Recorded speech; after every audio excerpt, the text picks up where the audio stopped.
Derivative still. There she is. There she is. Welcome to Jill's.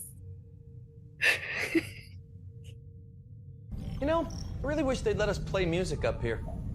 Make these long trips go by a lot faster. It's against regulations. Yeah, I never understood that. They just don't want us having a dance party when a proximity alert goes off. See, that's a dumb reason. Because we'd already be on our feet, ready for action.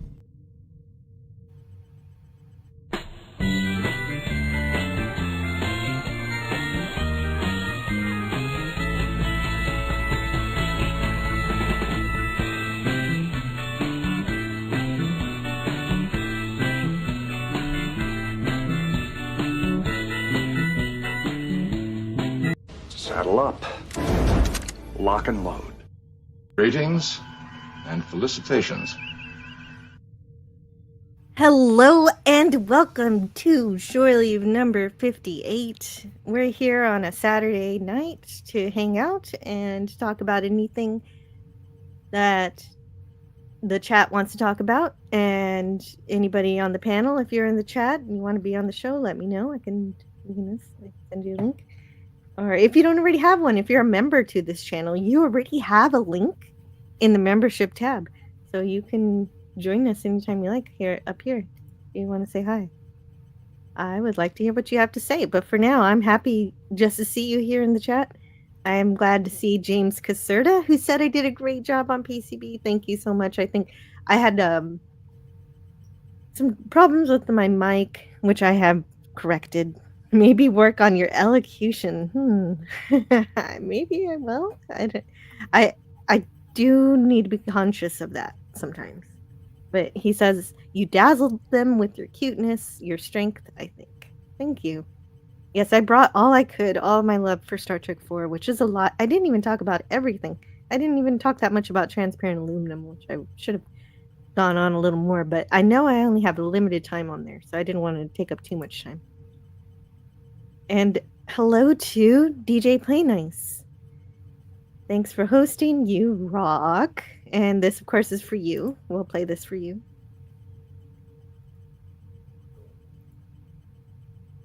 The Golden Man! You must be mistaken, sir. The gentleman and I have never met. Whee! There we go.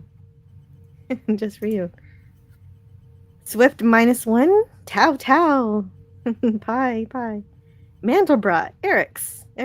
And yet, I'm not just randomly saying words. He is using his membership to post some of the emojis that you can, the custom emojis you get as a member of the channel. I really do like the Mandelbrot set Fractal. A lot of fun. They made me create one when I was in computer graphics class at school. And hello to Phantom Organist. Hey! Yeah, Jill's late. Or shame. Wee! Says DJ Play Nice. And there we go. If there's any topic you guys want to talk about or anything, just let me know and we will add it into the things we have to talk about. But to get us started, there's something that I've been meaning to watch. I still haven't seen Alien Earth, but it's on my list of things to watch. And I've heard some good things about it from some people and some not so good things about it from other people. No one's saying it's garbage though. So that's good. So I'm still interested to see what I think of it. And to that point, I want to welcome Scotty R37. I have not officially done that. And hello to Herc130. Hello. Mm-hmm. So you saw, I haven't seen it yet, but you saw the first episode of Alien Earth. Without spoilers, what did you think of it? Well, like, it's all set up right now. It is just the first episode. And we've had conversations about whether or not Star Trek is, as a franchise, is better suited to television or to film. I know that we like the Star Trek movies, but I think that we've come to the consensus that it is sort of better in televised form, or at least in its classic televised form, 735s. Yes, agreed.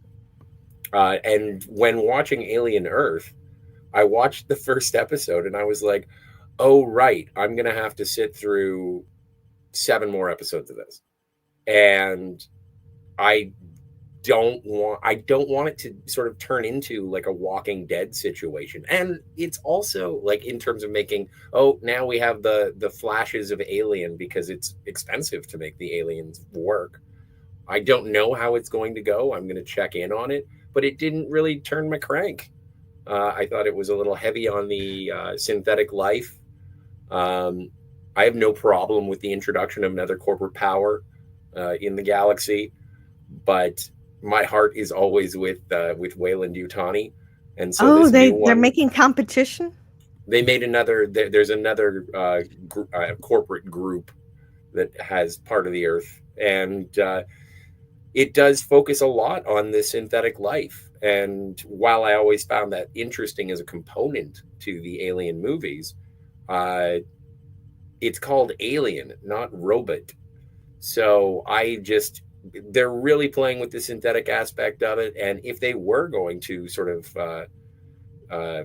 nod to another power on Earth, I wish it had been the Tyrell Corporation. Well, I guess Tyrell canonically in that Blade Runner world, Tyrell stopped being a thing after Tyrell died. So I don't know. It just didn't work for me. Also, I find when it comes to the more thriller television shows, there's not a lot of fun to it. So you don't get any needle drops. There's not a lot of humor that's going on with it. And so there wasn't any relief from the drama. Right. And I think that all the actors are doing a great job. There was a little bit of I don't know. I think that they revealed the sinister nature of the synthetics a little early. It happens at the end of the first episode, and there's sort of an ominous outline of what Timothy Oliphant's character, being a synthetic, I think he's a synthetic, was like. Humans are less and synthetics are better, and it just seems like they tipped the hand a little early. And I guess I'll check in from time to time. I know that friends over at the Phantasmagorium show are reviewing it, Kat and Steve, and I think that they enjoyed it. I think so. Yeah. But also I know Kat's a fan of Noah Hawley, and I think Steve is interested in it. But I don't know. Seeing one of my favorite movie franchises being relegated to the small screen is a little bit of a bummer for me. I like the theatrical experience. I liked Alien Romulus. I think out of all of the Alien movies, probably Alien Covenant is my least favorite. But it makes the stupid stuff that people do in Prometheus look like Mensa. But yeah, I hope it improves. I'll keep paying attention to what friends are saying about it and whether or not it's worth investing in, and if there is sort of a eureka moment in the first season. But as for right now, I just give it a meh. I just give it a meh. A meh out of what? Yeah, okay. A meh out of woohoo. I was trying to figure out what the scale of that is, so thank you. I appreciate that review because I haven't seen it yet. I've been wanting to, but I do miss episodic television where I wouldn't have to wait the entire season to get the whole story. Well, and it's the one, like the science fiction show that I really enjoyed that came out, and it's, well, more science fantasy. It's an adaptation. I really liked the first season of Fallout, and I know we'll be talking a little bit about the unveiling of the release date for season 2, but that one had like it fit with the tone of the games. I was used to seeing Fallout on a television. I don't think it would have worked as a movie, but when you're watching an Alien movie and they're setting all this stuff up, it's like, okay, so how long are we stretching this out, and could it have just been a movie?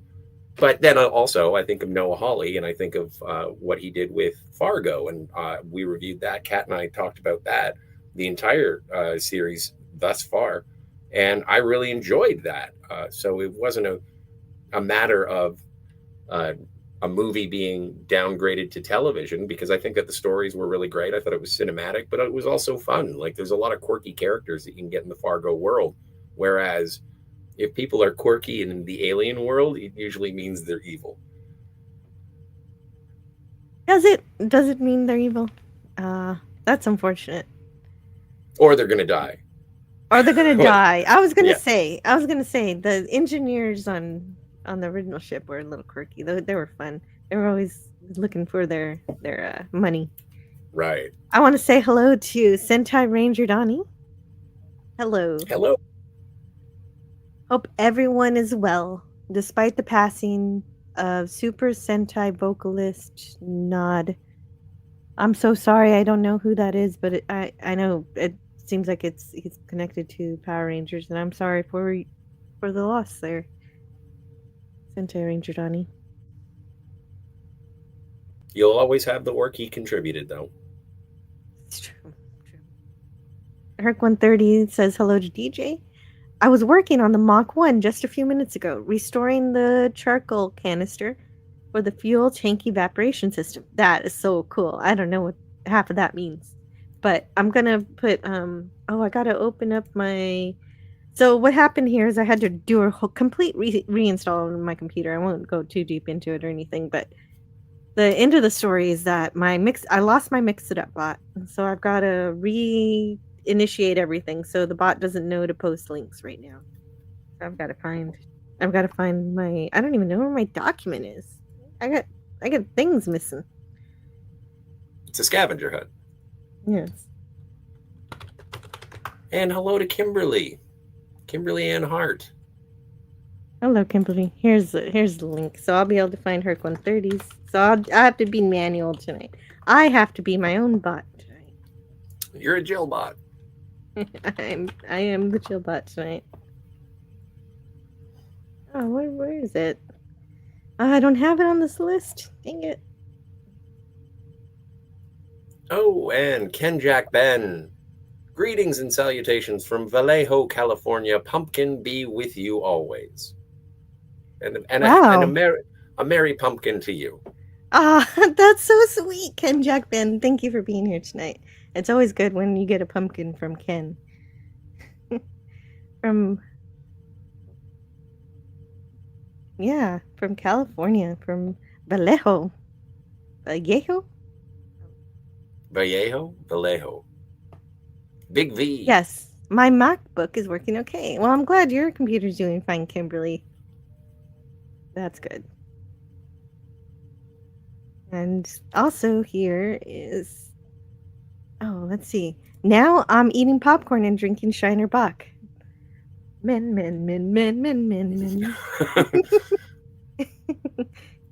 Cute.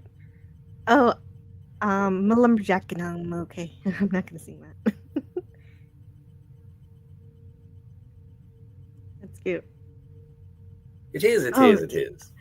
I don't know if I've ever heard Canadian Spider-Man sing that song. He could. And yeah. Glad you guys are here tonight. Also, Sentai Ranger Donnie wants you to check out this on SoundCloud. He probably had a hand in making it. And there you are. And yes, also Fallout's happening. Fallout Season 2.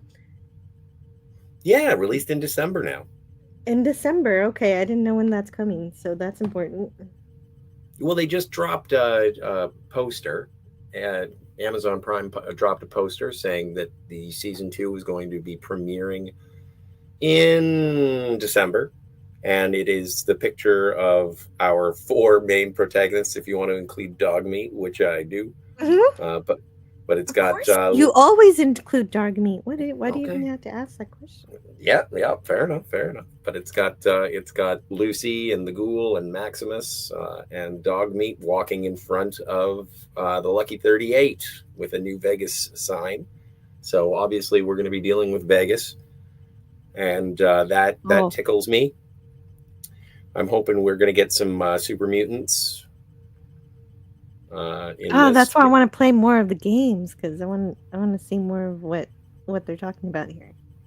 Yeah, well, and like I said, I really enjoyed season one, and especially because it did feel so very much like the show. I know that you thought that there were some plot holes that were going on, but I sort of my suspension of disbelief was such that I could totally let them slide.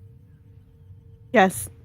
Ken Jackman, we're talking about Fallout. It's a television show based on the video game of a post-apocalyptic wasteland and how the characters interact in it, and it's pretty good. Some people have watched the show without ever playing the game, and they still enjoy the show. I've noticed. I've heard a few people say that they've never played it, but they like the show. So hopefully, that gets them into the game too.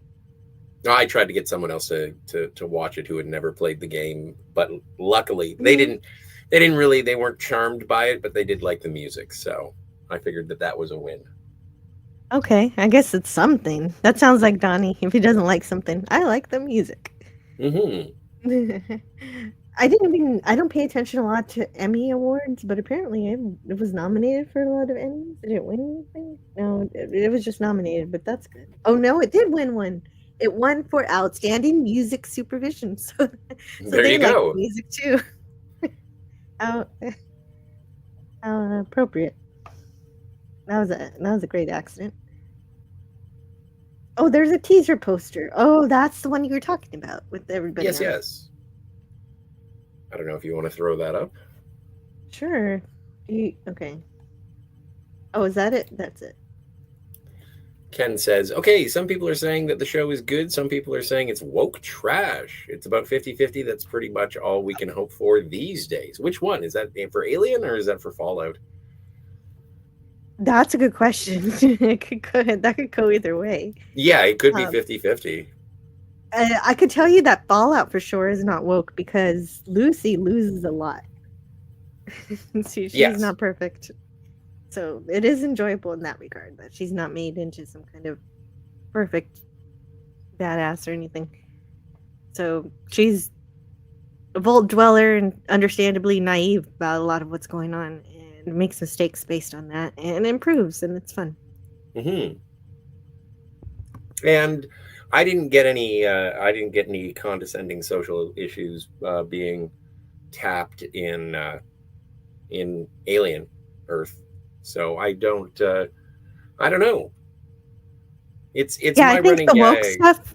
Yeah, I think the woke stuff regarding Alien Earth has nothing to do with Alien Earth. It's just woke people misinterpreting the show to their frame of reference, and they're like, "This is about me," even though it's not, because they're completely conceited. Or the anti-woke just seeking to continue their brand. Well, and they will look at the woke people saying those things, and so it's like a weird, vicious cycle of weirdness on that one. I haven't heard any of that. I don't know if Ken Jack Ben wants to let us know. Yeah. I'm open to any topic you guys want to talk about today. So there you go. There is dog meat. Although I don't know very much about Power Rangers after the Green Ranger became the White Ranger, so my knowledge about Power Rangers is not going to be very helpful. Ken Jack Ben says some people felt. Donnie says some people felt the same way about Power Rangers Cosmic Fury. So let's see.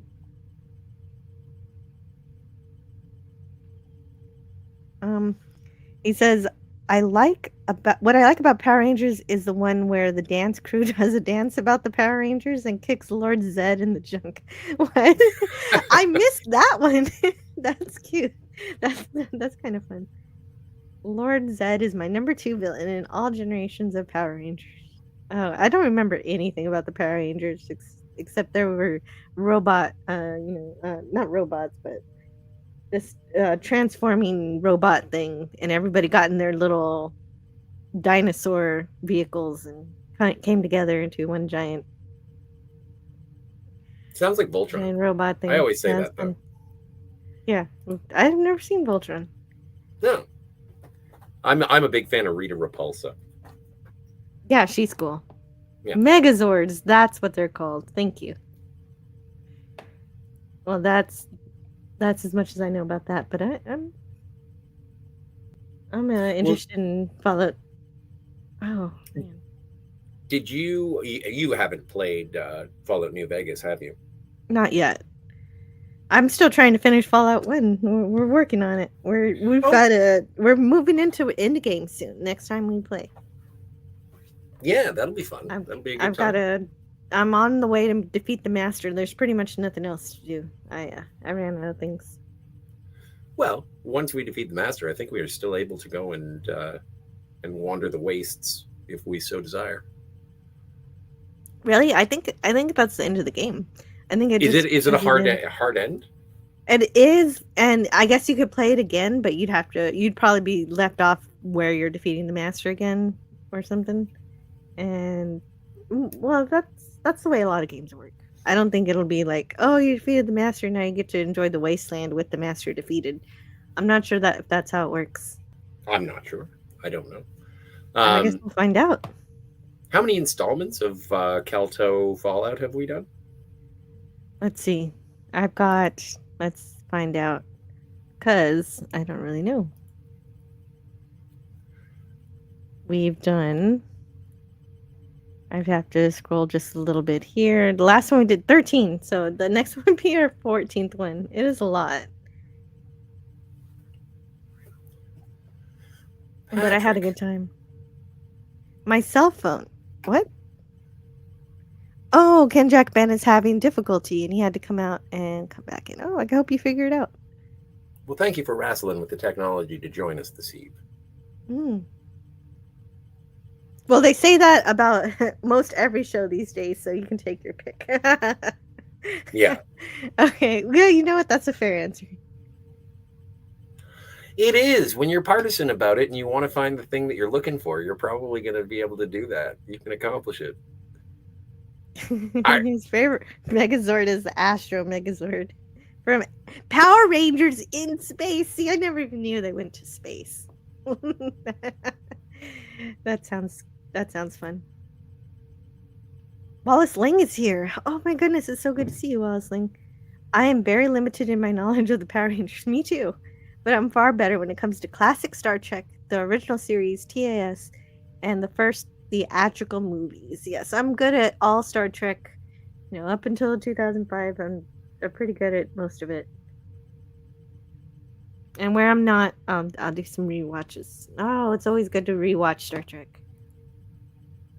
Ken Jack Ben says, on my cell phone, so having difficulty. All right. And there we are. What were we saying? What's the next thing that we're going to talk about? There's something else, isn't there? Speaking of Star Trek, it's going to be Gene Roddenberry's birthday coming up soon, so we're going to be celebrating him on Tuesday, the 19th. Going to have a lot of fun talking about Gene Roddenberry and reviewing Planet Earth. Oh, right. I got to write that down. Featuring the actress who plays Pulaski. Diana Muldaur, yeah. Yes. She, of course, is also in the original series. And Next Generation. In 2 episodes. Yes. Yeah, that'll be interesting. I don't think I've, aside from, and I know you hate it when I bring this up, but I'm going to anyway because it's science fact. Aside from Pretty Maids All in a Row, I don't really have much exposure to Gene Roddenberry's other televised science fiction endeavors. So like the Quester tapes, Planet Earth, even Andromeda. I never really watched that. But yeah, no, it'll be good to celebrate all things Gene. Yes, it will. So I'm gonna have to work hard on that one because that one's gonna be special. Yes. So I think I read some of his biography, the authorized biography, but I didn't read all of it.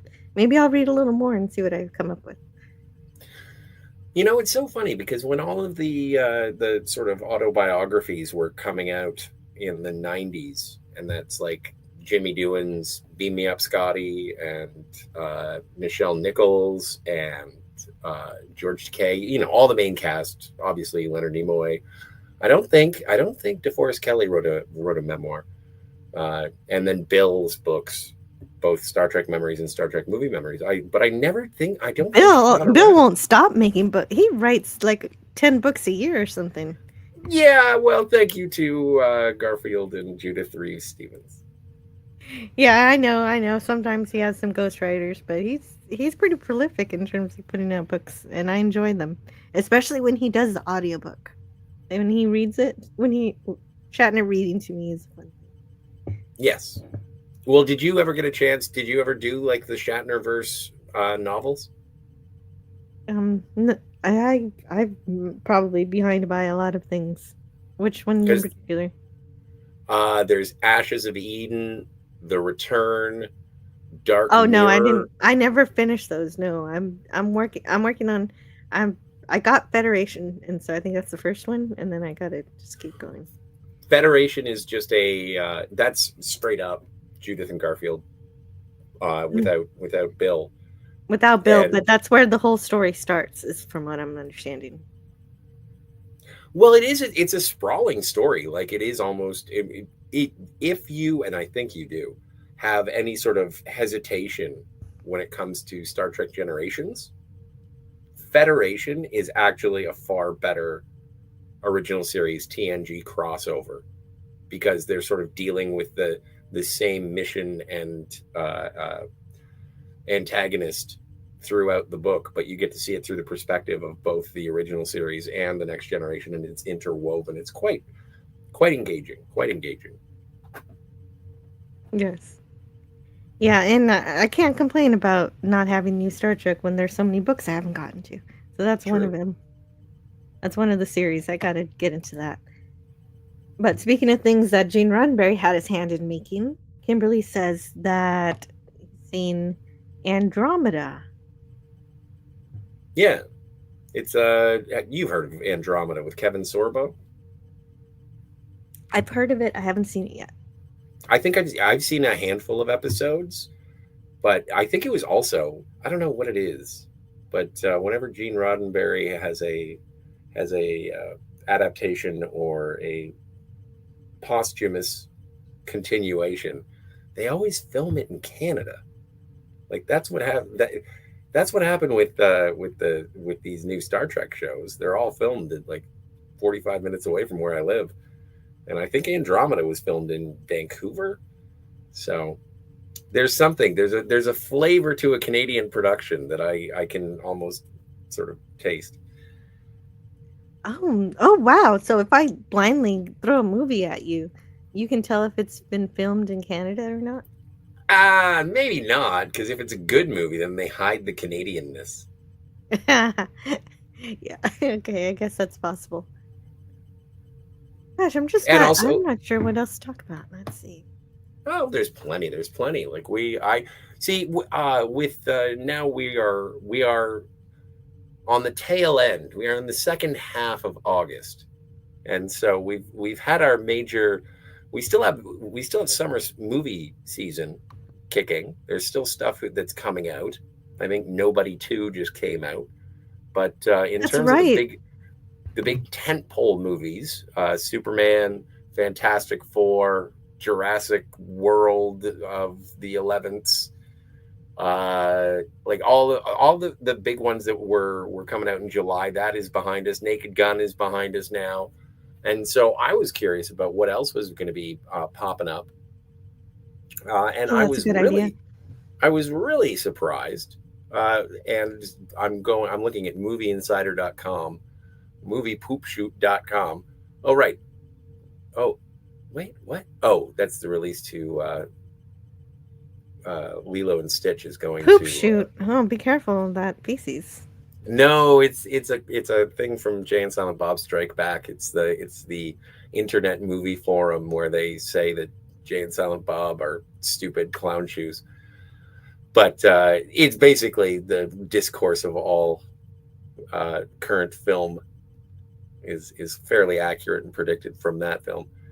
But yeah, I was surprised to see that Shin Godzilla is going to be is being released, or has been released, and it's back in theaters, which is great. Like, I enjoy the Shin sort of umbrella of titles from Shin Godzilla, Shin Ultraman, Shin Kamen Rider.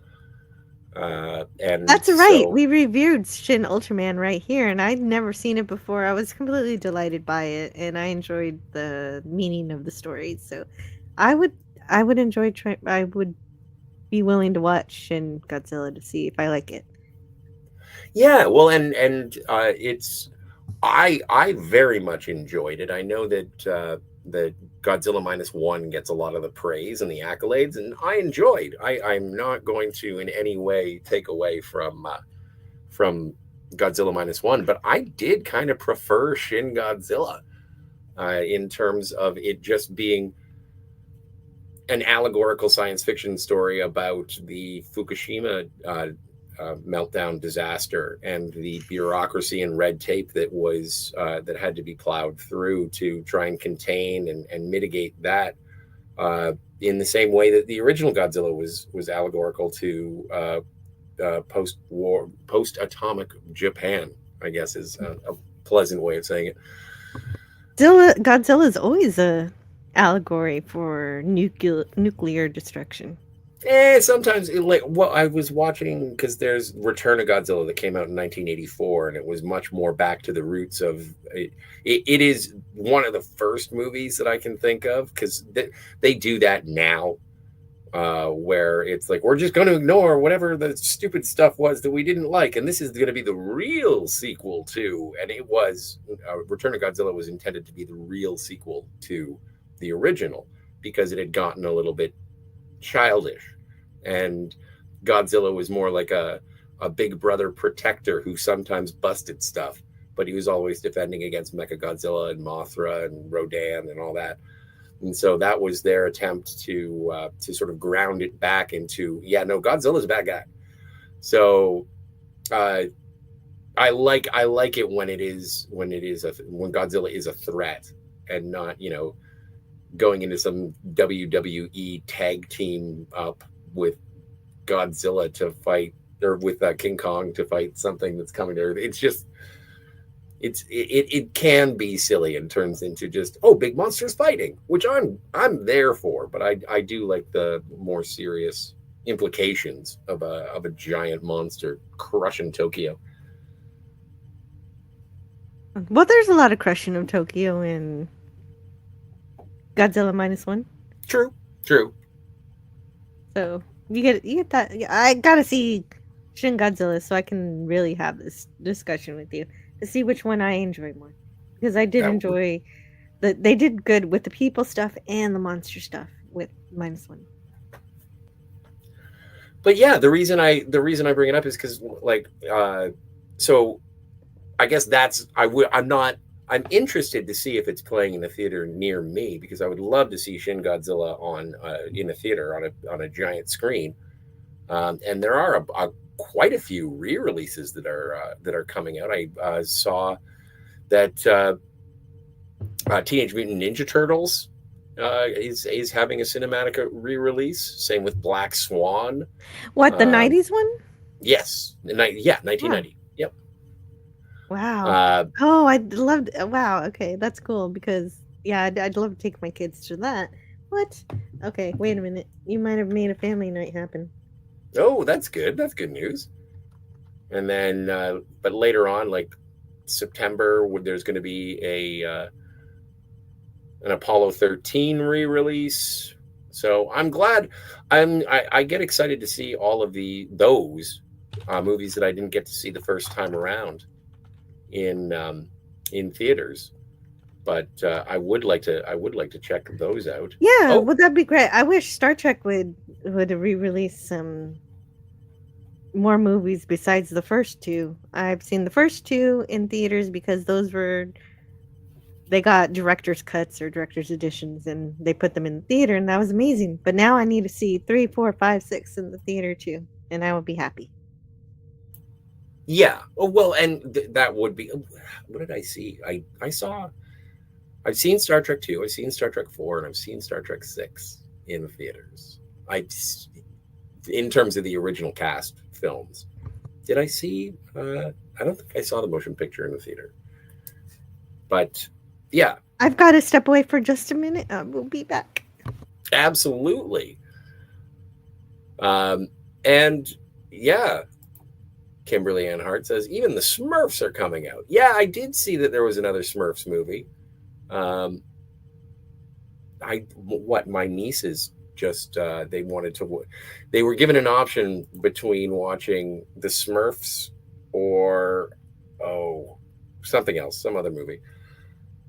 Oh, it was Angry Birds, I think. And then they were like, we want to watch Angry Birds. But my mom was babysitting them, and my mom was adamant. And she was like, no, I want you to understand what's going on with the Smurfs first. So I thought it was kind of a tease of my mom to say, do you want to watch Angry Birds or the Smurfs?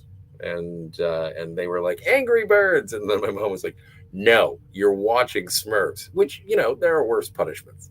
But yeah, I would like to see what they're doing with the Smurfs nowadays. And this is very true. Everybody does love Smurfette. It is actual factual. Old Man Bird is here. Hey, what's going on, Old Man Bird? Good to see you. Good to see you. Thank you for making time for us on your Saturday night. It's so fantastic to see you, Old Man Bird. And regarding Andromeda, Wallace Lang says, oh, it's messing up again. StreamYard is so silly.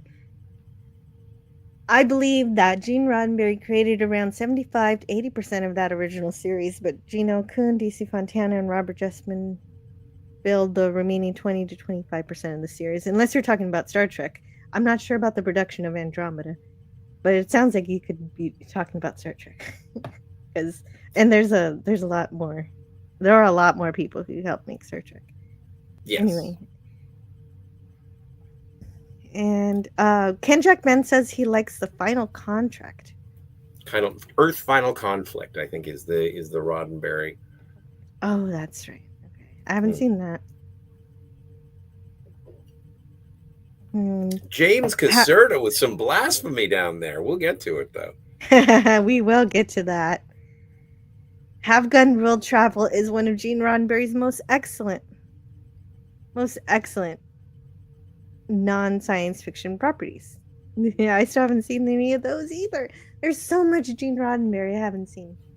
And Ken, that's something that I recently, I don't know why, I was old westerns were popping up in my algorithm, and it was like, oh yeah, Have Gun Will Travel.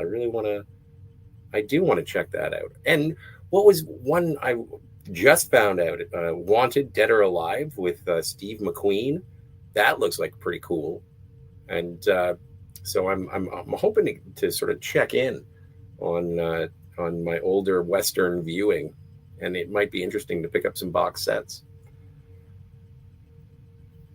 I'm going to address Old Man Bird super chats in just a minute, but I have to step away again just for a minute. I'm so sorry. No. Well, hey, Old Man Bird knows that it's the thank yous are on their way. But James Caserta, this is something that's interesting for me. The Wrath of Khan is not Trek to me. Now, I can understand where you're coming from on that one, because it isn't Star Trek to Gene Roddenberry either. At least it wasn't at the time. A lot of rubbing up against that production, the more militarization of Starfleet, and that is something that Gene didn't appreciate. Although other people have said, of course, it's a military. They got a rank structure. It's the Navy in space, and that's how Nicholas Meyer took it. Gene did not appreciate that sort of heightened militaristic aspect to it. So, hey, if your opinion is sort of in line with Gene Roddenberry's, then who am I to argue? It's just not. Usually, people say that's the one that put it back on track, but I can see both sides of. I don't want to be wishy-washy. I can see both sides of the argument, but I still do love Wrath of Khan, and it's been a while since I've watched Wrath of Khan. Sometimes I fear watching it too quickly in short order, because I don't want to ruin it. I don't want to stop loving that movie. And speaking of movies that had been re-released, there's every February, I think, in the doldrums of late winter, our local movie theater chain does what they call the digital cinema or digital film festivals, and they take classic movies and they bring them back. And I got to see Rathacon in the theater that way. And I know that Bill goes around, Mr. Shatner goes around with Rathacon and does a Q&A with it too. So I know some people who have had the pleasure of seeing that.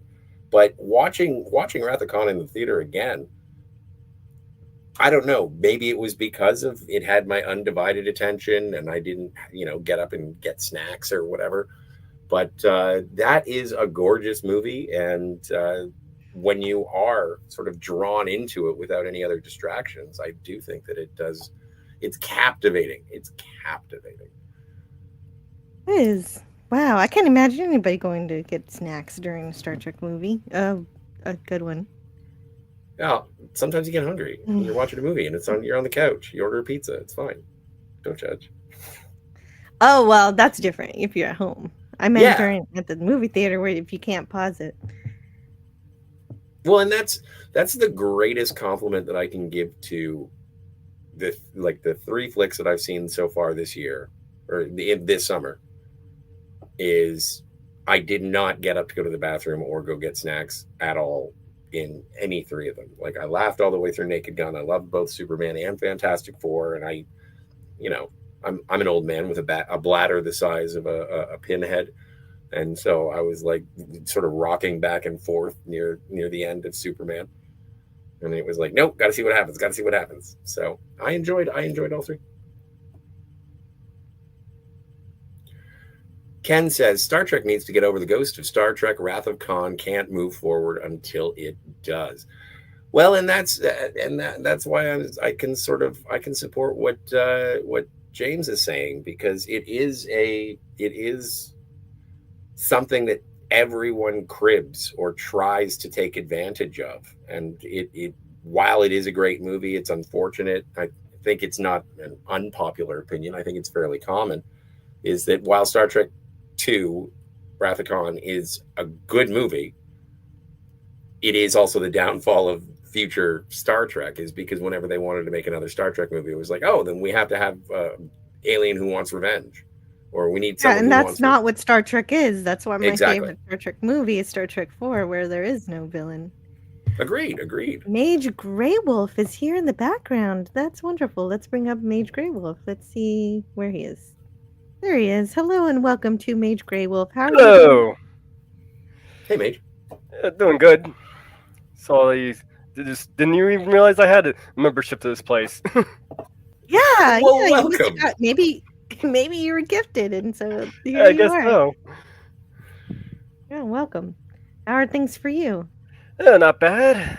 I've been on a big Gundam kick lately, so that's probably what my show's going to be on tomorrow. So There you I've got go. nothing That's else awesome. because I've got nothing else to talk about. Well, then that's good. Then yeah, you got to talk about what you know. That makes sense. Yeah, And my autistic brain that wants to chase squirrels, I just can turn it into a show. that's true. You can always change the subject if you want. But Star Trek: The Wrath of Khan is absolutely Star Trek, and yeah. So Gene Roddenberry has a creator credit for Have Gun Will Travel. Ken Jack Ben says, yeah. So we're also talking a bit about Gene Roddenberry as we lead up to his birthday on Tuesday, which is definitely needs to be celebrated. That's definitely something I'm gonna have to cover for my next, for not this one, but next one. Yeah, it's on Tuesday. Yeah, On Tuesday, he deserves to be celebrated.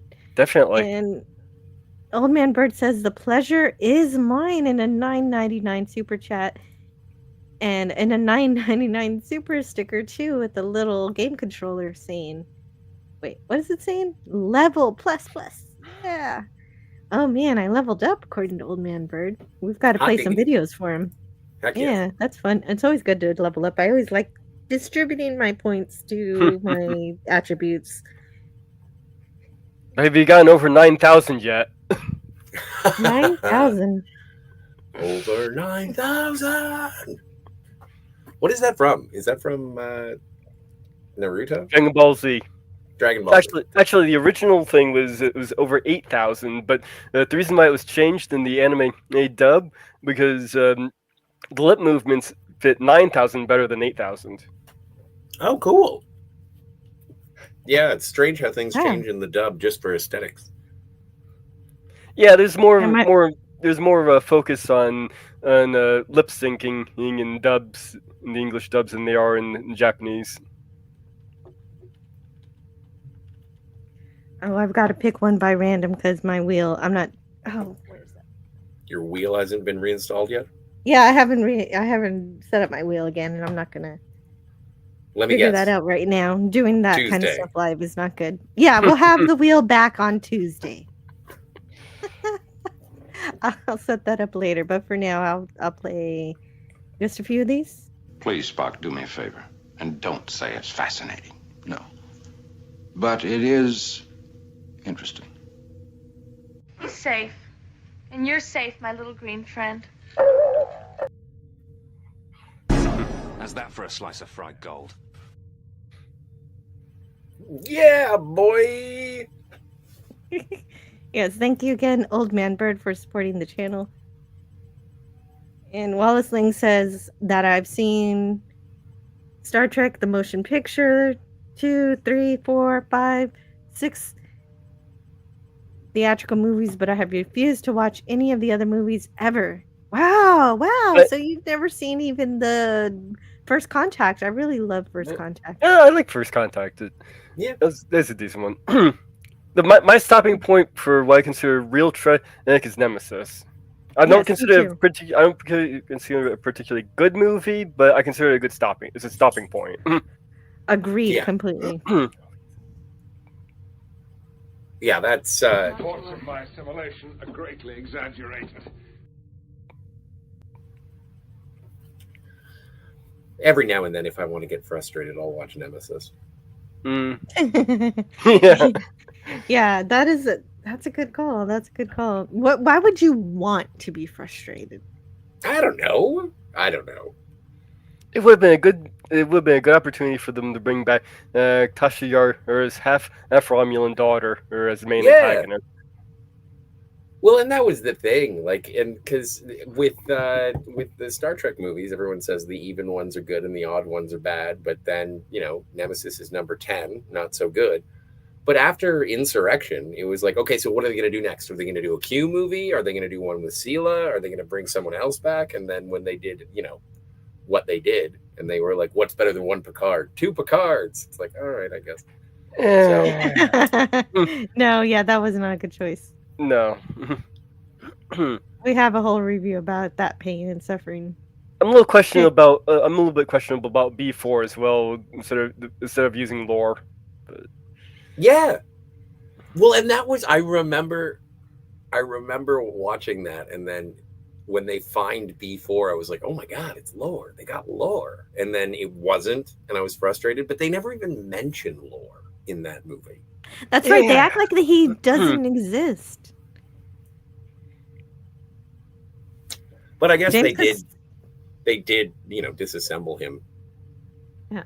In Descent. They could still have had it work. I mean, like have his behavior or be it lore, but having the more simplistic behavior because of all the tampering the Romulans did to him and something like that. That would have worked. Yeah.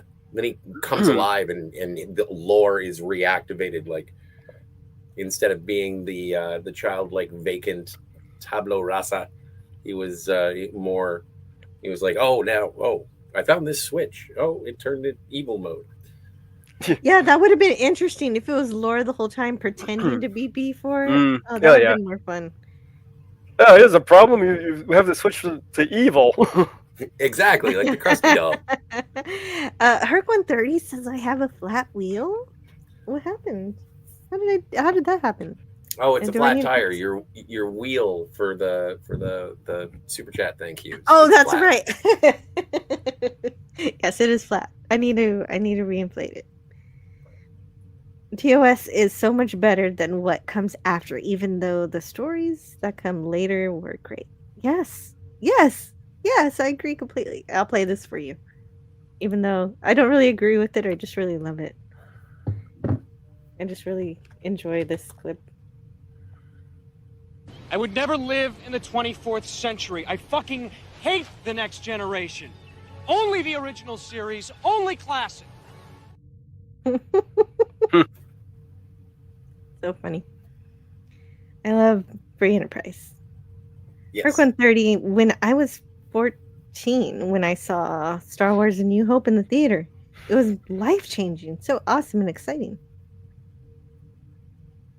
Yeah, it is. And that's like, I don't know. I almost have, every time I watch Star Wars now, I have to make sure that there is a longer interval in between watching it again. Because I don't want to devalue it by watching it over and over and over again, even though I've probably seen that movie 15 times, 20 times. I've seen it 5 times. I've never counted. Yeah. I've actually never seen it in theater. Oh wow! I should probably go do that because it is shown a bunch. I just gotta go get out of there and go see it. Get out of here and go see it. We have almost the 7 stars. Oh, she's talking about when I'm playing my Mario game, which I do sometimes, and you showed up for the first time to watch me pick up those stars. It's the RPG. Yeah. 7 stars. What Gene did was truly great. Oh, yes. Ken Jack Ben says, is Kirk and Spock getting transported into this? Oh, they would be... Spock would make the best Jedi. He is already... I don't know. Yeah, maybe. His emotional detachment. Yeah, I guess that would work. Definitely. You know, Star Trek has all the villains they need. They just never use them. Deep Space Nine has some great ones. James Caserta says a clone idea should get you kicked out of a Star Trek office, but John Logan and personalities clout. I'm not sure. Who's John Logan? Was John Logan, was he the guy who wrote Nemesis? I think. Oh, I can look. Let's see. I guess maybe that's it. Yeah, no, I reviewed it, so I should know this. Don't you hate when you miss something on reviews? Man. Yeah, John Logan wrote Skyfall, Gladiator, and Star Trek Nemesis. Yeah, okay. Well, good for him. Not really. 2002 Time Machine. Interesting. And Sunshine Ranger Donnie says, I love The Next Generation, but Star Trek in general remains among my honorable mention IPs. But Power Rangers and Super Sentai remain tied as my number 1 so far. Sorry, fellow Trekkies. You're alright. Federation only has scary enemies. They never have ideological enemies. I don't know if I agree with... I don't know. I mean, the Romulans are pretty ideological. Yeah, and so are the Cardassians. I thought they were going to have a pretty good ideological enemy in the Marquis, but they killed them. Yeah, they're all gone. All of the Marquis are just gone now. Yeah, they were ideological as well. I mean, the changelings were also ideological. You could probably consider them too. Well, I think most of them are in DS9. Go ahead. Andorians, yeah, and Enterprise. That's true. They were a little bit primitive in their politics. The Federation needs a non-ideological enemy, not a military one. Okay. Logan co-wrote the story with Rick Berman and Brent Spiner. Yeah, Brent Spiner didn't. Yeah, no. Your sacrifice is not the same. He tried to do Spock's sacrifice. That did not work out. Wallace Lang says, I agree with Doomcock that J.J. Abrams is the cinematic Antichrist. Yes. Yeah. Because of J.J. Abrams, that's how we got Kurtzman. So there's no doubt there. Someone for them to disagree with and not go to war. Yes. Yeah, intellectual conflict is what Gene Roddenberry is all about. That is absolutely true. Yeah. It's well done. That's what the aliens on their show are for. So, Mage Grey Wolf, is there anything coming out in the theater that you're interested in seeing? Something or TV or whatever? Not particularly, actually. I don't know. I've been mostly watching a lot of anime lately. Like, they had the second season of Dandadan come out, so I'm going through that slowly. I don't know if you've seen that or not, or if you're even into anime. Not really into anime yet, but if I had to pick one, a sci-fi one, which one would you recommend? Sci-fi one. Well, like I said, I've been pretty big on Gundam lately, so that's definitely a recommendation.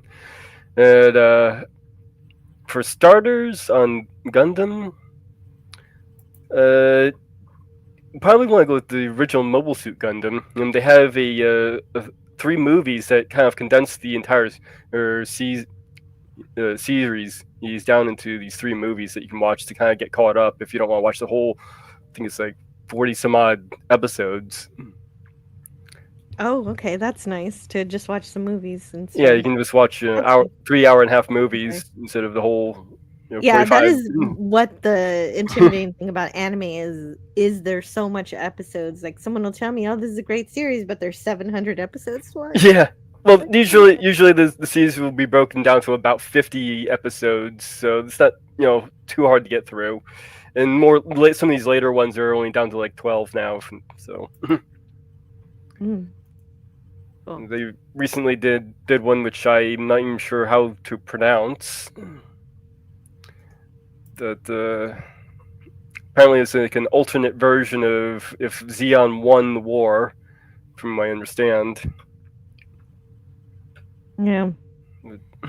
Well, if I ever watch those, I'll let you know and see what I think. And FKHC says I think they should have brought the Maquis back to help doing behind the line stuff during the Dominion War. That would have been really great. I love that idea. FKHC is like, okay, we know we didn't get along too well, but maybe we could get behind a common enemy. That would have been really wonderful. Well, it would have worked with the Maquis as well, because then they would have achieved the goal that they wanted in terms of being able to keep their planets and not having to deal with a demilitarized zone or anything like that when the Cardassians... Actually, wait, no, hang on. I think that they are all dead because the Cardassians killed all the locations, like all of the colonies. Yeah. They got genocided. Thanks, Cardassians. Yeah, way to go. You sure ruined that one. Wosling says his favorite anime are Case Closed, Cowboy Bebop, Ghost in the Shell, and Lupin the Third. Ghost in the Shell, that's a good sci-fi one to get into. Case Closed, I was into it when I was playing on Cartoon Network way back in the day, but when I tried to get back into it now, I noticed it was into those 500 episode range kind of thing. Like, okay, I do not see how they can make this premise go that long. Cowboy Bebop, another good one to watch if you're into anime. It's another good sci-fi one. Yeah. That's sci-fi. I never knew. Yeah, it's in this kind of space setting. Cowboy Bebop is you almost consider it maybe retro sci-fi. The way the setting is. Yes, it's like a sci-fi western, but it also incorporates so many different genres. But it's definitely an influence on like Firefly. In terms of that. But I love that. It's bittersweet, but it's funny, it's quirky, it's really visually entertaining. And I love that one of the things with the I forget the name of the creator, but basically it was commissioned by a toy company that said you can make whatever you want as long as there are spaceships that we can sell. And so what he did was make the most intricate looking spaceships, and they looked at it like, how do we make this into a toy? This is too intricate. So I like that in terms of you can do whatever you want as long as we can make toys, and then you bring out the final product. Like, we can't make toys. Fuck.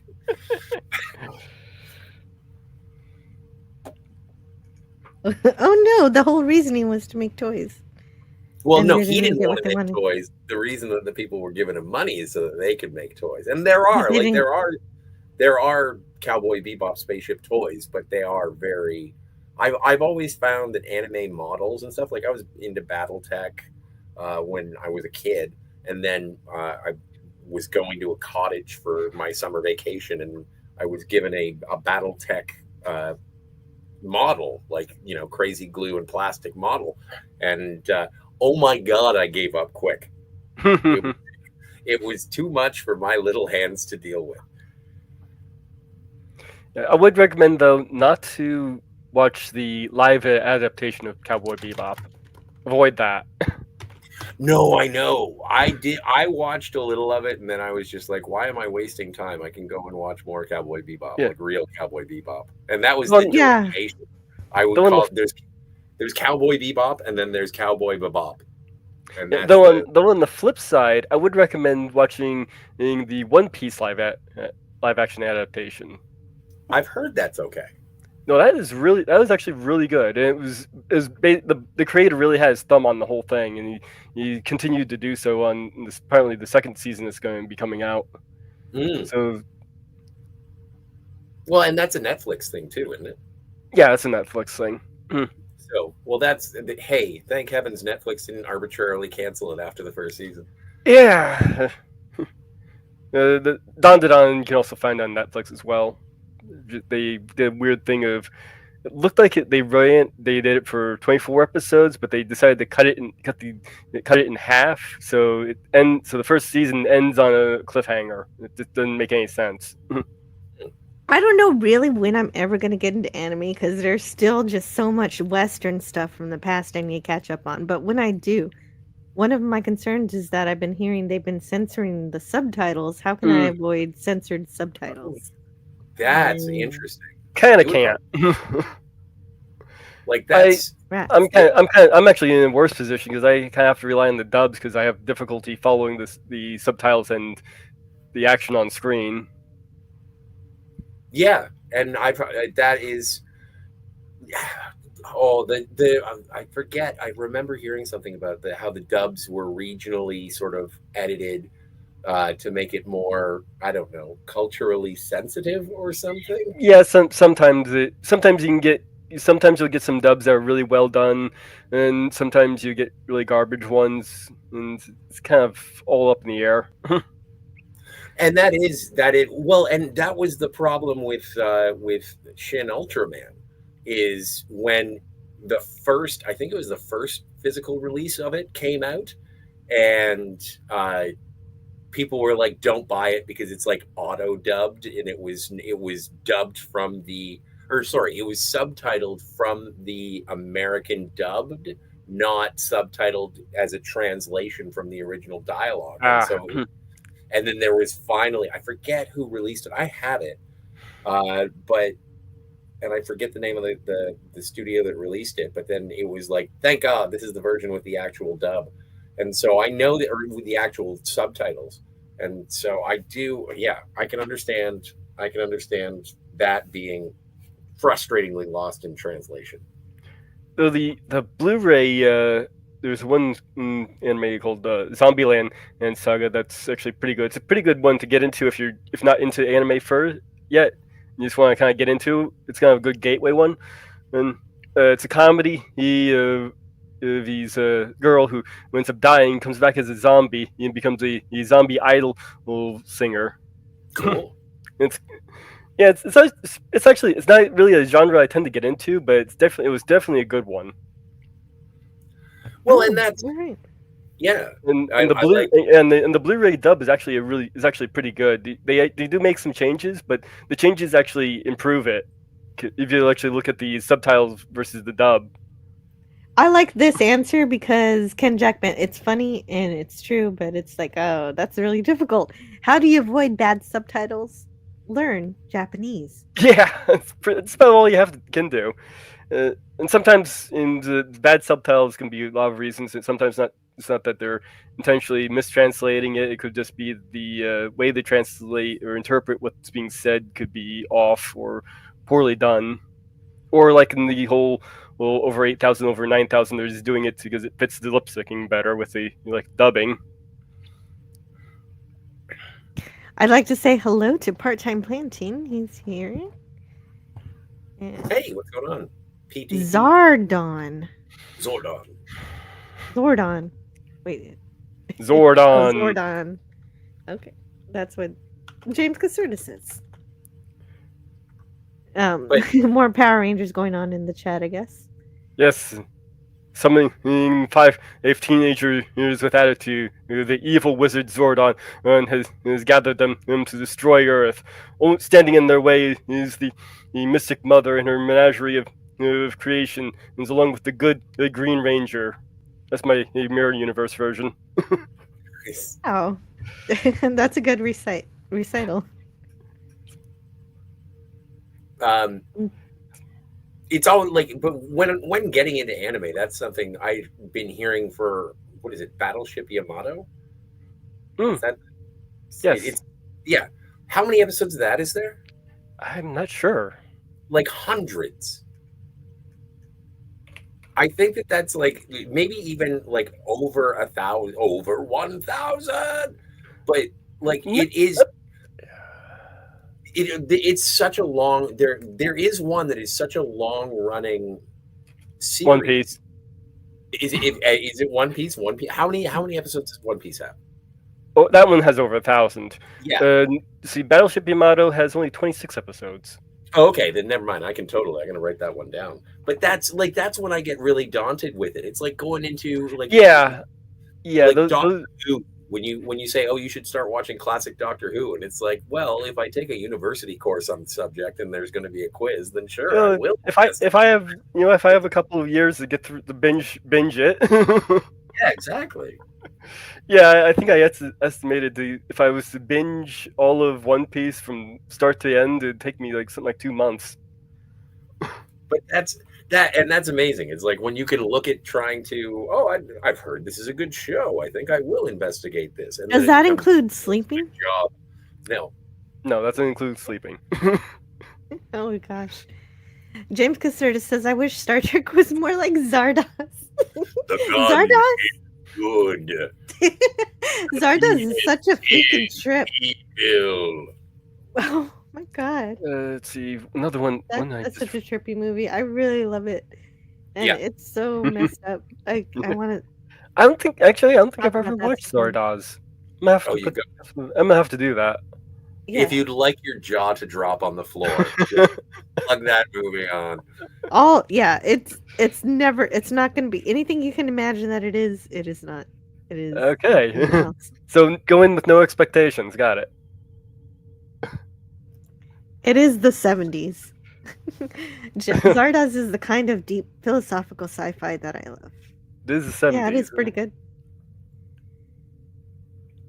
And Sentai Ranger Donnie says, I love the director's edition of Star Trek the Motion Picture more than the original theatrical cut and the special longer version combined. But Wrath of Khan remains my overall #1 Star Trek movie. And I definitely agree. The motion picture develops like a fine wine. It just gets better with age from the first point that I ever watched it all the way up to the director's edition, where they fixed a whole lot of what didn't work in the theatrical cut, and I enjoy it. I agree completely. And Herc 130 says, Yogurt the Great? Yogurt the Magnificent? Nah, just plain yogurt. What is he talking about? Spaceballs. Oh, that's right. Okay, yeah, I have seen Spaceballs a couple of times, but I forgot about that part. What's your thoughts about this Spaceballs sequel that's planned? That's right. There is a new Spaceballs sequel that's coming out next year or the year after that. I'm not sure when it's going to be coming out, but if they don't call it The Search for More Money, I'm going to be very disappointed. Yeah, they have to call it that. If they don't call it that, then it's not genuine. But Rick Moranis is going to be there, Bill Pullman. I don't know if they're going to get Rick Moranis. It's really questionable how they're going to pull this off, because about half the cast is either dead or retired. Well, Rick Moranis said he's doing it. He's Oh, really? He did? already, yeah. Oh, I didn't realize Yeah. they already got him on. That's interesting. Yeah, they already got him. They got him at least, and Bill Pullman. They're set to reprise their roles. Yeah, according to this article from June the 12th. Yeah, interesting. So they finally got him out of retirement, huh?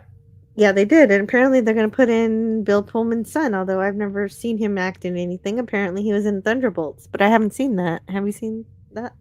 Thunderbolts? No. No, I don't know if that movie was any good. Some people like it. But yeah, right. Rick Moranis hasn't done anything in a long time, so it is surprising that he's there. He's been in retirement for quite a while after he was taking care of his kids and his wife and all that. Yeah, well, and and speaking of, Mel Brooks will be there, and he's almost 100, isn't he? Yeah.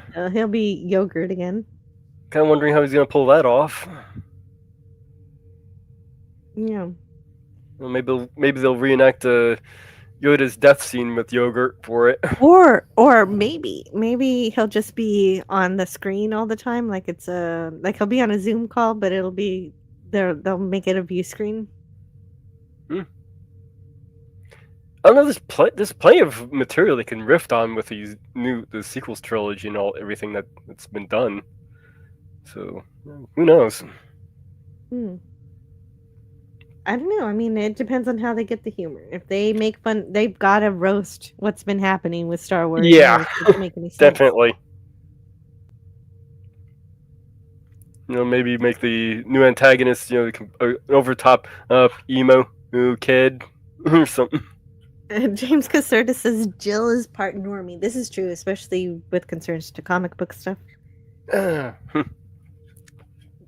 Wallace Ling says, if I could learn Japanese, the first movie that I would watch is The Seven Samurai, directed by Akira Kurosawa. That would be a great one to watch, understanding Japanese. Definitely. I'm not sure if I may have seen it. I watched one samurai movie a long time ago, but I don't know which one it was. No, Go ahead. Speaking about that, the Seven Samurai, the anime is actually a good one to watch. It's has sort of a sci-fi feel to it. Oh, okay. Yeah, I'll have to make a list. I'll come back to this live stream and make a list of what I should watch. Maybe I'll pick one. I've been putting off anime for years, but more and more people are talking about it. I gotta get with the program. Like I said, a good one. It's not sci-fi, but a good one, a good gateway one is Zombieland Saga. All right, yeah, it just is something just funny to watch. Just all right. And Jack Ben says, and my favorite kind of sci-fi is something like Enemy Mine. That's good stuff. Oh yeah. A lot of Star Trek is based on the Enemy Mine script in terms of working with your enemy.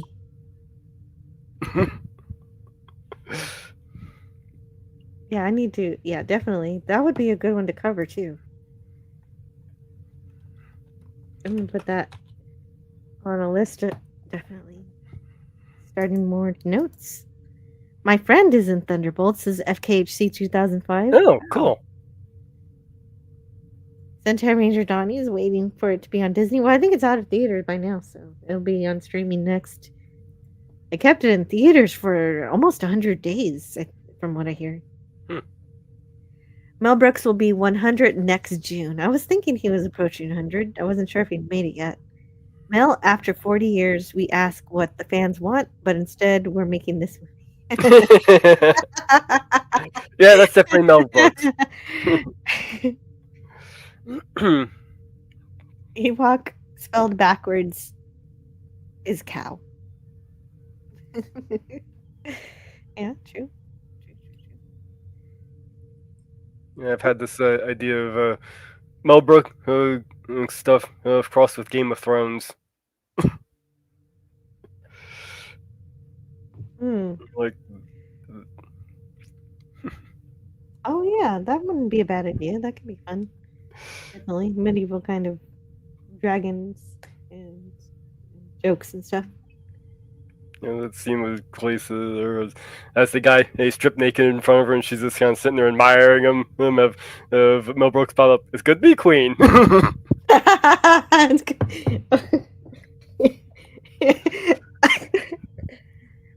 If Cersei ever said that, I would definitely crack up. James Gunn's Superman movie is supposed to be streaming next month. Wow. Already? That's so quick. The turnover from when something's in the theater to when it's on streaming is so incredibly fast. It used to be so much slower. Mage Grey Wolf, funny idea. Yeah, it is. It is a pretty good idea. You have a lot of creativity. Enterprise ripped off Enemy Mine with one episode. Yeah. Oh no, and so did Orville. There's more than one Star Trek episode that did the Enemy Mine thing, and it's great. It's so perfect for Star Trek. Working with your enemy is such a wonderful thing that I could attribute as a Star Trek thing, though I do know it's Enemy Mine that did it first. Standard trope. Yeah, it's a Star Trek trope at this point, and they adopted it, and I appreciate it. But the Orville did it too with the krill. But that's like classic science fiction in terms of exploring the similarities that you have with an enemy as opposed to the differences. And what was it? I think it was during the press conference or the press junkets for First Contact, and it was James Cromwell was like not drawing comparisons between Star Wars and Star Trek, but definitely trying to set them apart, is saying like the reason people like Star Wars is because it's Star Wars. It's, you get to see the big fights and everything like that, but that's not what Star Trek is. Star Trek is going out and exploring, and it's finding new ideas and trying to build peace. And you're gonna get into conflict, but that's not the goal of the Trek. Whereas the conflict is very much the part of the war. Yeah, it causes some adventure. Yeah, I feel Orville did a really good job of mixing the two. Well, Seth MacFarlane was recently on the Where Everybody Knows Your Name podcast on Team Coco with Ted Danson.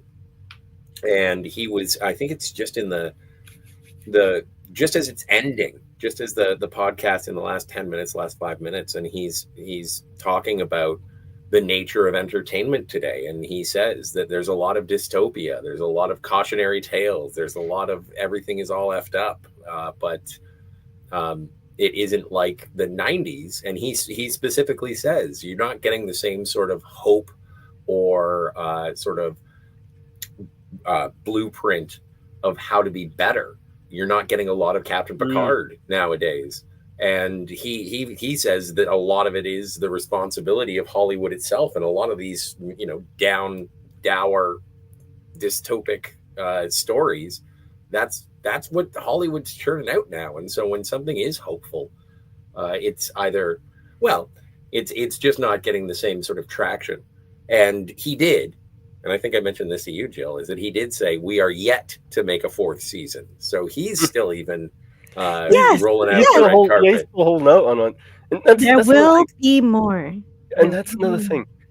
We need hopeful when everything looks like so dour and everything in the real world. That was actually what made Star Trek so good in the first place. Yeah, it was hopeful. It was hopeful in a time that wasn't all that hopeful. Yeah, exactly. And we'll talk about optimism in just a minute. I need to talk about DVB. I don't know how long he's here, so I want to read his chat here. Hey, anti-derivative Jill and Scotty. Can't stay, but just stop by to drop a hello and like or whatever. Hope you have a great stream. Thank you. It's so good to hear from you, even if it's only briefly. He says, may the Schwartz be with you. Yes, because we were also talking about the potential sequel to Spaceballs while you were away, Scotty. Well, I hope it lives up to the expectations. And one of the things, oddly enough, is that sort of said, you know what, maybe Spaceballs, the search for more money is going to be good. just because I was pleasantly surprised by Naked Gun in terms of living up to that legacy. I haven't seen that. All I saw was it had 100% on Rotten Tomatoes even before it was released in theaters. So, and some of the reviews I heard was it was just a resounding meh. So, I had a great time. It ranges between that. It oscillates between that and great, and I think it was good. I fall in between ranges. So it's between meh and great. My son laughed at it way more than I did. My 12-year-old loved it. Oh, nice. Yeah. So I guess I'll have to give it a watch. See it for myself. Yeah. And so comedy is a very subjective thing. Not everybody's going to make everybody laugh the same way, but I think it did good. I think it did a good job. Well, and it's also one of those. It's odd, but it's I think one of the few franchises that I've seen every single one of the movies in theater. I know there's only 4, so I'm not looking for a gold star or anything. But it's just whenever a Naked Gun movie shows up, I find myself in a theater. Thank you, Jim. Yeah, I've got that track record with Ghostbusters so far. There you go. I'm sorry about that other one. They answer the call. Well, except for that one, I don't even count that one. That doesn't exist. Good. It was just a fever dream. I didn't see. What was the latest one? Frozen Empire. Frozen Empire. I didn't see that one. How was that one? Not too bad. I mean, if you like Afterlife, you might get into the Frozen Empire. Yeah. You haven't seen Frozen Empire? It's not as good as the first one, but it's all right. It's not bad. Yeah. It's not that I'm mad at it. It's not that I'm avoiding it. It's just it hasn't shown up in my my watch lists. I'm glad that they actually went with a new villain instead of trying to rehash an old one or something like that. Because I remember there was some early talks of bringing back Vigo for that movie at first, and I guess they decided not to. Well, and that's I wouldn't want that considering that they brought back Gozer for Afterlife. Although I loved seeing Olivia Wilde dressed up as Gozer. It made sense for them to bring back Gozer for at least one more battle like that, but they can't just keep going back to that well over and over. Right. Well, and that's why there's a myriad of reasons why Star Trek Into Darkness sucks, but when they were like, okay, we're making the second of the reboot movies, what are we going to do for the second one? Oh, we'll do Khan. It's like, what? Really? Okay, I guess. Yeah, but then they lied and said we're not doing Khan, and then everybody shows up to the theater and they have Khan there, and everybody's all really upset. That was such a weird trend. Oh, hello. To occur. Hello, and welcome to Tiger Stripes. Great, wonderful to happy see you Saturday tonight. Night, That's helping you show up. fellow shore leavings, shore party. Woo! Yay! Really party. Woohoo! How have you been doing, Tiger Stripes? What's going on? Oh, I am hanging in there. I had a big win on Monday, and kind of been coasting. Thought, okay, this is my springboard. Now I'll really get things done. And nope. That's basically my whole week. Yeah. But I went to the movies, and I've been watching movies. So I'm kind of in the middle of a movie jog. What have you been checking out? It's fun. I went to see the Fantastic Four. What'd you think? Voice Steps. I liked it. I think a little more than Superman. I like Superman pretty well. And I didn't even know this director. I loved the vision of the whole, mid-century postmodern world. Yeah, the visuals of it looked good. I'm just a little concerned about how the story goes. I'm not really big on how the casting of the characters are. Have you seen it?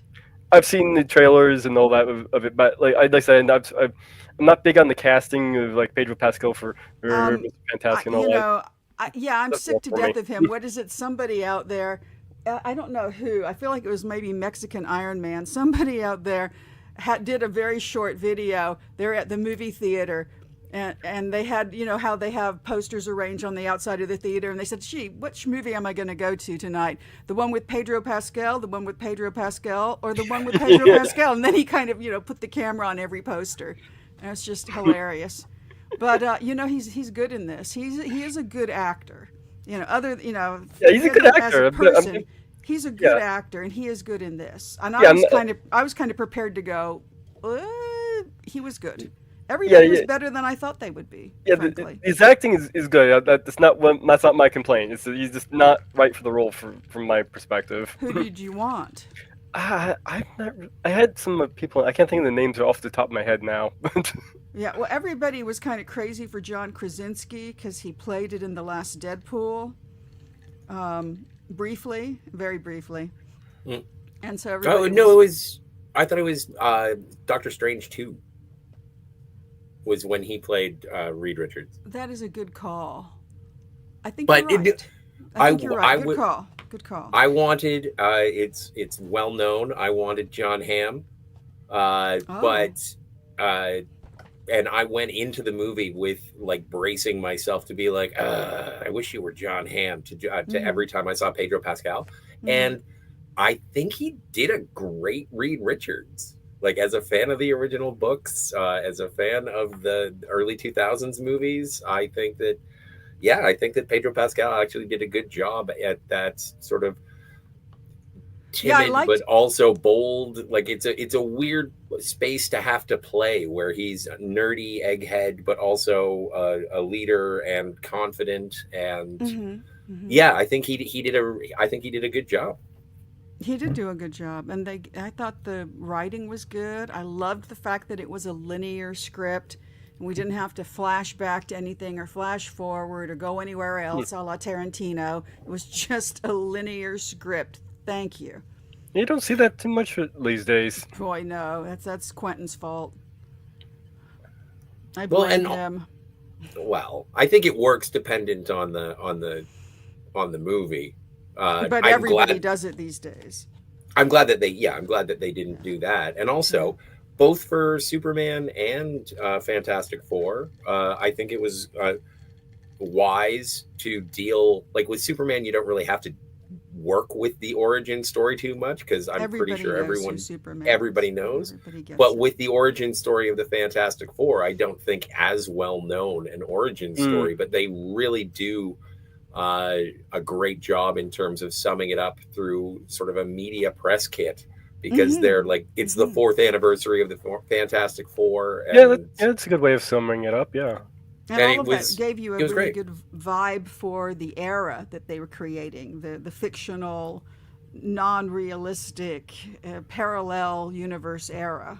It was good. With Superman, the concern I had with him, with that one, was it was going to have almost Superman as the background character with too many other characters pushed into it.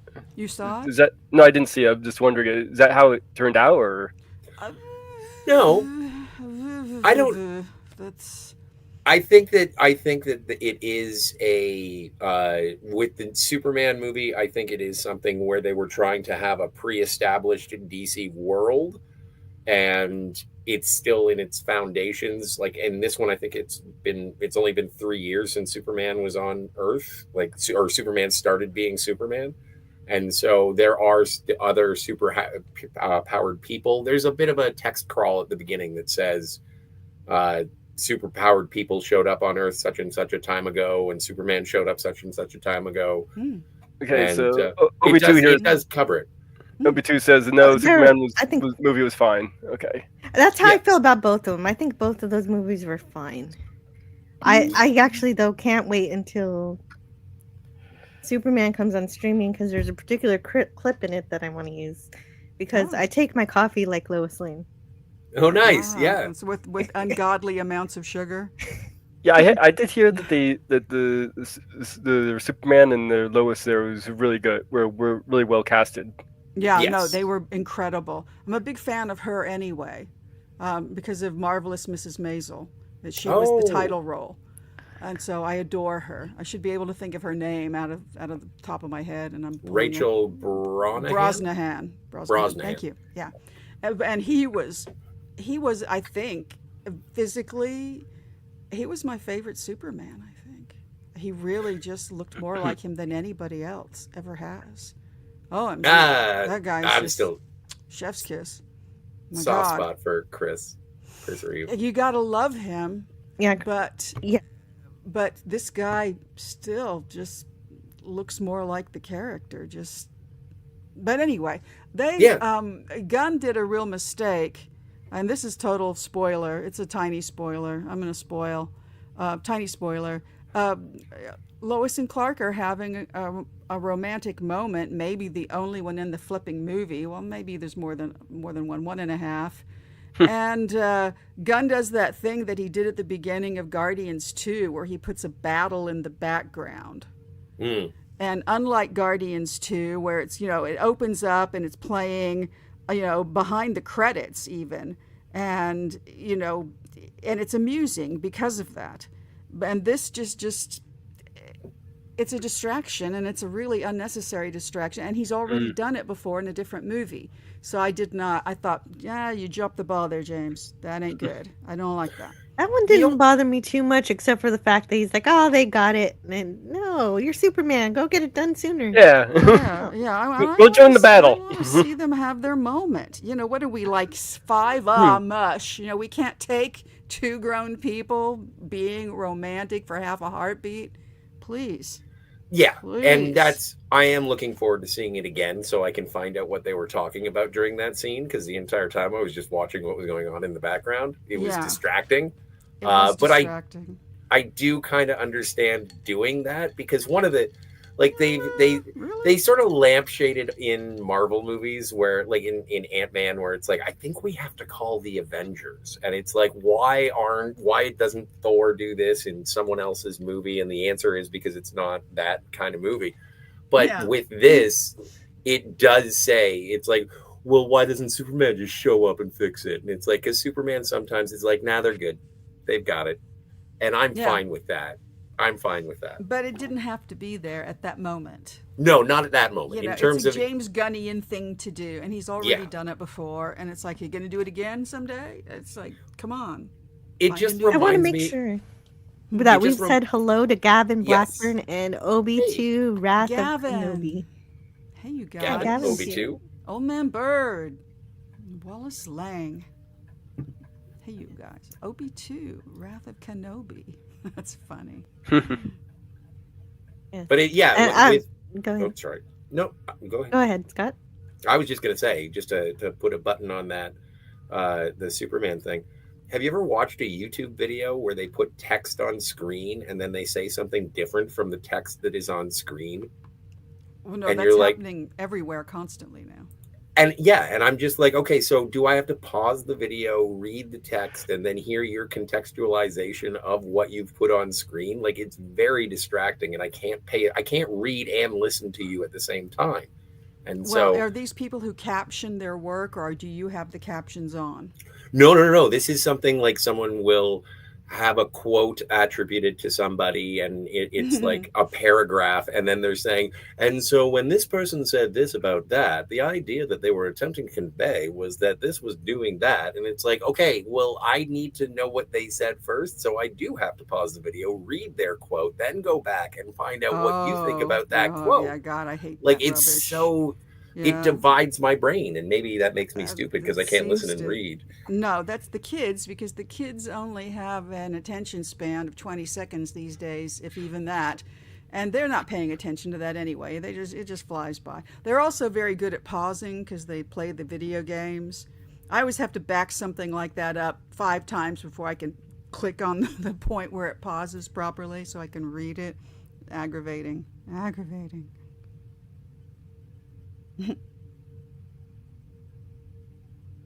And Bird says it's that time of the year, going to binge Harry Potter movies soon. I had Azkaban on randomly last night. Had what on randomly? Prisoner of Azkaban. I fell asleep to it. That's my favorite. That's my favorite. Mm-hmm. Pretty good one. When I was at the theater, I saw that they were showing the extended editions of Lord of the Rings in the theater. And it was crazy tempting. But I always want to go do that, but then see you later, family. I'm gonna be gone. Yeah, 4 hours. crazy tempting. Exactly. I've got the extended editions on my on DVDs here, so if I want to binge, it's like a good 12 hours. But I've never seen them in a theater. I've watched them in theaters, so that's definitely an experience. I've never seen the extended edition in a theater. Oh, yeah, you mean your butt would be in that seat for over 3 hours. Yeah. That's a long time. But I'm with Wallace Ling. My all-time favorite Superman is the first Superman, 1978, starring Christopher Reeve and directed by Richard Donner. No, it's technically not the first Superman, but first Superman movie. Technically, yeah. That's true. First movie, maybe. Yeah. Well, but they did. Like Kirk Allen did the serials, so it had been presented. Yeah, and George Reeves, which was on TV. Yeah. Yeah. But either way, I think that you are right, Tiger, in terms of it being like the first cinematic experience. For cinematic experience, for special effects, and also just for the big blue Boy Scout. I liked Henry Cavill as Superman, but I didn't like that he never had fun being Superman or at all, really. Those looked horribly dark. I haven't even really started. Every now and then one's on the TV and I'll kind of have half an eyeball on it, but that's kind of it. I haven't really sat down to watch them. Like I watched Justice League. I watched both versions of Justice League. Both cuts. Yes. Yeah. I revisited the Zack Snyder Justice League a little while ago, and I was like, yeah, this is, I'm okay with this. I don't know that I prefer Joss's. I liked it too. The 4-hour cut anyway, not the. Yeah. I never saw the first one. I want to say hello to Tommy and the Guinea Pig Collective. Tommy. That is one hell of a band name. Tommy's been doing from some the great rock stuff. opera. I will be. Yeah, I gotta fix my bot. It's so annoying that it doesn't post the links right now. Yeah, it's a short leave. The bot's on holiday. Get Yaffet to take care of it. And Bro and I have been watching the Leica movies, which are showing on Tubi, all of them but one. So if you ever wanted to see those, the Leica. Movies? Laika. It's the production company that makes stop motion animation. So let's see if I can name them: Coraline, Paranorman, the Box Trolls, the Gromus, Kubo and the Two Strings, and the Missing Link. Not the Missing Link, just Missing Link. So. Yeah, and so we watched all of them, but Kubo and the Two Strings, because that one is on, I think, Max or some such thing like that. Somebody else has a whole. They released them all at the same time? They're all on Tubi for free right now if you want to watch them. Oh, cool. They're very good. Oh, a little bit of trivia on the Superman movie. The scene where they're sending Kal-El off in his rocket, and you have Marlon Brando doing his speech to his infant son. He's actually reading his lines off of the diaper.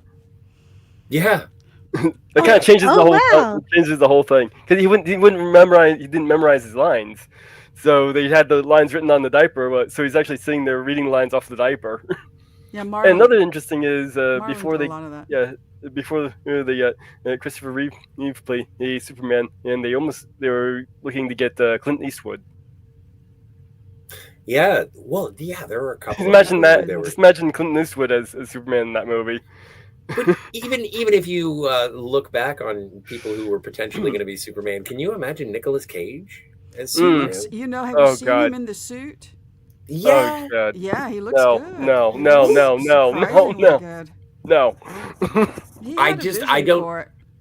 I don't think I would have been able to see past Nicolas Cage, especially at that time period. I've never been able to see past Nicolas Cage. I'm not a fair. But however, there's two people that I know of that I'm aware of that are just complete Superman heads, total incredible fans. Jerry Seinfeld and Nick Cage. Yes. Yeah. So he wanted it, and sometimes somebody who wants something should get it. They should get it because they Not in want that it. case. Oh. Yeah, I've seen him in the suit. I don't know, and it's almost a thing where it's like, thank you, Batman and Robin. Thank you for making it so Superman Lives didn't happen. Well, they put him in a movie, and he got to play Superman for half a heartbeat, right? No, they CGI'd him into the Flash movie. That's it. That's yeah. It. That's not. Which I didn't Gavin see. Blackburn says, "Not the bees." Not the bees. Bees. My God. There you go. See, speaking of remakes that just shouldn't exist, like that was actually that was from the Batman comic. Not the Bees? I thought Not the Bees was from the Wicker Man remake. My God. Yeah, it's from Wicker Man. Yeah, that's from Wicker Man, but there's a line in one of the Batman comics where he's like, bees, my God. Lemon Pie says, "What's the deal with kryptonite?" Lemon. Great to see you, Lemon. Lemon Pie. Never Nicolas Cage as Superman. He ever. looks good in the suit. No, he didn't. At that moment in time, he looked really good in the suit. Well, but that was post death of Superman, and when he was revived, that's when Superman had the long hair, and so they were going with Nicolas Cage being long hair Superman. Yeah, he was real cute. And I'm not a big Nick Cage fan, so. That's kind of the thing, like with Reed Richards. That's what I was most upset with when it came to Pedro Pascal and John Krasinski. I'm like, my Reed Richards is classic Kirby Reed Richards. He's clean shaven, no beard, no mustache, no nothing.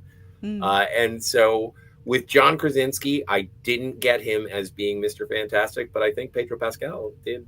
He captured what I read as Mr. Fantastic. They wrote it well. It was a well-written script too. They dropped some ball. There was not enough of Johnny and the Silver Surfer interaction. There needed to be just a little more there. And I felt like there was maybe something left on the cutting room floor. I think there was a lot left on the cutting room floor. It feels like a director's. It feels like a very thin story. Very like it. Fine, it was well written, but it wasn't. I don't think there was enough. I was flat for me. I was A++ across the board with it, but yeah, there was a lot on the cutting room floor because even John Malkovich was in that movie and they cut him. Incredible. Like his entire character. Oh, that is so wrong. Well, yeah, but apparently it was just because they were juggling so much stuff and establishing so much, and they were like, well, and that's why Paul Walter Hauser as Mole Man is what basically fulfilled the function of both. I think it's Red Ghost is the name of his character, Malkovich's character. And so they both were doing the same thing. And so they said, we got to pick one. And it was like, well, people know who Mole Man is. Well, they also needed Mole Man. Well, I'm totally spoiling. Folks, yeah.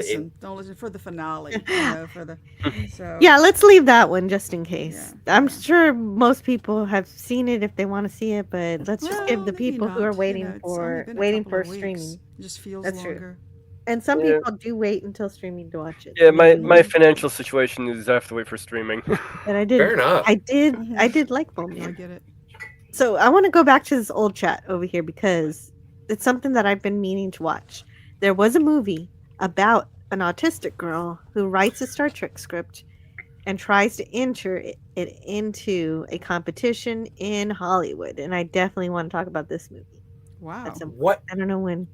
That is with Dakota Fanning, and I think Patton Oswalt is in that movie as well. I forget what it's called, though. It's called Please Stand By, and Bird of Prey 5 asked me to review it at one point, and so now I've got to do it at some point. Yeah, I think you do. I have never heard of that. That's amazing. Oh, I have some Star Trek questions for Jill. Okay. Bro and I were watching the Saturday Night Star Trek on MeTV, and he's like, so warp 1 is just the speed of light, and warp 2 is the speed of light times 2, and warp 3 is the speed of light times 3. I said, Not you quite. know, I don't know if it's mathematical or exponential. It's exponential. I kind of assumed it was, but then by the time you get to, if it's exponential, by the time you get to warp 10, you're going to turn space-time inside out traveling that fast. Well, that's kind of the argument they do in Next Generation. Like that's they do say that they go to, well, they say it in Next Generation as well. Next Generation, warp 10 is basically infinite speed. No, well, and then that's threshold for Voyager as well, but not threshold. Really... Not threshold. Well, I have a fan theory. The threshold was Tom Paris' fever dream. Yeah, well, weird.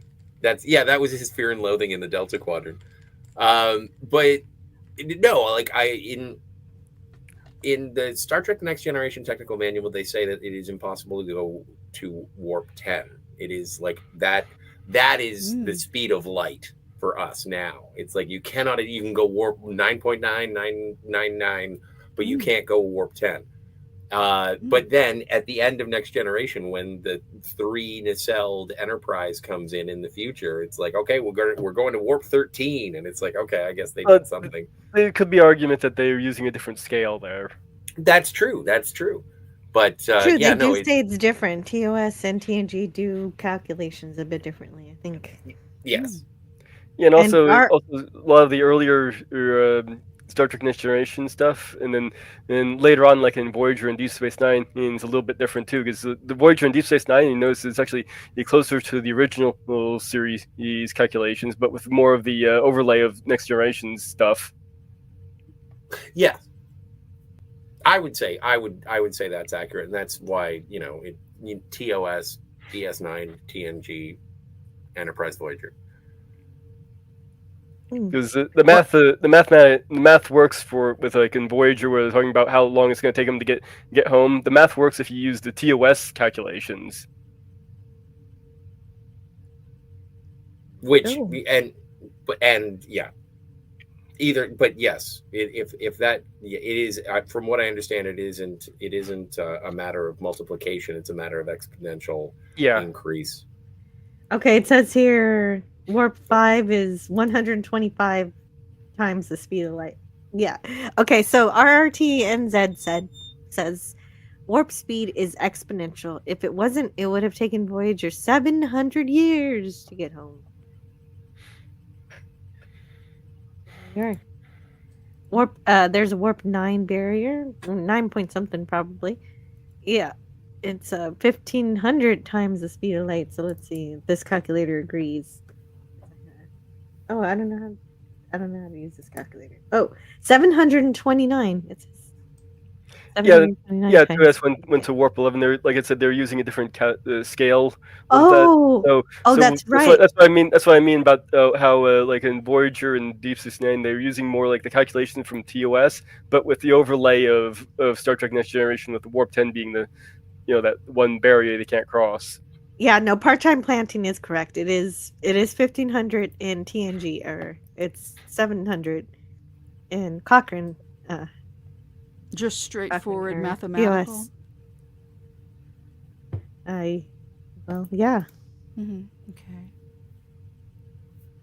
Yeah, and this calculator says the velocity values of warp factors are calculated for standard conditions within the Milky Way galaxy.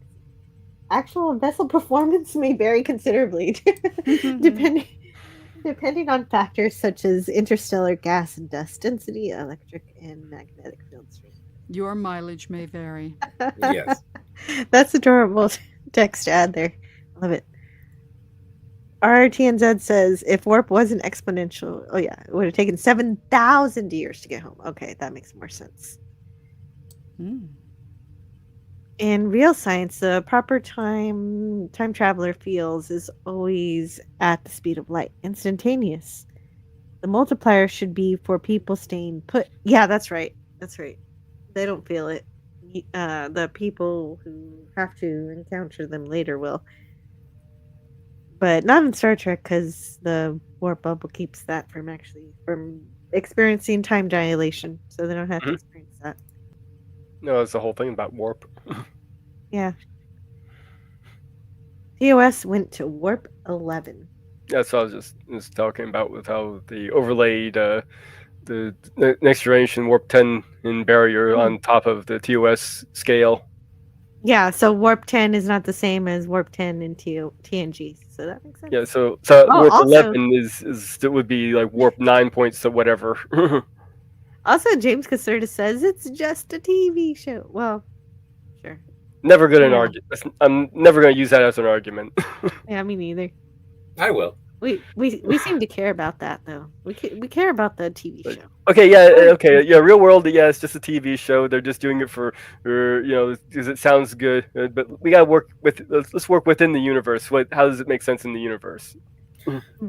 But and also, I think that in terms of what warp speed is, yeah, it's just a TV show. But also, you want if it's a good story, you want the story to sort of feel like it's plausible. And I think that's one of the things that is lacking in the current Trek is if they go to warp, then it's almost like they teleport to where they want to go. It's like, okay, let's warp there, and then they just warp right into it, and it's just super fast, and there's no sense of the galaxy being big.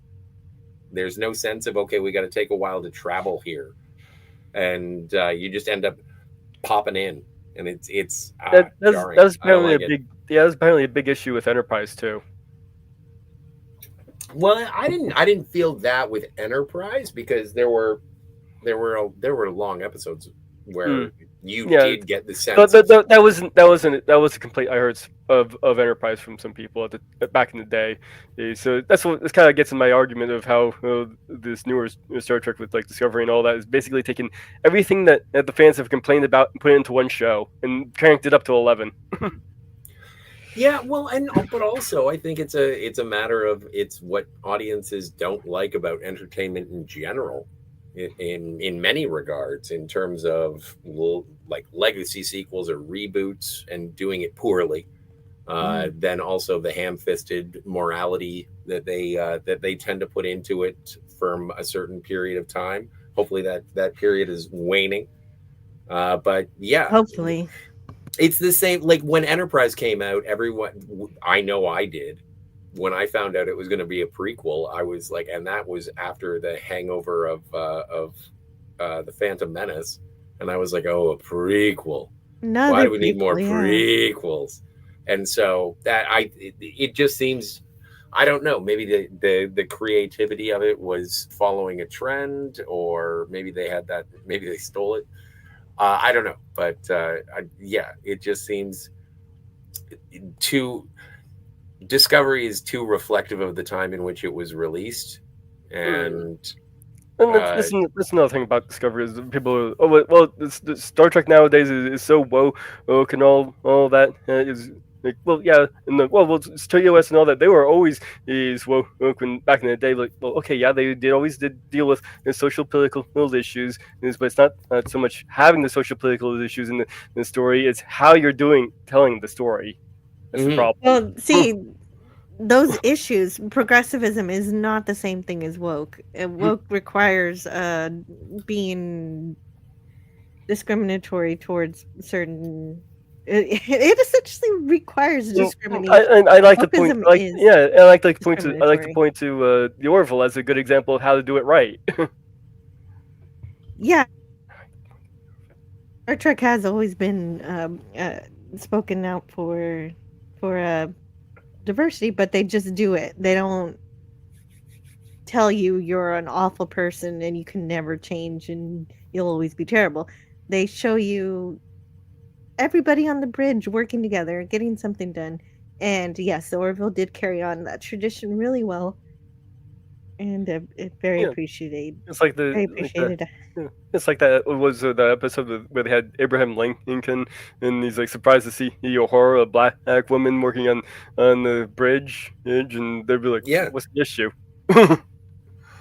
Well, but not only that, but even when it came to the treatment of the villains as well, my favorite episode of the original series, The Alternative Factor, has the end of the episode is after evil Lazarus and good Lazarus are fighting in the in-between world, and Kirk muses Spock, and he's like, "But what of Lazarus?" And it's like, and well, what of Lazarus? And the thing is, and I know it's why are we kinda bringing silly, up this terrible episode? I because He said the it was reason his favorite. No, I know I was being facetious, but the reason I bring it up is that even in that, when the universe was going to be blinked out of existence because of the incursion from Lazarus and everything that they had to go through, and it is an awful episode, but then at the end of it, there is that compassion to the adversary that they had just encountered and the friend that they had just made, and so it doesn't tell you, oh, he was bad. It's like, oh, I can't imagine that sort of constant battle throughout eternity. And so you don't have to vilify and make people feel less. And that's something that Star Trek did as well. Like even with like that, there are at the end of Balance of Terror, it's like, in another lifetime I could have called you friend. At the end of Mirror Mirror, it's like one man with a vision can change the galaxy, and like all of these things that are more hopeful, as opposed to being like, oh, those people, well, they fucking suck. Let's and it's like, oh, okay, I didn't realize we got here. The hate brigade. Yeah. And oddly enough, when they introduced that sort of black and white morality to Star Trek in the Kurtzman treks, that's when it started to receive its most amount of hate. And it was like, well, if you're gonna judge without with impunity, then so are we.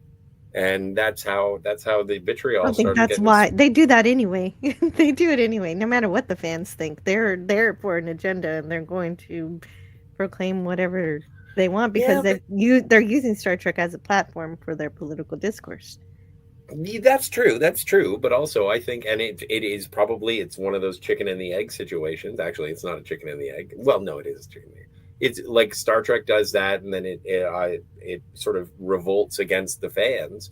And now, after having, like, when did Star Trek Discovery premiere? Like 2016, 2015? It was 17. Like that? 17?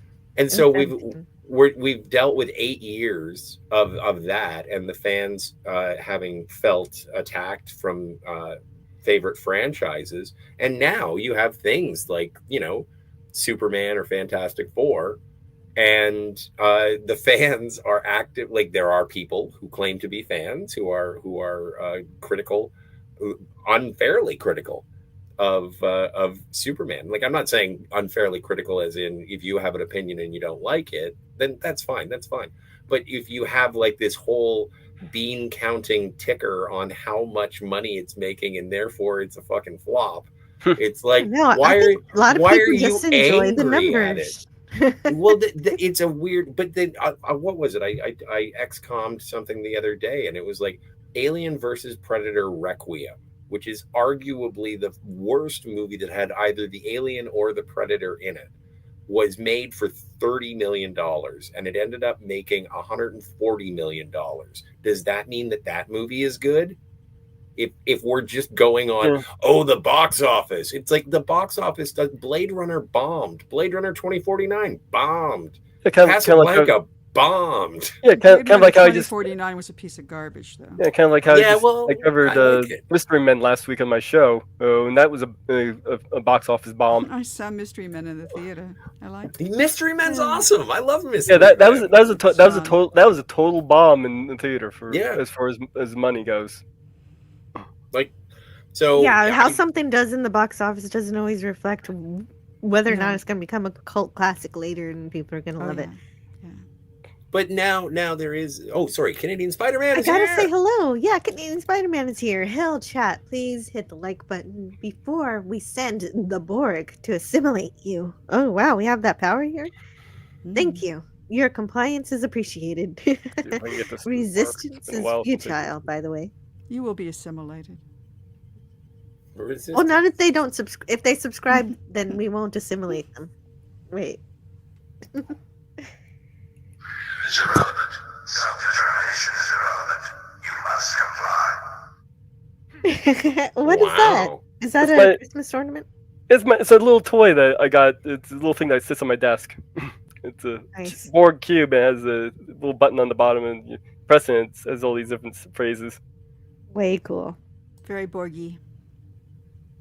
Yeah, and I'm glad Spidey's here. And Ken Jack Ben says they took something bright and optimistic and turned it into a bleak dystopian cliche, deserve nothing but mockery and scorn for their pitiful attempts to entertain us. That's the thing, is I don't think they were trying to entertain us, because they didn't.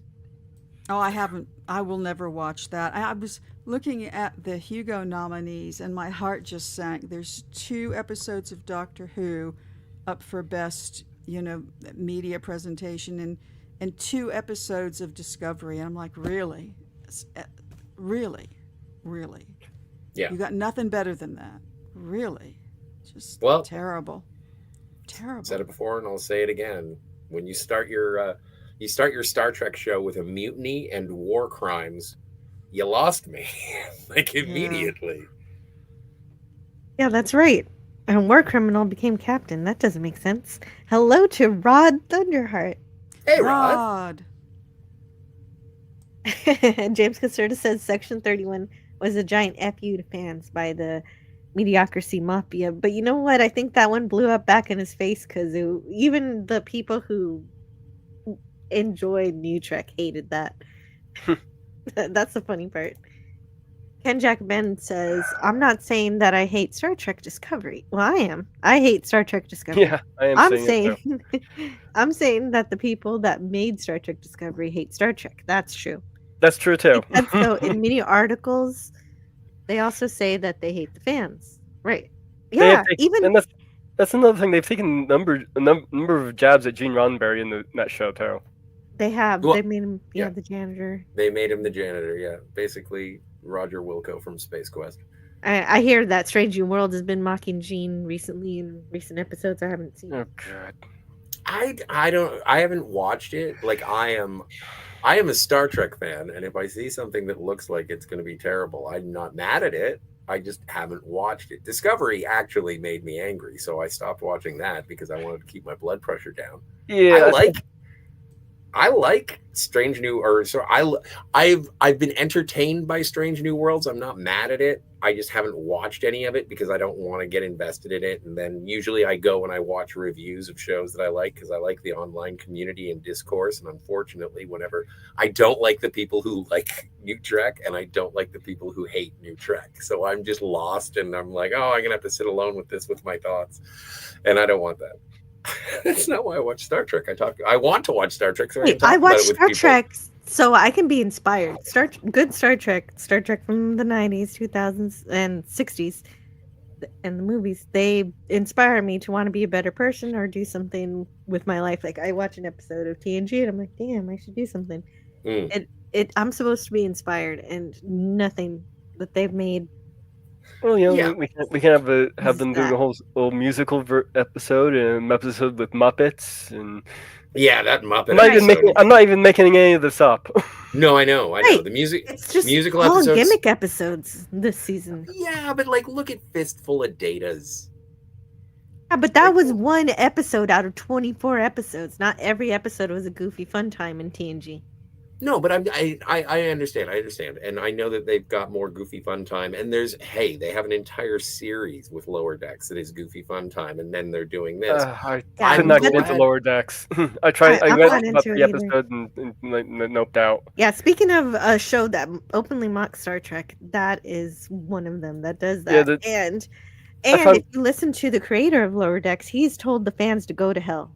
If you took Wesley Crusher and Neelix and merged them together in a transporter accident, that would be a less annoying character to me than an Ensign Mariner. Yeah, but I like Boimler and Tendi. I've really only seen the first season, but she's just like, I'm gonna just chop off your leg because I'm drunk, and everybody's fine with it. Well, shut up. Sorry about that. Shut up. No. Isaac is Isaac takes off. Isaac is not a member of the Union. He's part of the crew. He's part of the crew, but he's not a member of the Union. He you're doesn't know coping. better. You're coping. He's an android who doesn't understand. That's completely different. I mean, the narrative actually did make sense for him to do that. Yeah, it did. Because he was learning what pranks are. He didn't know. He didn't know what pranks are, and him thought it was be a funny prank.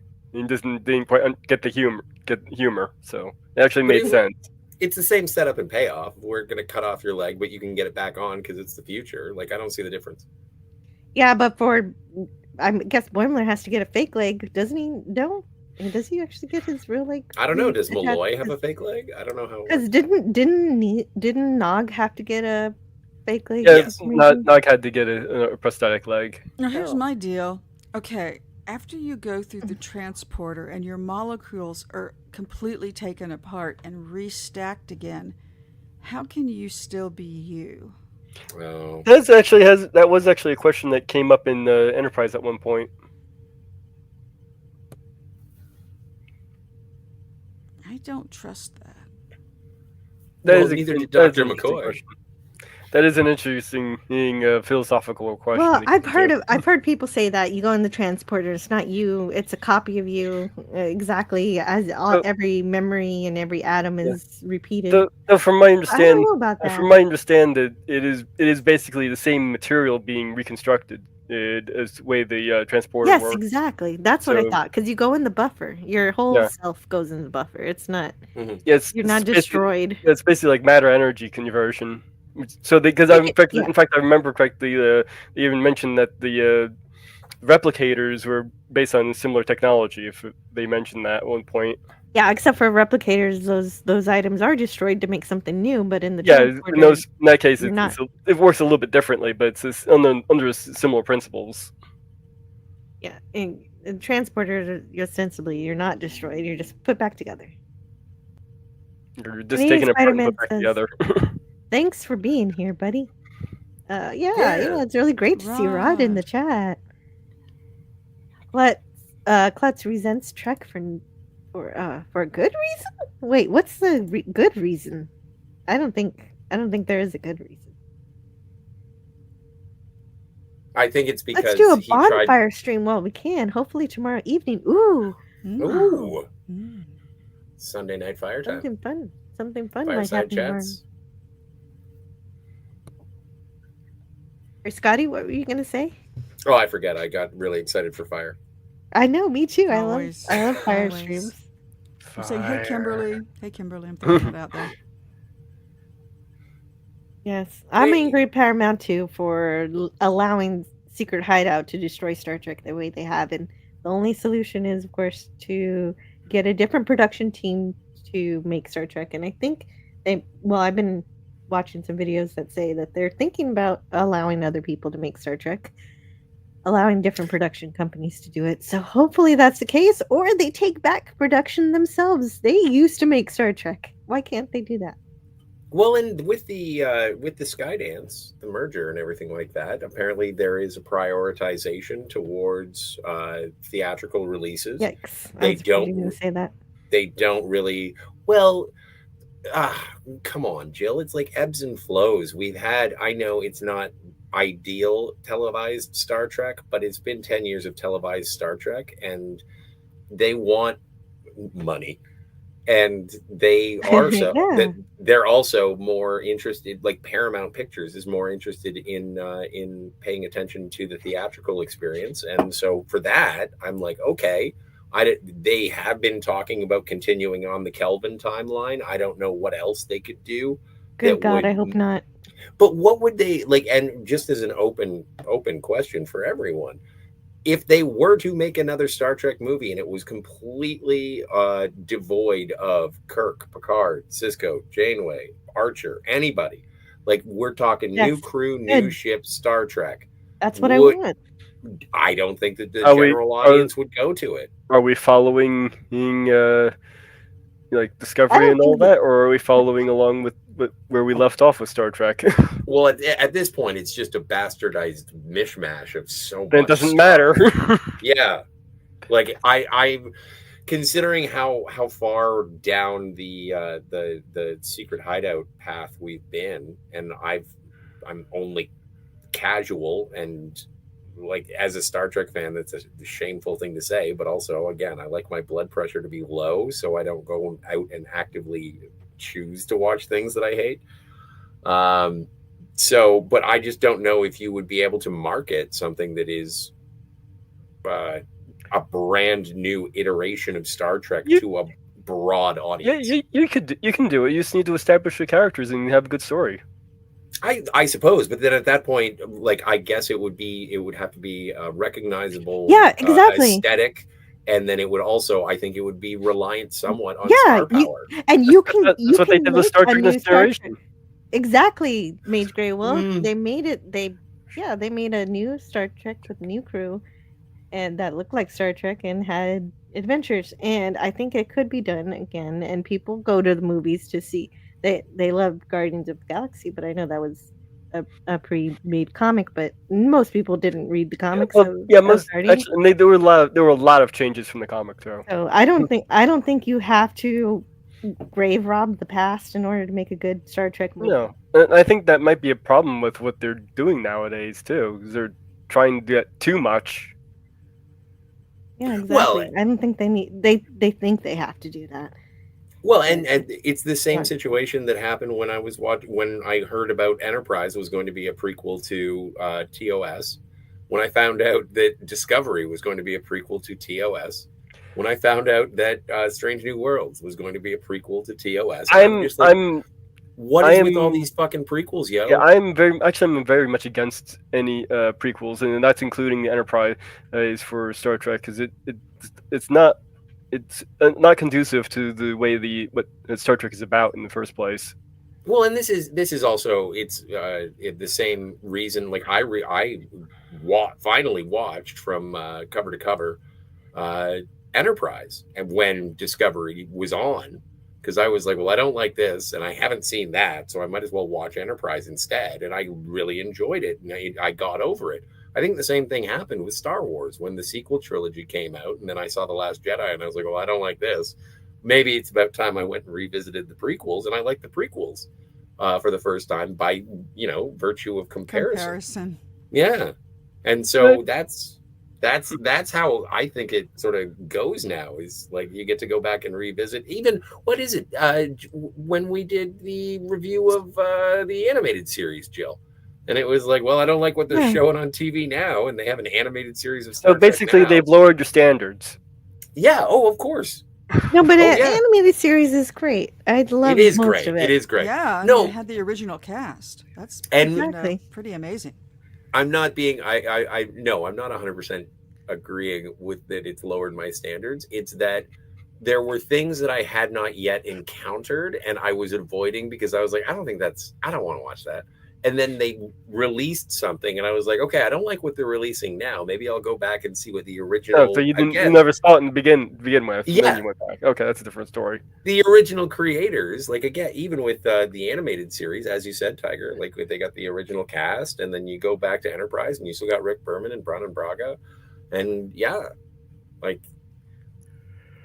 I want to wholeheartedly agree with RRT and Zed's assessment. Nog has the best character arc in DS9. Prove me wrong, but I can't. Yeah, he did have some of the best.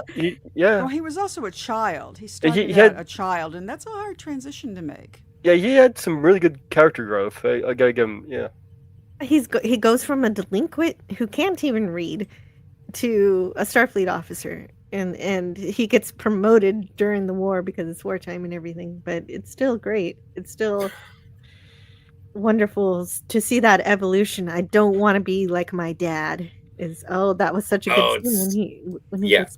ouch. Well, but also I think that is something that is a progression of Nog and Rom, because then Rom does actually prove himself, and he's inspired by Nog, and so I think it's great. Wallace Lang is reading my mind. Because when I was asking the transporter question, I was thinking of that visual from Mad Magazine on their parody of which they called Star Trek. And there's a post-transporter shot of, I think it's Mr. Spock, and his shoulders are on his waist, and he's got his arms coming out of his ears. It's just really good. Classic Mad Magazine image. So what Wallace Lang said was, have you ever read the Mad Magazine parody of Star Trek TOS back in the 60s? or transporter had reassembled the crew members I incorrectly. feel like I should go find that image and put it up for us Oh, to all yeah, share. yeah, Let me see. yeah, Let me just yeah. go see if I I can would love find to it. It's share got to that. be That would out be there fun. if possible. I wonder if we can find those old Mad Magazine parodies of each of the Star Trek movies and just do. It'd be easy to do slides because you just need the pages and zoom in. But Oh, that could be fun. I've it considered would be doing interesting. something like that with literature before, and a magazine Yeah. would be a good start. Yeah, it's only like 6 pages. Yeah. Now here's one I found. Wow. Here. Wow, we've got a great chat tonight. Wow, things really picked up here. I'm Nod thinking goes dang. from Here's one of selfish, those. illiterate, delinquent to brave, honest, resourceful Starfleet officer and hero war veteran. It's like the artful dodger evolving into hornblower. Well said. That's one of the Mad Magazine clips. If you want to pull it up. Okay, let's see. No, I don't want to leave studio. They made everything icons instead of actually putting words, and when you hover over the icon, it doesn't even give you a thing that says this is screen share. There's no alt. Whatever, I'm complaining. So there's a Mad Magazine clip, one of them at least. Oh, yeah. No, that's not good. Find me either check your reason unit. I think you get me. Okay, my mistake. It wasn't Spock. It was Kirk. God, that's the best. Yeah, reminded me to check your reassembling unit. Here, let me help you put yourself together. Okay. Good find, Mage. Good find. Yeah, thank you so much, Mage. So fast. So they also did that joke on Spaceballs, even yes, though that's I have not mad even a Star Google Trek movie. have mad Google foo skills apparently. You do. Sweet. I want Better hurry. So funny. Oh. Better hurry. I've got the strangest feeling that my face wants to sit down. And this is probably Mort Drucker for sure. Yeah, that's what I was going to ask. Yeah. He is one of the greatest caricaturists of all time. When they did their Harry Potter Mad Magazine, Jill, they called Voldemort Druckermort, which is really, really good. Wow, I'll have to see that. I'd like to. I picked up a copy in an airport. I was walking by the whole episode's Harry Potter. I'm like, okay, I have to have that. Boom, boom. I wish I would have saw that. Canadian Spider-Man says, "Have you talked about Battleships yet?" Scotty R37, anti-derivative Jill. That's what we were thinking we were going to talk about tonight so we're going to talk about the movie Battleship with Canadian Spider-Man on the 29th on Friday.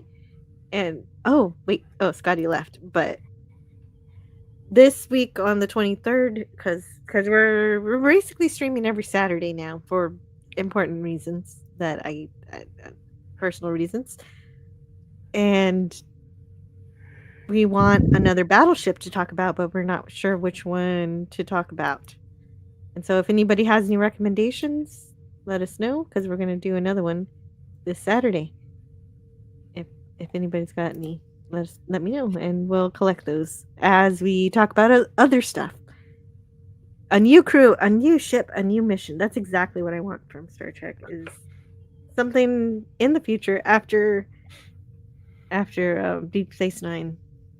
And having nothing whatsoever to do with Kurtzman Trek or anything Secret Hideout related. And that would be wonderful. Rod Thunderheart says, "Hey, I have a link you should check out." Oh, you do? Okay. Did you send it to me or something? Let me check. No, I don't. If you send it to me on Twitter, maybe I'll check it out. I'll check that for you in a little bit. And Canadian Spider-Man says, "That's what the fans are for, and they are more than capable." Well, definitely.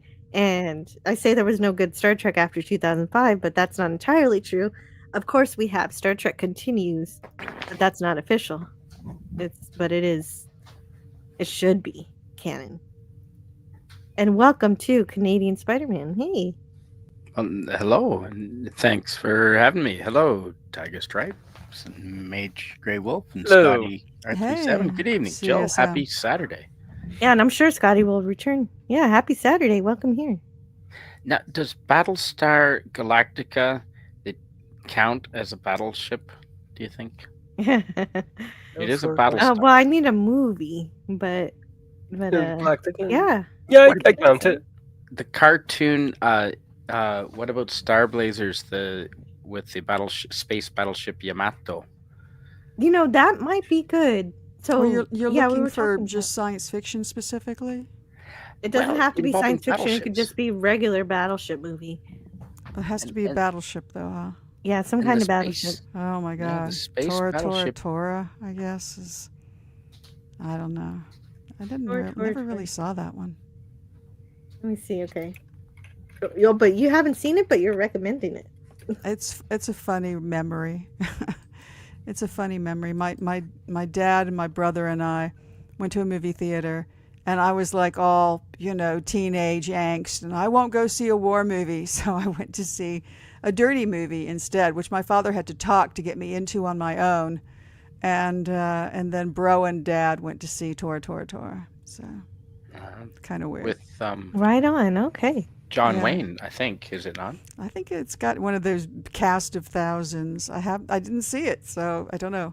The only thing I know for sure is I think Toshiro Mifune is in it, which would make sense. But other than that, I don't really know much about Tora Tora Tora. I was thinking I guess it has to do with World War II. Well, I think it's Pearl Harbor specifically. It is, yeah, with the sinking of how many battleships sank? A bunch. Well, basically, I'll take all the recommendations tonight and decide later. So I'll put that one down.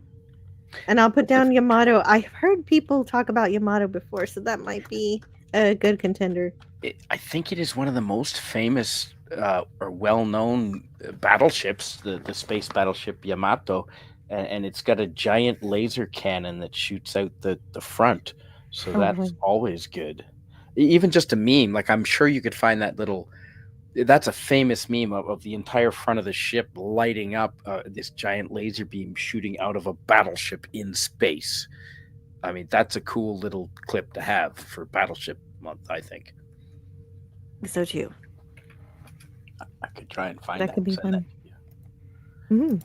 Yeah, and Star Blazers was the cartoon show, and I know that they did a 1 hour and 30-minute anime movie that is top quality. So I just watched it not that long ago. I'd be surprised if Scotty hasn't seen it, and Mage, I bet you have. I think I have a long time ago. Pretty sure I have. We can find out about what Scotty's seen or not when he returns. James Caserta is being funny here. He's saying, who should run Trek? Mike Sussman. And I know why he's talking about that, because they're thinking of doing an Archer show. I don't know what they're going to do with Archer, but Mike Sussman he wrote Star Trek when Star Trek was still good for and for Enterprise and I think TNG. I'm not sure. And so at least he actually somewhat knows Star Trek, so maybe that's possibly good if Secret Hideout has nothing to do with it. And I am hearing the idea that Skydance is interested in people producing Star Trek who are not Secret Hideout. So hopefully that's true. Star Trek is in such a scary limbo right now. I'm just waiting to see what it needs a happens. break. It needs time off. Needs a break and needs everything from Discovery. Yep, decanonized. We certainly don't need to be seeing Starfleet Academy. Unfortunately, that's coming whether we like it or not. That's kind of how it feels like with all these shows lately. It's coming whether you like it or not. Thrawn Kill says the movie where the modern carrier goes back in time to World War II. I remember hearing about that film. People raved about that. It's like a time travel film. What's the title of that? That one always sounded like it was probably pretty good. It's not a battleship movie, but yes, that is an excellent movie, and it's got a bang up cast. But it's a battleship, right? They're transporting a aircraft carrier. Aircraft carrier, not a battleship. And it's got I want to see. Isn't one an of aircraft Michael carrier Douglas by or Kirk definition Douglas? a battleship? Don't they have to defend themselves? No. No. Battleships are very different than aircraft carriers. They're actually obsolete now. Battleships are. Yeah, where aircraft carrier you can assert Yeah. They can only use dominance submarines anywhere. now because it's too easy to take out battleships now. Totally. Oh, wow. And they're expensive. Yeah, aircraft carriers are because you can extend. I mean, it's a landing platform for your country's air force anywhere in the world. I love aircraft carriers. I sniffed a lot of airplane glue growing up building those aircraft carriers. Unintentionally. But accidentally, not with accidentally. Sure, accidentally. In the winter, Well, not at Canada, don't open your windows when it's minus 30 Celsius out. But that's the only way that to make sure the glue fumes go outside the window. No, my favorite smell is magic marker. Ooh. RRTNZ is trying to help us out with some battleship movies. Go with Gore, the Argo. Oh, Space Battleship Yamato. That's the second. 2 people have said Battleship Yamato. Okay, so that might be it. But you guys Argo. You guys were talking about Final Countdown? That's the one. No, we didn't. That's the aircraft carrier that goes back in time. Title. That's the time travel one. Yeah, Kirk Douglas, Martin Sheen. Yeah. Charles Durning goes back from like 1980 something. The USS Nimitz goes back to, and they can stop Pearl Harbor. The Nimitz, yeah, that was a super carrier. That was one of the first super carriers, I believe, with nuclear power. Stopping Pearl Harbor, my gosh, how that would change the world. And when you got back, it wouldn't be the same. It wouldn't be. And that's the thing. It's a time travel story, and it's very kind of Trekky. And it's like, can we do this? Should we do this? America might not have gotten involved in World War II. And so it's an interesting, but it is I don't know. I remember it as being a B movie, and when you watch it, it's cool. Kirk Douglas. Yeah, exactly. It's got Kirk Douglas, Martin Sheen. The effects are terrible. The special effects are horrible. But that was also a thing in the 80s where they were after I don't even know if corny Final Countdown was after Back to the Future. But there was another one called the Manhattan Project. And that one had race too. Supercomputer. It's trying to take over the world. Or am I thinking of Forbin Project?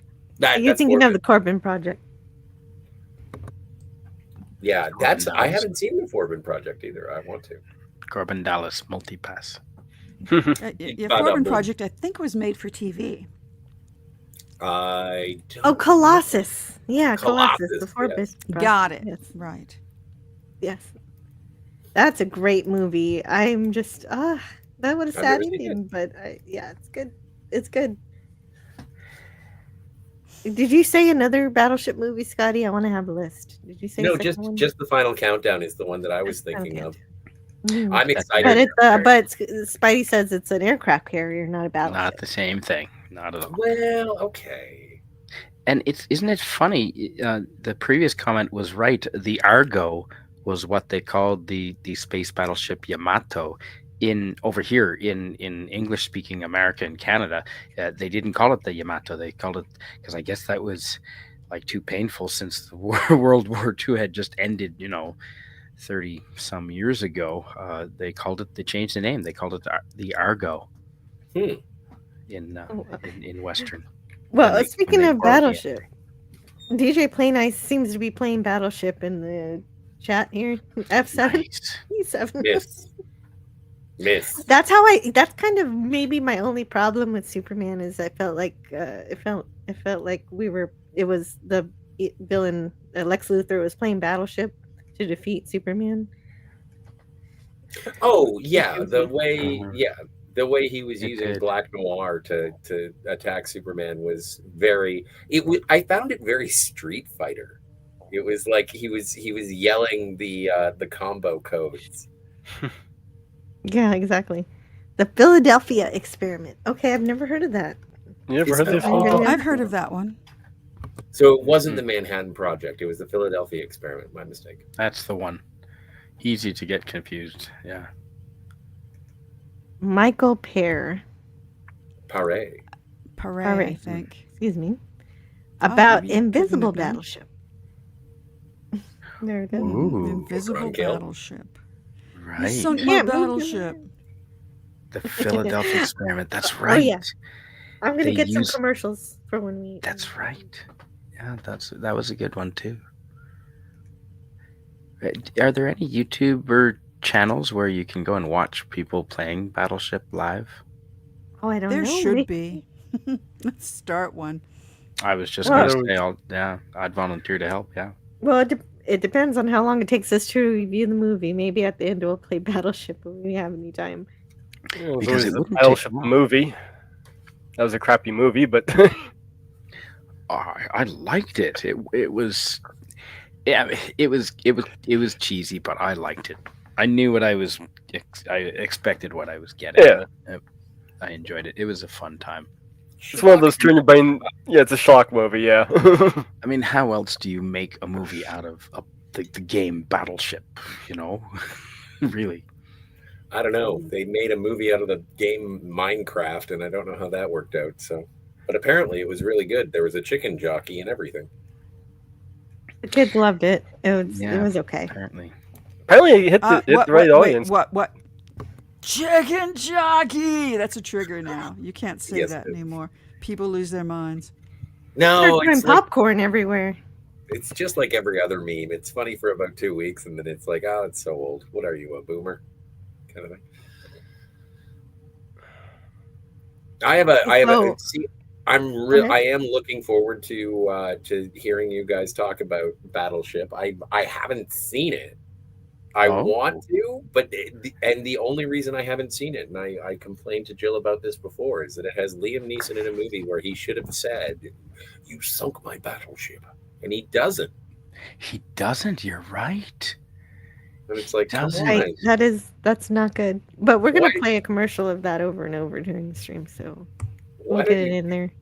Why do you Oh, pay Liam DJ Neeson if you're not nice. gonna That's a say- must. Okay, we start tomorrow. All right. Wait, what do they start tomorrow? I What's think he tomorrow? wants to start a channel where we play Battleships live tomorrow. Oh, I'm up that's for. I'm not amazing. joking. I'm not. No, joking. I know you're not joking. I would do that. But, DJ Free Nice. okay. I am totally up for that. If you're serious, I would totally do that. You'd be a cool person. Yeah, to do well, I that. hope for your sake he's serious. Right. Oh, and if anything, he can bring his board game to your fire stream tomorrow. Bonfire. Well, hopefully, yeah. Weather depending. It rained all yesterday. Cats and dogs. Nice. Living together, mass hysteria. That's why we still have campfires. Men got stuck in the hole from attempting to teleport the ship based on a supposed real experiment. Yeah, the Philadelphia experiment is supposedly a real experiment, and the whole story is that they were experimenting with teleportation, and when the ship came back, phased back into things, everybody was like merged into the bolts and the floor and everything. Wow, this sounds That's wild. Oh, I'm kind of interested in that. Okay, well, I'm getting some good recommendations. I don't know Well, what I'm that's going like to some pick yet. early body horror. It's a Well- Battleship is better than every Transformers movie. I'm Given, okay probably with not I agree. as long as you're not including the animated one. Yeah. that. No, not the animated one. Not the animated one. It's So the just- Philadelphia experiment, is that the one where Tom Hanks has AIDS? Yes. Okay, just checking. Okay. Well, Wallace Lang would prefer a movie called Space Invaders. They made Is there Pixels. not? Oh, Pixels, right? Pixels is sort Pixels. of a Space Invaders. Well, Pixels is kind of like a Kellogg's mixer pack of all 80s 8-bit Atari games. Mm-hmm. Yeah, they had Donkey Kong in it. It was whatever. It was okay. A Hubert that turns into a trophy woman. Pac-Man. Yeah. Oh, yeah. You know what? I've never seen Pixels because I heard it was so bad. It is bad. It should be good because it includes all that fun stuff, but it's not. Yeah, I've never seen that one either. Battleship, Navy versus aliens. Battle LA, Army versus aliens. Whoa. Well, if we're going to go with some stock movie, use Cowboys versus Aliens. Yeah, that's a good one. I didn't mind that one. I didn't mind it. I think I recently watched. I don't know why, but it was popping up. People had done reviews of it recently. A couple of channels had done reviews of it, and they were like, the beginning is awesome, the middle sags, and the end action is good, but it just doesn't really coalesce together. And I agree with that assessment, but I enjoy watching it for the cast, and it's much more a Western than it is Cowboys versus Aliens. Like it's much more a Western, and the aliens are just sort of perfunctory. And also, Olivia Wilde is too flat. She's too vacant as some sort of ethereal exposition machine. But here's an interjection. I had trouble with the Silver Surfer because of that. Her delivery was just too flat. She could have she didn't have that much to say, but she could have imbued it with so much more. Anyway, back to Olivia Wilde and her flat delivery. Well, and that was just it. But I think that if you haven't seen Cowboys and Aliens, it's first things first. It's a you watch that. And I haven't. If you look at the cast, if you're just interested in seeing, like, you've got Daniel Craig, Harrison Ford, Sam Rockwell, Olivia Wilde, Clancy Brown, like Paul Dano. Like it, and I'm sure I'm leaving people out, but like it is. Oh my God! It's Jon Favreau directs, and it's right after Iron Man. I don't think it's after Iron Man 2, but it's just actually it's well shot. It's a good looking movie. It does things fall a little flat sometimes, but it's a great high budget B movie schlock. It just needed more schlock. It takes itself very seriously. That's the problem. Yeah. It's always good when you play into it if you already know, but maybe they didn't know they were schlock. It's got an interesting production history, that movie, as well. Like, it was the guy created the comic book with the express purpose of it being a pitch for a movie, tried to get the movie made, and then I think they released the comic book. I don't even know if they released the comic book, but it is probably the earliest example of something being created simply for content. And oh wow. Okay, but before I let you continue, I want to be sure we don't miss Rod Thunderheart. He's going to bed. He says, I'm headed to the land of Nod. I'm working tomorrow. Drive safe. Good night. Good night, Rod. Later. Good night, Rod. Thank you so much for hanging out in the chat. That meant so much to me, and I hope you have a good day at work tomorrow. I'm glad you're working. Got something. He is not driving the big rigs. He's nice. Yeah. He's playing around out in a work yard, and I don't think it was a prison work yard. I don't think. That's good. The commute isn't long either. That's very good. Qbert always be like, Qbert is always cursing or something. What does that even mean? Good to see you, Shifty Chisholm. Yeah, hello, Shifty Chisholm. As bad as R2D2, they had to bleep out everything he said. Yeah. Cowboys versus Aliens would have been so much better had RDJ not dropped out during his temporary fallout with Jon Favreau. Craig replaced him. It was after Iron Man 2. Thank you. Yes.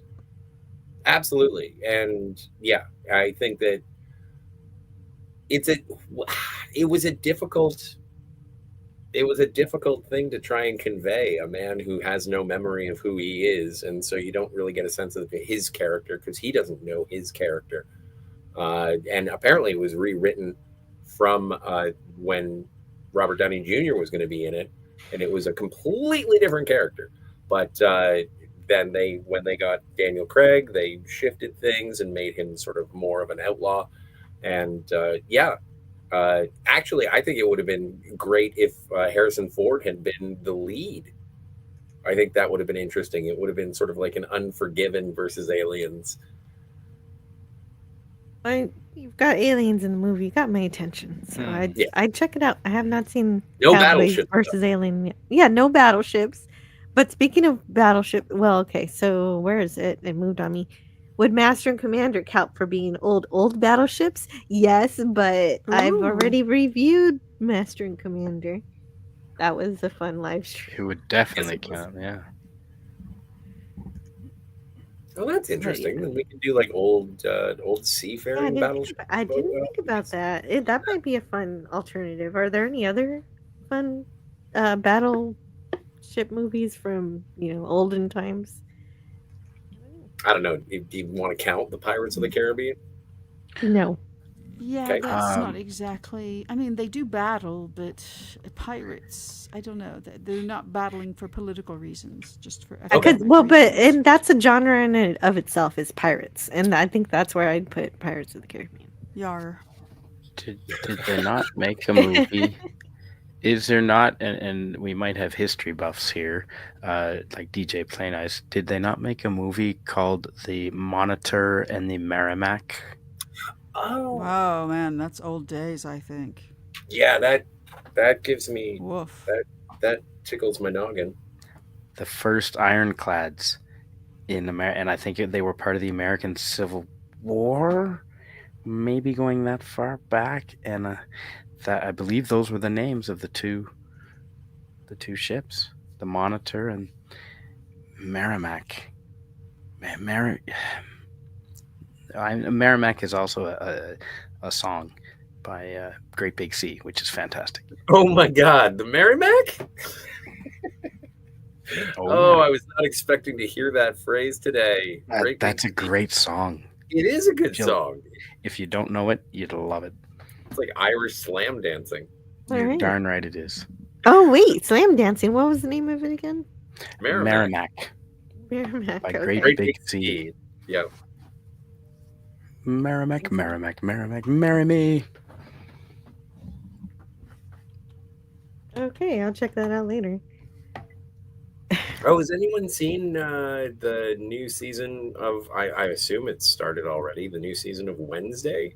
Anybody Wednesday? I haven't seen. I like the first season, but I haven't seen this new season yet. I gotta subscribe to Netflix to do that, and I don't think they're going to release Stranger Things the last season this year. I have a feeling that they're just going to push that. So I should probably just go ahead and cave and subscribe so I can binge Wednesday, because I was a big fan of the first season. Yeah, so no, I haven't seen it, but I am looking forward to it. The first season was fun. Okay, and does it have elements of comedy in it? Because that's what I usually look for with the. Yeah, there was some elements. Yeah. Oh yeah, definitely. Yeah, that's what it is. Yeah. My big complaint with Wednesday is they made Uncle Fester too thin. You know, who was it who was playing Uncle Fester? What's his name? The guy they from SNL. They needed to put some padding under his. The guy from Portlandia. What's his name? Oh yeah, Fred Armisen. His voice is perfect, but they didn't quite get the hook. He was getting back to the television show, which Christopher Lloyd never did. The voice of the character was perfect, but they just needed to pad him up a little bit. I kind of liked him the way I thought he was effective. You know, it's a new version. It doesn't have to, everybody's a little different. But I really love. I mean, they're really made an effort on that first season to tuck in homage to every possible version of Addams Family. All the way from the original Charles Addams drawings. They even put in stuff from the first paperback book that came out when the television series was on, which I had a copy of. And that was uncanny. When I saw that they had done that, I'm like, oh my God, somebody has dived deep. Somebody really knows their Addams Family. Oh, yes, you ought to be going to bed because you have to get up for church. Yes, Wallace Ling. Good night, Wallace Ling. Thank you so much. Maybe I should get to bed for I have to go to church in the morning, and that's very important. You go ahead and do that. And let's see if there were any chats I starred for you. Cheers. Yeah. Oh yeah. I had one starred from earlier. I am in agreement with Doomcock that Star Trek Discovery is an STD, sexually transmitted disease. Yes. Yeah, because it'd be agreed. And good night, Wallace Ling. Thank you for hanging out tonight.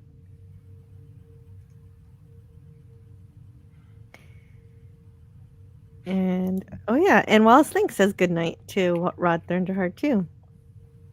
And Rod said that he was happy with Daniel Craig as the lead in Cowboys and Aliens. Yeah. Oh, yeah, but if you haven't seen it, I'd recommend. Stranger Things returns on Thanksgiving, continues on Christmas, and ends on New Year's. But Tiger Stripes is saying it's next year. Thank you very much. I appreciate it. You want a really old movie that involves a battleship? Yes, that's what I'm looking for. The Bedford Incident. It's from 1965. Yeah, I'm okay if it's old. Nice. Did you like that? Yeah, it was actually pretty decent. In fact, after I watched it, I was actually questioning: was this based on a real event or not? It was actually well written.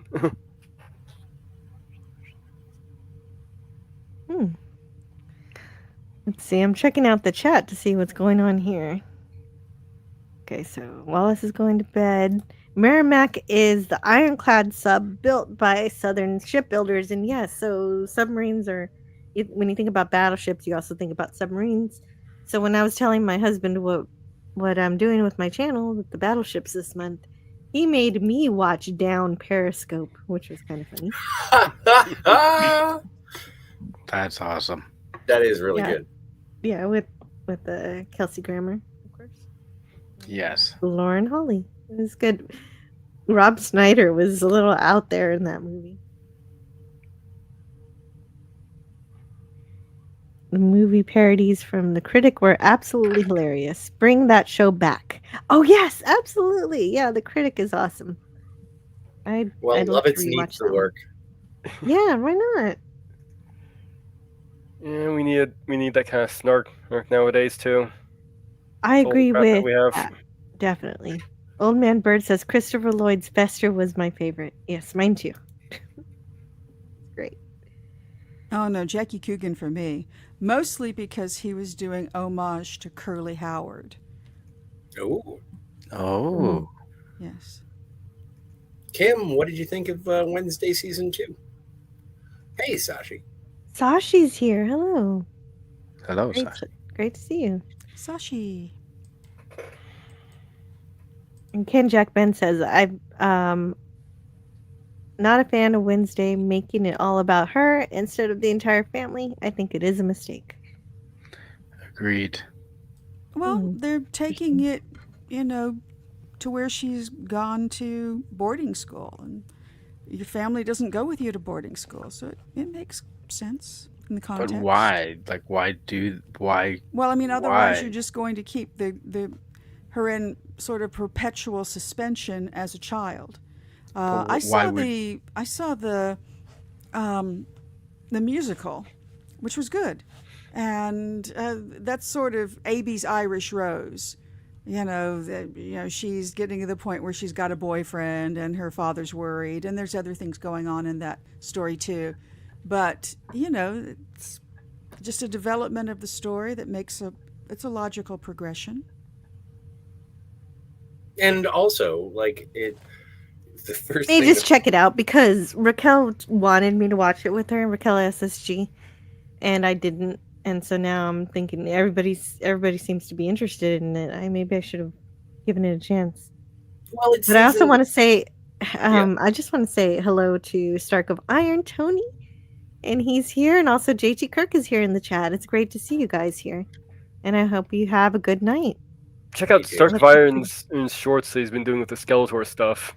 Those are some fun stuff. Those are really cute. Yeah. Check those out, definitely. And they don't take a lot of time. The Trek Reviewer. Hello. Hello, Trek Reviewer. Hello. Hunt for Red October and Sequest DSV. I do want to do Hunt for Red October, but if it's Battleship month, I want to stick to the battleships. But Hunt for Red October is coming up. There are battleships in Hunt for Red October, but they're not front and center. But if we're Well, it going to makes go, sense. if we're going to go so specifically to say that an aircraft carrier is not a battleship, Yes, we that- should. You really think so? You want to be that narrowed in? I'm kind of Absolutely. excited to see Yamato because so many There- people have talked about it. There are so many Would you- battleship. It's a big enough category. It deserves So, to be by itself. Canadian Spider-Man, if I went with Yamato, should I do the subtitles or dubbing, or is it in English? What's the deal with? If you're okay with subtitles with your anime, go with subtitles. Subtitles, if yeah. you can't handle subtitles, if you're like me where you can't really do subtitles and the action on the screen, go with dub. But I would say that there is a there is such a celebration of the dub of Cowboy Bebop, like in terms of the voice actors who do it. Oh, and also, like, I know that for Akira, and if you're curious about anime, that's where I would say your onboarding is. Maybe Sailor Moon or something else, but no, like with Akira, I am so married to the original American dub. I think it has the same one of the voice actors who did one of the Teenage Mutant Ninja Turtles. I think Leonardo, and I don't know their names. They're like the actors' names, but like I am so married to that dub. And I watched it with the subtitles, but when I watch it dubbed like casually, when I got the Blu-ray and I obviously wanted to do it as true as possible, and so I watched the subtitled version. But when I watch it, there was another dub that was done subsequently with a re-release, and I was like, these aren't the characters that I remember, because I watched it when it was on VHS. We rented it, and it was exotic and weird, and I loved it, and I really enjoyed the voice acting from it, from the Colonel to Akira and from Tetsuo and Kaneda. Like everybody, the personalities matched the animation so much that when I hear the newer updated dub that is supposed to be truer to the dialogue, I'm like, I can't get into this because I'm so reminiscent about that original dub. Nice. Oh, that's understandable. Oh, yeah. That makes sense how the performance of the voice acting can really change the atmosphere of the show. Thank you. But anytime What? Huh? Oh, before we get to whatever you're giggling about, JT Kirk is here. Anytime JT Kirk is here, I've got to play.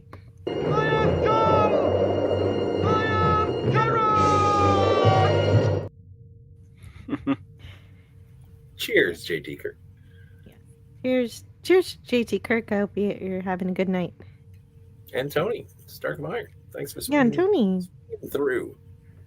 Yeah, thanks for saying hello. It's always good to see you guys. Was Velma really an abomination? Yes, it was.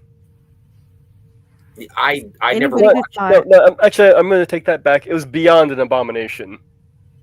It would have to reach abomination. Ooh, it reached new heights of abomination according to Mage Grey Wolf, and I don't doubt it. I For had some reason, no problem watching that movie or that show at all because I love Velma Dinkley. But when I found it, no, I love Velma Dinkley. You do, but I wasn't going to watch a Velma show if Scooby wasn't in it, and the fact that you it wasn't Velma Dinkley anyway. Oh, what was her last name? Was it not Dinkley? I don't know what her last name was, but it was basically just a show writer or self-insert. It wasn't it wasn't actually Velma. Mindy Kaling? That's true. It was the Mindy Kaling show. Yeah, that's true. I wasn't going to watch a Scooby-Doo show without Scooby-Doo. Well, exactly. I mean, how come they didn't do one about any of the other characters? No, you need Scooby, otherwise it's not the same.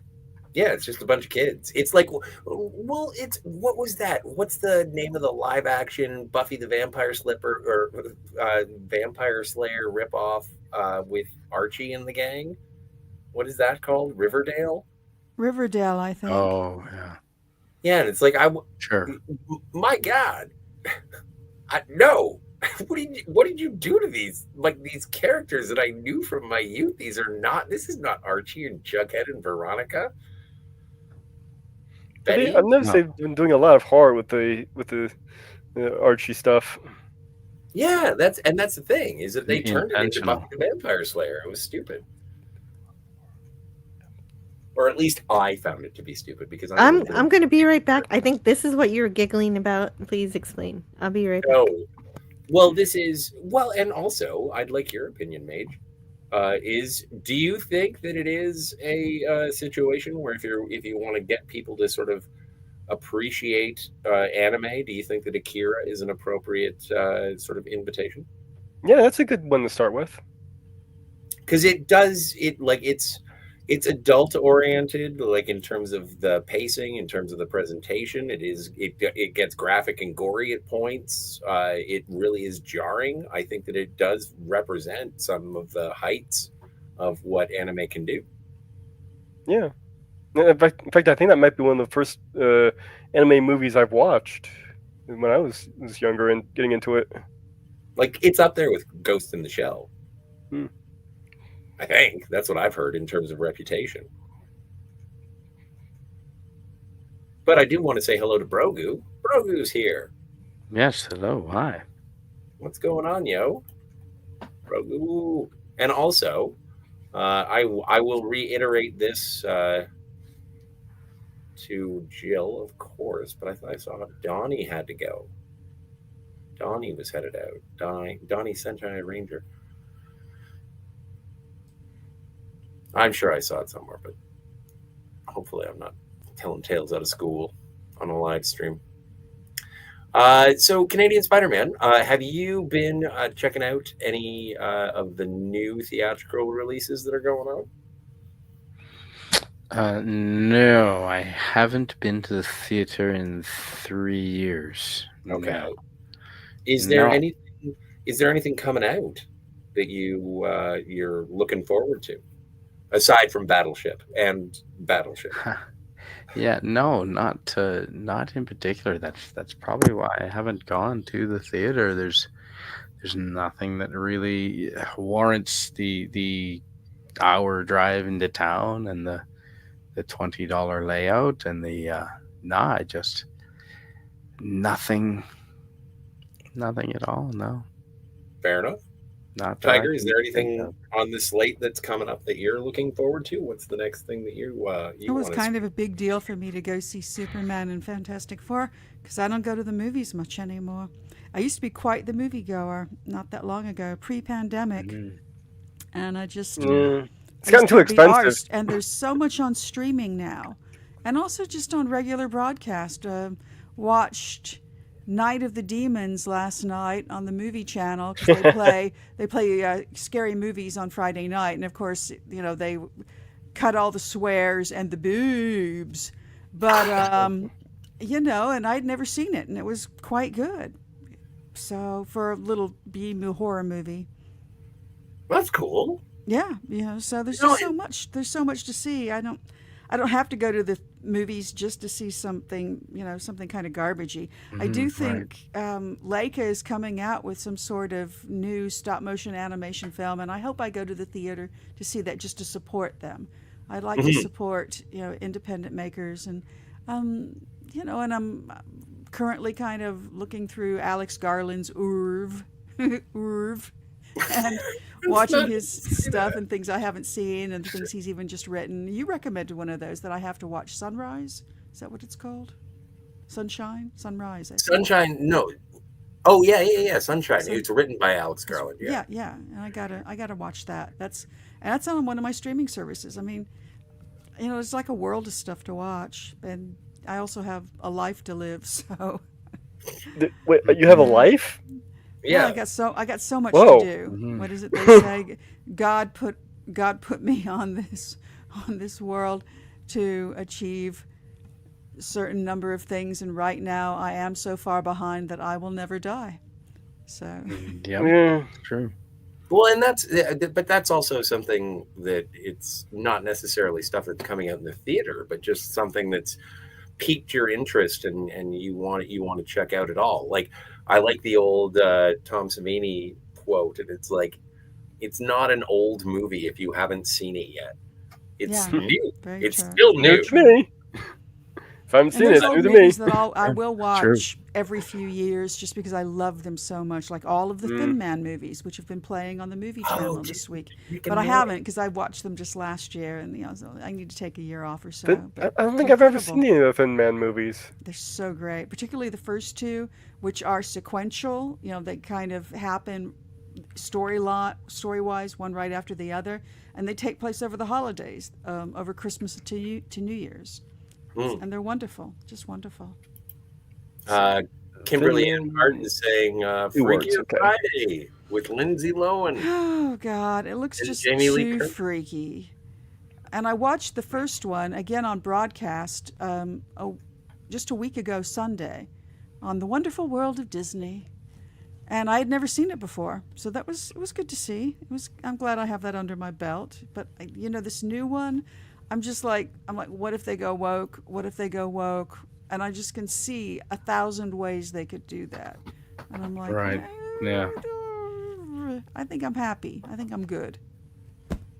Sashi says, last time I watched a movie in theaters, it was a couple of years ago. An anime movie. Which one, Wow. Sashi? Yeah, which one?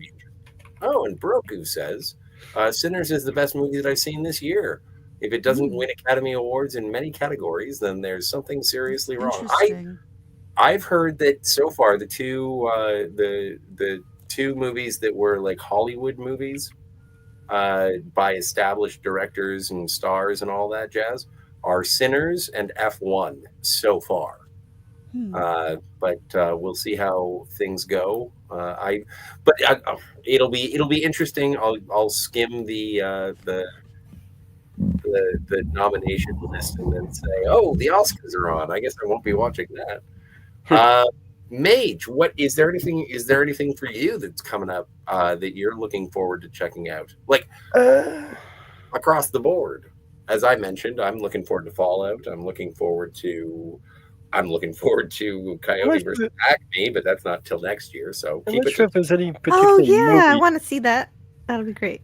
Yeah, I'm not sure if there's any particular movies or I'm really particularly looking forward to. But right now I'm working my way. Like I said, I've been on Gundam binge, and right now I'm working my way through Gundam Seed. I just started that one in just today. Oh wow! I just saw the first episode of the King of the Hill revival, and I didn't hate it. I thought it was good. Okay. I that's heard good it was to know. good. Very good to know. Yeah, yeah, and I was worried about that. It was a little off because, of course, Dale doesn't have we don't have his original voice actor anymore, unfortunately. But it still worked. It was in good nature, and it was funny, and I liked it. So, Tiger Stripes. We were talking about the King of the Hill the other day, and it just occurred to me the other day that the Hank Hill from King of the Hill, that's the name of the dad from King of the Hill. Yeah, I am from Central Texas, thank you. I know my King of the Hill. I'm from Southern Ontario, so I don't give two craps. Arlington. And then but also in Goodfellas, the Ray Liotta's character is Henry Hill. So I'm wondering, is it possible that Henry Hill from Goodfellas went into witness protection and became Hank Hill in Texas? Absolutely. Your mind. Because apparently he was born in New York City. Yeah, no, that ain't right. Okay. Yeah, no, Hank Hill was born in New York City. It's not right. Of course, it's not right.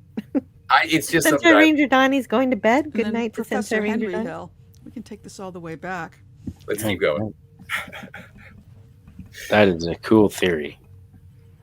Senator Ranger Donnie also says, "May the power protect you all." You too, Donnie. Good night. You too, Donnie. I can think of a few movies I do need to see just to get my own opinion of, like the Superman movie and Fantastic Four movie, but I'm not sure if they're on the list of anything I like really looking forward to seeing. Like, well, yeah, like I want to see Thunderbolts, but I don't want to see Thunderbolt. Like it's not a pressing issue. Actually, I picked up some physical media, and it'll flex my snob bones is I got 8.5. I got La Dolce Vita, and so I want to do a Fellini marathon. It's supposed to rain all day tomorrow, so I know what I'm doing. But right. It's good to have your Sunday planned out. Yeah. So I've always wanted to see those, and again, algorithmically, I saw a couple of reviews and talking about it, and also they referenced La Dolce Vita in the Simon Pegg movie, How to Lose Friends and Influence, or sorry, How to Lose Friends and Alienate People, which is not only a favorite of mine, but also a way of life. And I also got, Munich, the Steven Spielberg movie about the 1972 Munich Olympics, where the Israeli athletes were killed. And then, because I wanted to see F1, I still haven't seen F1 yet, and so I decided that it was time for me to catch up on a lot of my racing movies, kind of the same way you guys are doing the Battleship month. And I got Steve McQueen's Le Mans, the F1 racing movie from 1971. And so Steve McQueen is so does that mean you're going to pick up the Phantasmagorium series on the racing movies eventually? It's a possibility. It depends on Kat, and and it depends on me. It depends on you guys working together. Yeah. So there's a dad joke here that I missed. I'm gonna have to read it. James Caserta says, "Don't say Tony backwards," and so DJ Playnight says, "I've actually never heard this one." Oh, that's good. It's cute. No, that's great. Super cute. And I imagine you have to steal that one. Yes, you have to steal it. I heard one recently, and I heard two. He's never heard it before. The one I heard was 3 conspiracy theorists walk into a bar. What are the chances of that?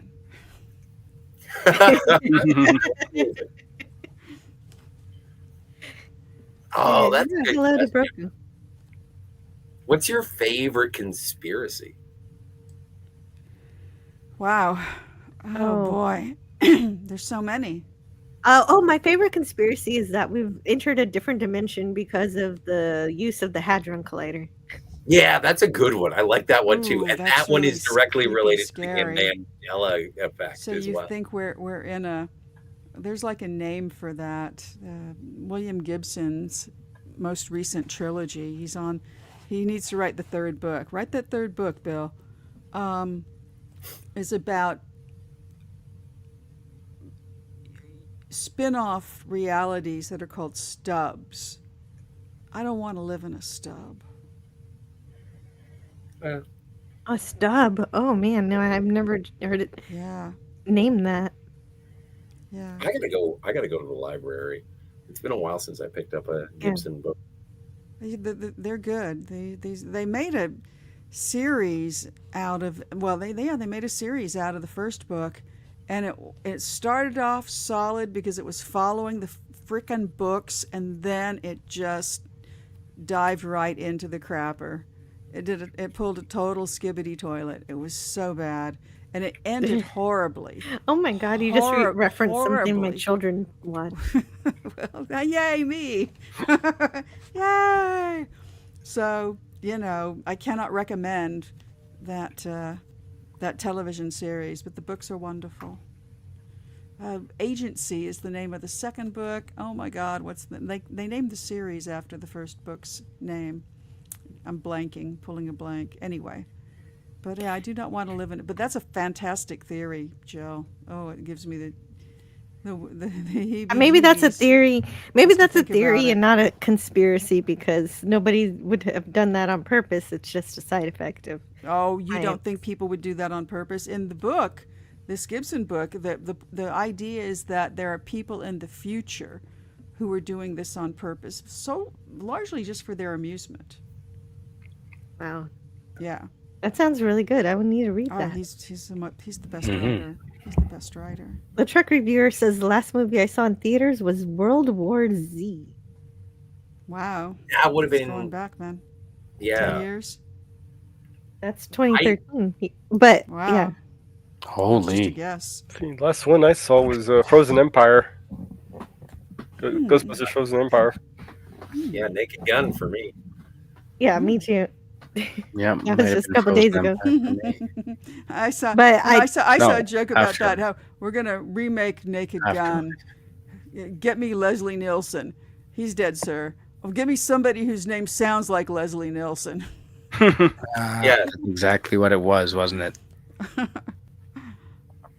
Yeah. I still, if you need to be sold on the new Liam Neeson being in the new Naked Gun, just look up Liam Neeson in Ted when he has to buy a box of Lucky Charms, and you're you're gonna get a good impression as to how he is Frank Drebin. Right. There's a scene, just like one scene in Atlanta, where Liam Neeson is in a very bizarre nightclub. Oh, right. And he is just devastatingly hilarious.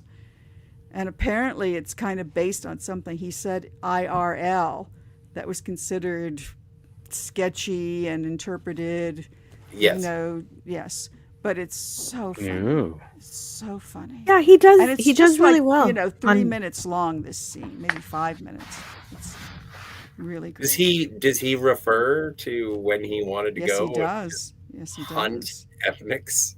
Well, he just, I don't want to give it away because it's all out of context, but there's a point where this character, says to him, so yeah, we're good, right? And he's like, oh no, I hate all of you.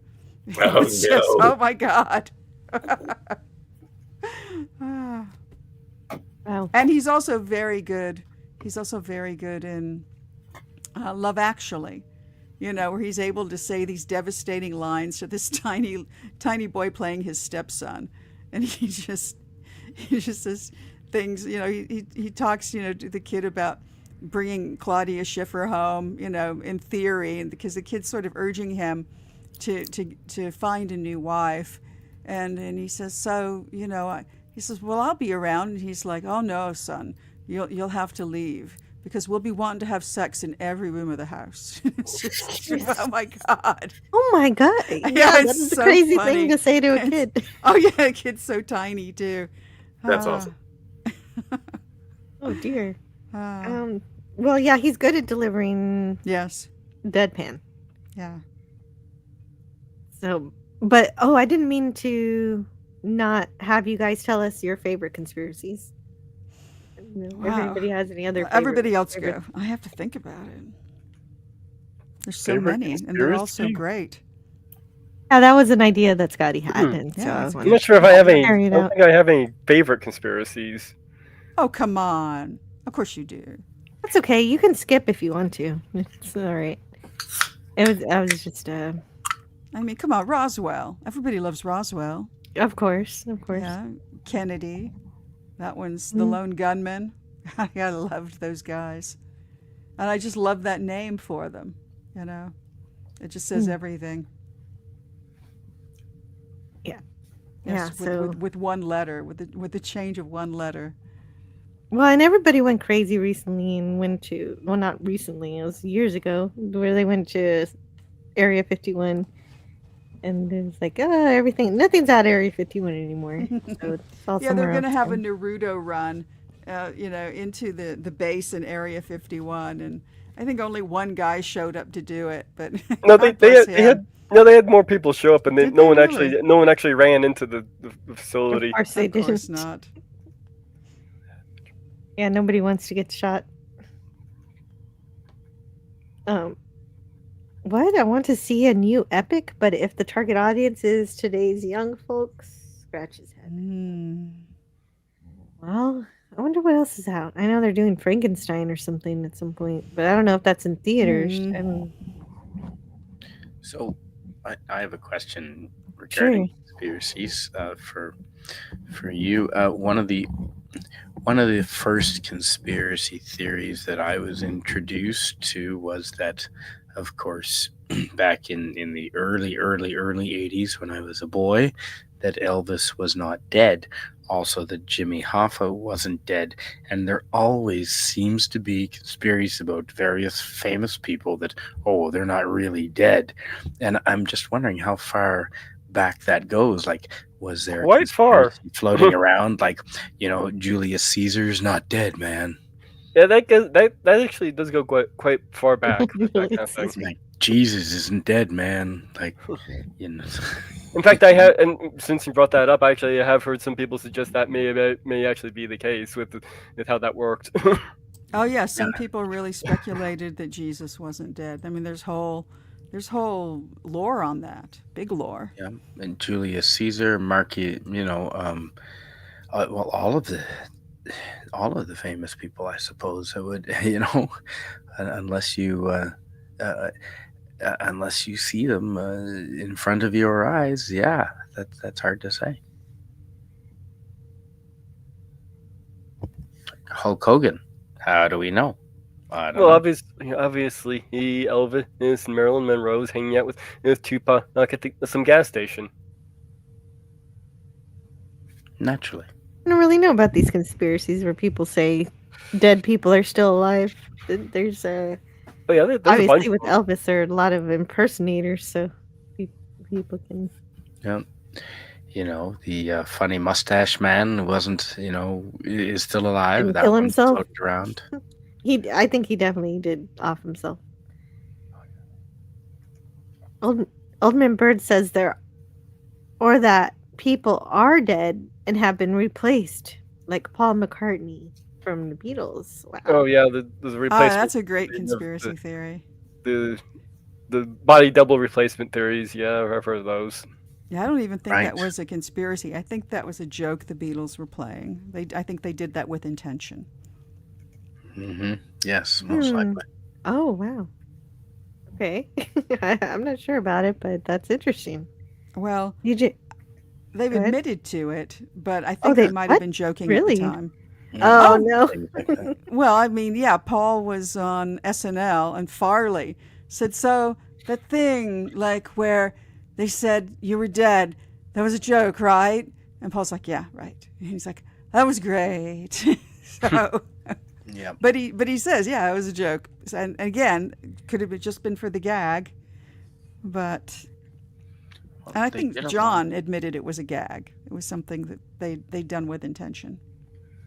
They did things like that. Well, sure, they were the Beatles. They could do anything they wanted. Yes, you tell the truth in such a way that no one believes you. That's the trick. Yeah. You're making it seem absurd. Mojo Nixon, rest in peace. Oh, Mojo Nixon says Elvis is everywhere. That's a great song. And I like the Titanic conspiracy, says Gavin Blackburn, that RMS Olympic was damaged, but they could get compensation. So they swapped her with Titanic and sank it on purpose. God, I have never heard that. Incredible. Oh, yeah. No, that's a big conspiracy theory. I have never heard that. That is a big one, yeah. What is James Caserta? Where does James Caserta get his stuff? The Boys from Brazil, which I only saw for the very first time, like within the last 6 months. It was on. Oh, really? Telly. This is. Yep, it was on the Friday Night Frights on the Movie Channel. I'm like, okay, I'm gonna sit down. I'm gonna watch this movie because I'd never seen it. So this is from the Boys from Brazil that they tried to clone Hitler. The cloning Hitler. I don't know about Shirley the turning Temple. out. Yeah, no, just the cloning Hitler part. Oh my goodness! No, I don't think so. Well, we always have those conspiracies on the 9/11 and planes crashing and how they would cause enough heat to cause these things to collapse. But they forgot one thing. All those chemicals for those chemtrails. Who knows what temperature those things burn at? Well, the chemtrails are good too, right? Yeah, they're intriguing. They're intriguing. Why are they there just some of the time? Why not all the time? If that's something that's sort of a normal thing for a jet to do.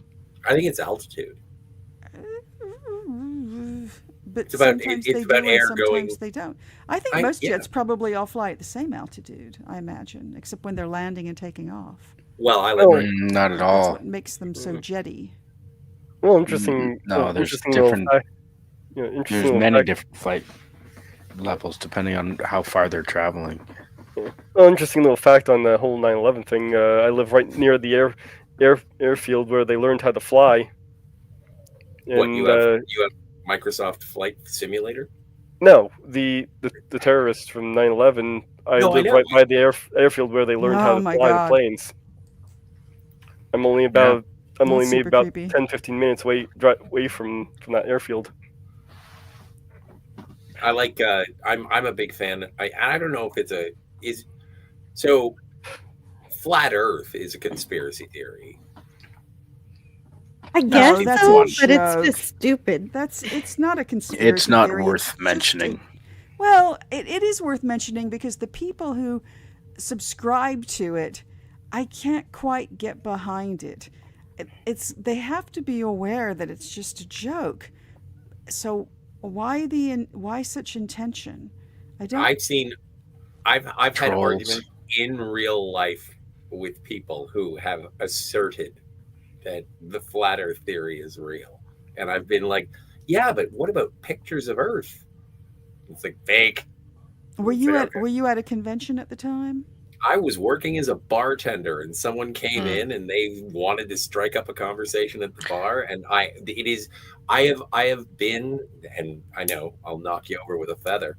I have been sarcastic and snide to customers when I was a bartender before, but I have never flat out told a customer that they were stupid and wrong. Oh yeah. And I was just like, I don't even know how you exist. I don't even know how you're a thing. You know, the weirder thing is that I met a flat earther at a Star Trek convention, which is the most antithetical kind of thing ever. It is. I mean, William Shatner would have told us. William Shatner would have said something. And he's been up. He's been low That's orbit. what I mean. No, Yeah, he saw the darkness. Yeah, that's right. Bill, because he was the only one who was actually paying attention through his window while everybody else was flipping around doing tricks. He was actually observing. Of course he was, because Captain freaking Kirk. I'd be out looking out the window observing shit. For sure. But I think my favorite conspiracy theory is the we live in a simulation. I think that's my favorite.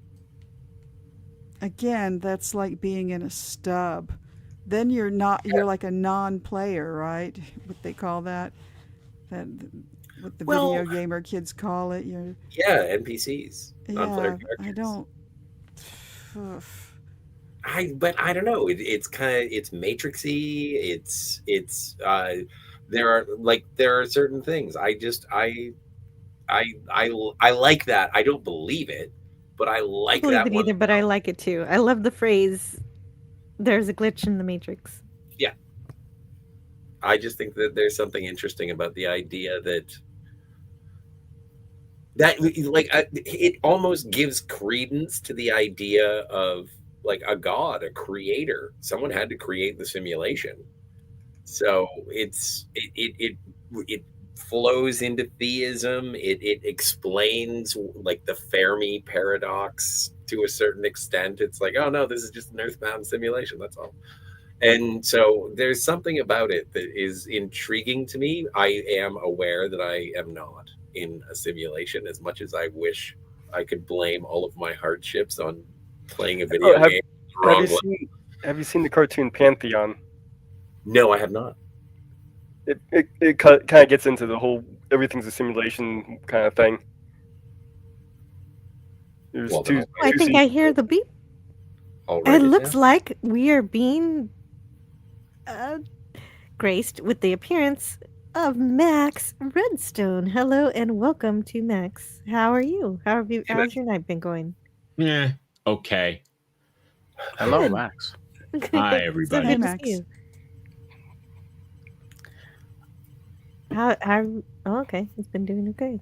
Well, it was fun talking to you yesterday about Casey Ryback. Under Siege. Mhm. And you know what? I thought it was silly, but you know what? I'm wrong. Because right after that, I told my husband about what I'm doing with the battleships, and he made me watch down Periscope.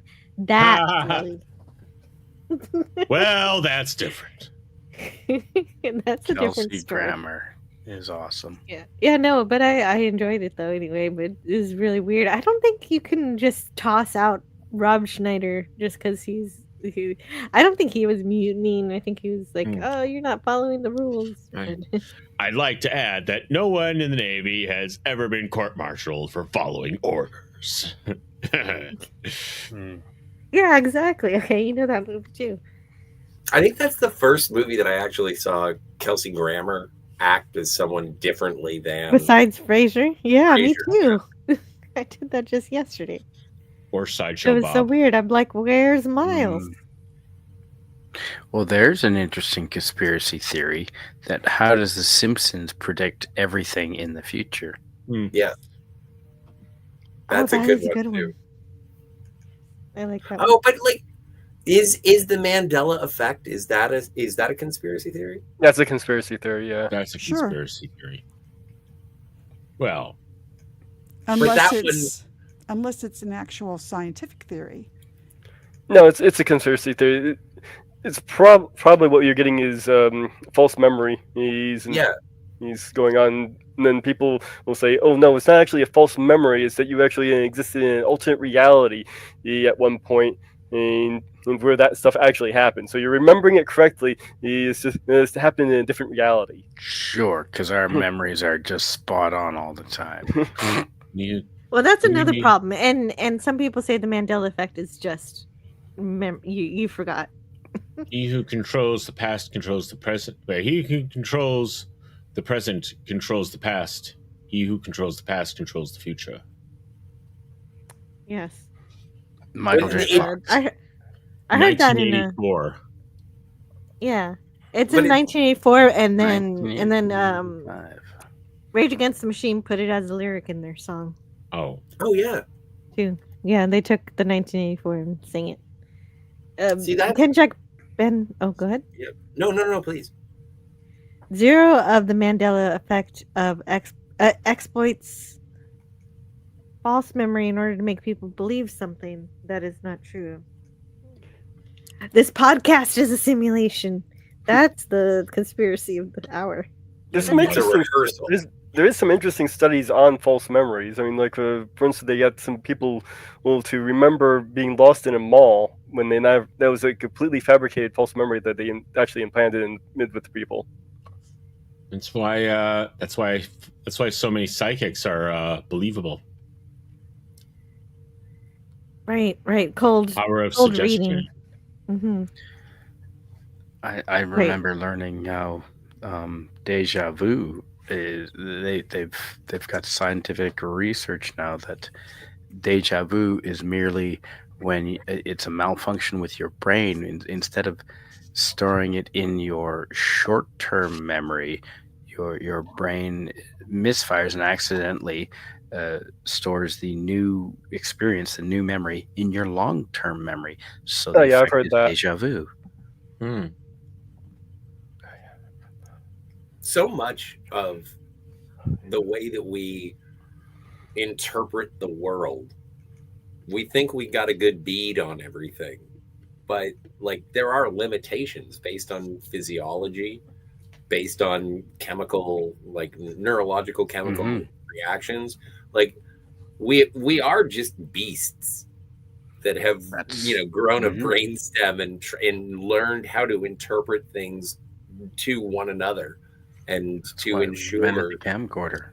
Yes, we're monkeys with encephalized brains. Yeah. No, I don't buy that. I don't buy that. What? How do you disagree? I disagree because and this is like just a story and not really an explanation. I worked at a zoo, and the general curator at the time, a really swell guy who's no longer with us, so I can't follow this up.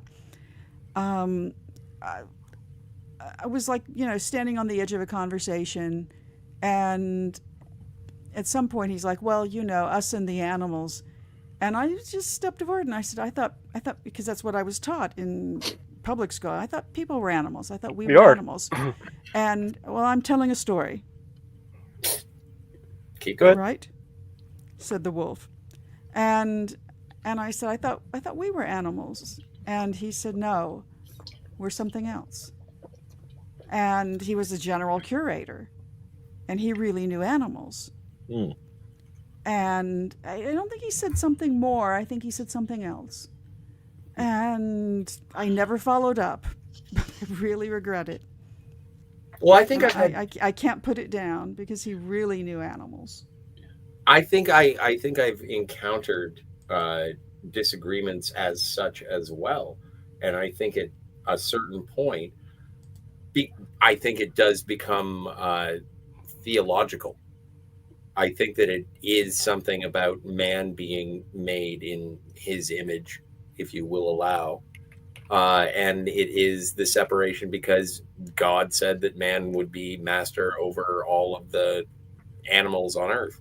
And so there is a certain level of spiritual separation between man and beast. But then, and I held that virtue for quite a long time. And then the movie All Dogs Go to Heaven came out. And I was like, well, if dogs get to go to heaven and I get to go to heaven if I'm really good, then I think we're all on the same page here. So all possums go to heaven.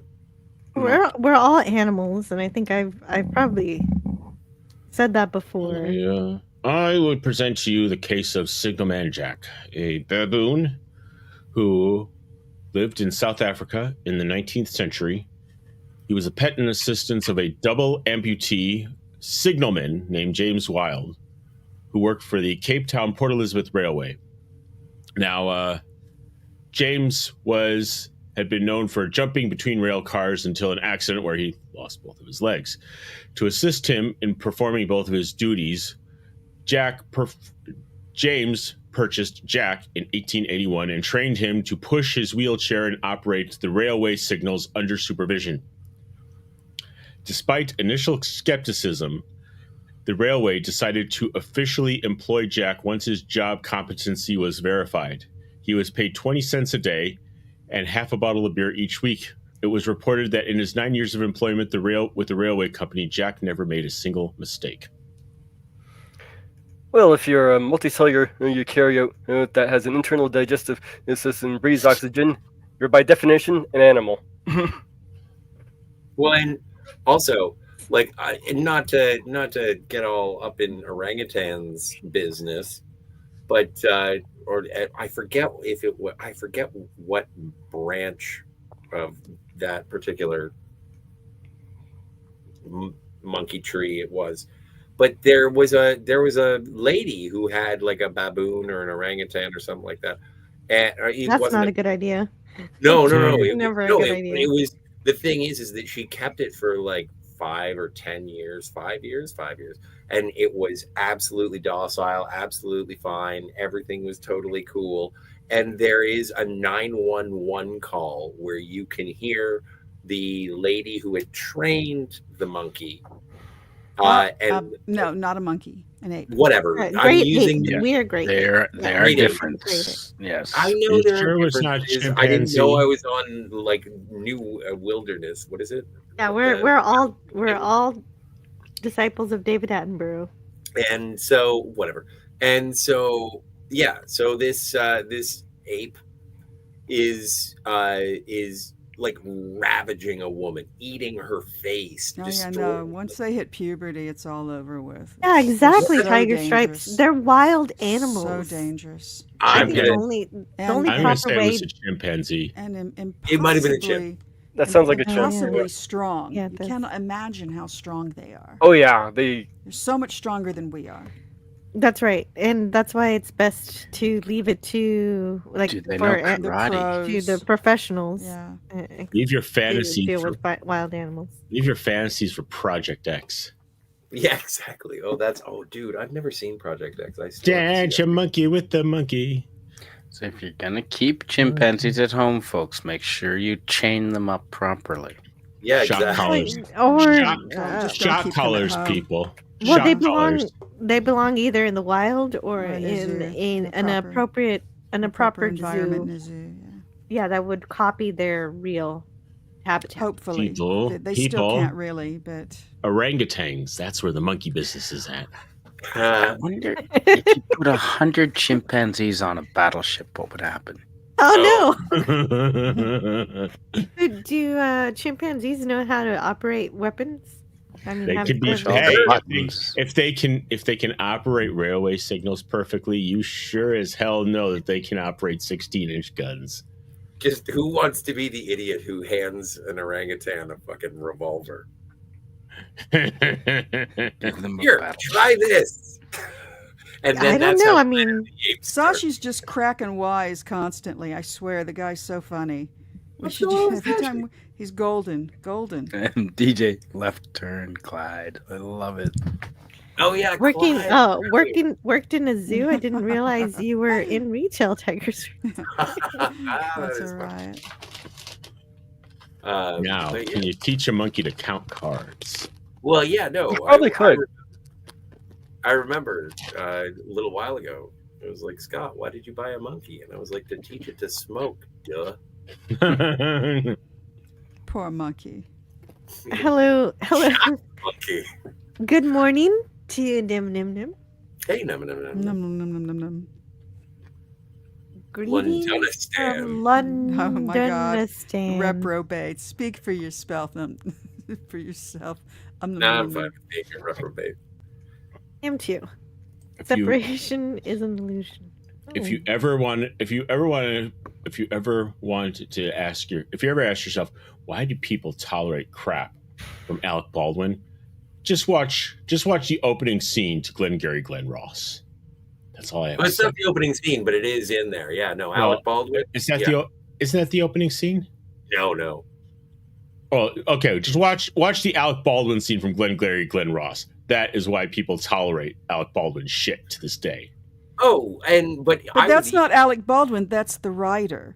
Right. That's the amazing writer who wrote that amazing play. Anybody could read that stuff and it would be good. No, anybody could read it and it would be good because it's amazing writing. I disagree. Yeah, but a lot of the writing, you could have the best monologues in the world. You can have the best writing in the world, and if you don't have the right person to read it, then I think that it can fall flat and it can. Yeah. There's no one there. There would be few. I would be hard pressed to say that anyone other than Aquavelva, Hunt for Red October, Jack Ryan, Alec Baldwin could have pulled that scene off any better. Well, that's also Alec Baldwin in Hunt for Red October, gold. Have you ever seen The Shadow with Alec Baldwin, Penelope Ann? The Getaway. The Getaway, and that was also. I'm glad you brought up The Getaway. Aquavelva, Kim Basinger, Jack Ryan, and I think Alec Baldwin. I think it was Shout Factory has a YouTube channel, and they've been releasing movies of that era, and they released The Getaway, and I was like, all right, I can't wait to see this movie again because I haven't seen it since it was on VHS.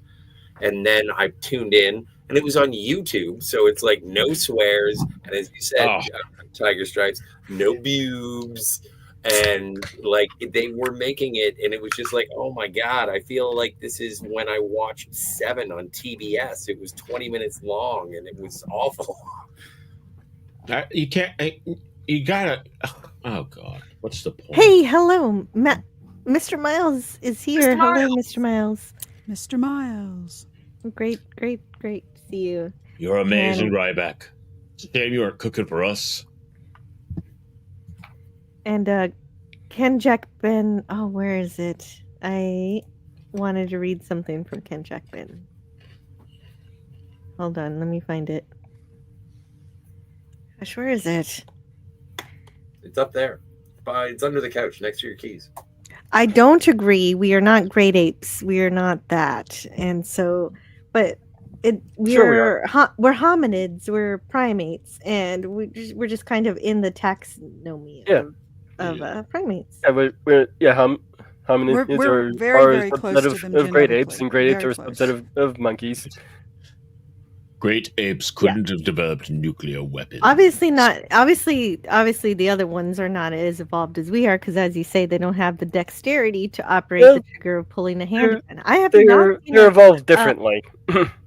I have not seen a great ape fire gun, so I have to believe. I've seen an AI where they give a chimp a AK-47 and he just goes to town. I would love. There is something that would be so satisfying about seeing a gorilla with a machine gun. Yeah. Planet of the Apes, anyone? Yeah, exactly. Yeah, dude. exactly. Yeah, right. And he mentions Planet of the Apes. Those most recent Planet of the Apes movies always made me angry because they showed those apes doing things that those apes cannot do. That's true. Yeah. Yeah, they don't have the thumbs to hold clubs effectively, for example. Oh yeah, opposable thumbs. I forgot. Yeah, but if someone gives them one of those big squishy fingers, but it's frozen, well, come on. I don't know what big squishy thing you're referring to. The styrofoam fingers that fans always have at games. Oh, that's different. Yeah, Then no. get them wet, put them in the freezer. That's a hell of a weapon. I guess. Yeah. If there's your monkey business. Just give them like those gloves. Give them like big gloves that are. Give them gloves. Big frozen Sashi squishy gloves. If you want real monkey business, observe bonobos. They hang around with orangutans. Well, bonobos are very peaceful, and in terms of those types of great apes. Well, when you're boinking, when you're boinking everything and everyone and around you, exactly. I guess it can be pretty peaceful. Yeah, exactly. They solve everything with sex. Do you know that they have taught primates how to gamble? How did they do that? Well, it's basically the same. It's basically the same thing as a Skinner box. That you press one thing for the reward. You press the other thing, you don't get a reward. But they vary the odds for either inputs. So Right, it's like cool. you're gonna get like 2 for one of these things. It's like, but if you hit the other switch, you're not gonna get something every time, but every now and then you're gonna get 5 or 6. And from there they learn. And yeah, sense. well, and then it stops paying out altogether because the house always wins. Well, and then they used up all their tokens or whatever they're using. Their and then they're crying. So let's see what else is in. What else is going on in the chat? Man, the chat is so incredible tonight. Alec Baldwin definitely can deliver some great lines, says Broku. Yeah, one of my favorite YouTubers is Alec Baldwin's finger. There you go. I'm not a fan. Like, I don't like Alec Baldwin as a person, but I will. No. I think Jack Donaghy is one of my favorite comedic characters of all time ever. Mm-hmm. Yeah, that's fine. I love his Jack Ryan. I wish that Alec Baldwin had maintained being Jack Ryan throughout the series. Although, people do like Harrison Ford. I never got past seeing Harrison Ford. That was my introduction to Alec Baldwin. I tolerated Harrison Ford, but after you've seen Aqua Velva, Jack Ryan on the Red October, on the Red October, where only about 50% of the sailors were actually Russian. Or spoke with, where only about 50% of the people spoke with an actual Russian accent. Yeah, but it had Sven Thorson, so it worked. Yeah. Launch countermeasures, aye, sir. Wait, what did you just say? Oh, speaking of people saying things, we have somebody new in the chat here called Bubblelandia, who says, I recently went down a rabbit hole about jelly juice. Oh, jeez. That's why the algorithm shows me this stream, and I'm curious, what is that? And it was a detox thing that this person is pushing in called jelly juice. It's basically like it's loaded with salt, and the person who's actually pushing it ended up shitting themselves on camera. Oh my god! Ew. Well, that's not going to happen here. Wait, they ended up doing what? They ended up themselves. They crapped themselves on camera while they were drinking this jelly. It's basically like a lot of salt. Jelly juice consists solely of water, salt, and room temperature fermented cabbage or kale. Oh my god! Yeah, that'll. Yeah, it is. It is nasty stuff. Pass. Don't do it. Can you use kimchi? Jillian, my probably Thai basically what it Everly, is. the creator of jelly cabbage, juice, has claimed that salt has sauerkraut. positive element for the immune system.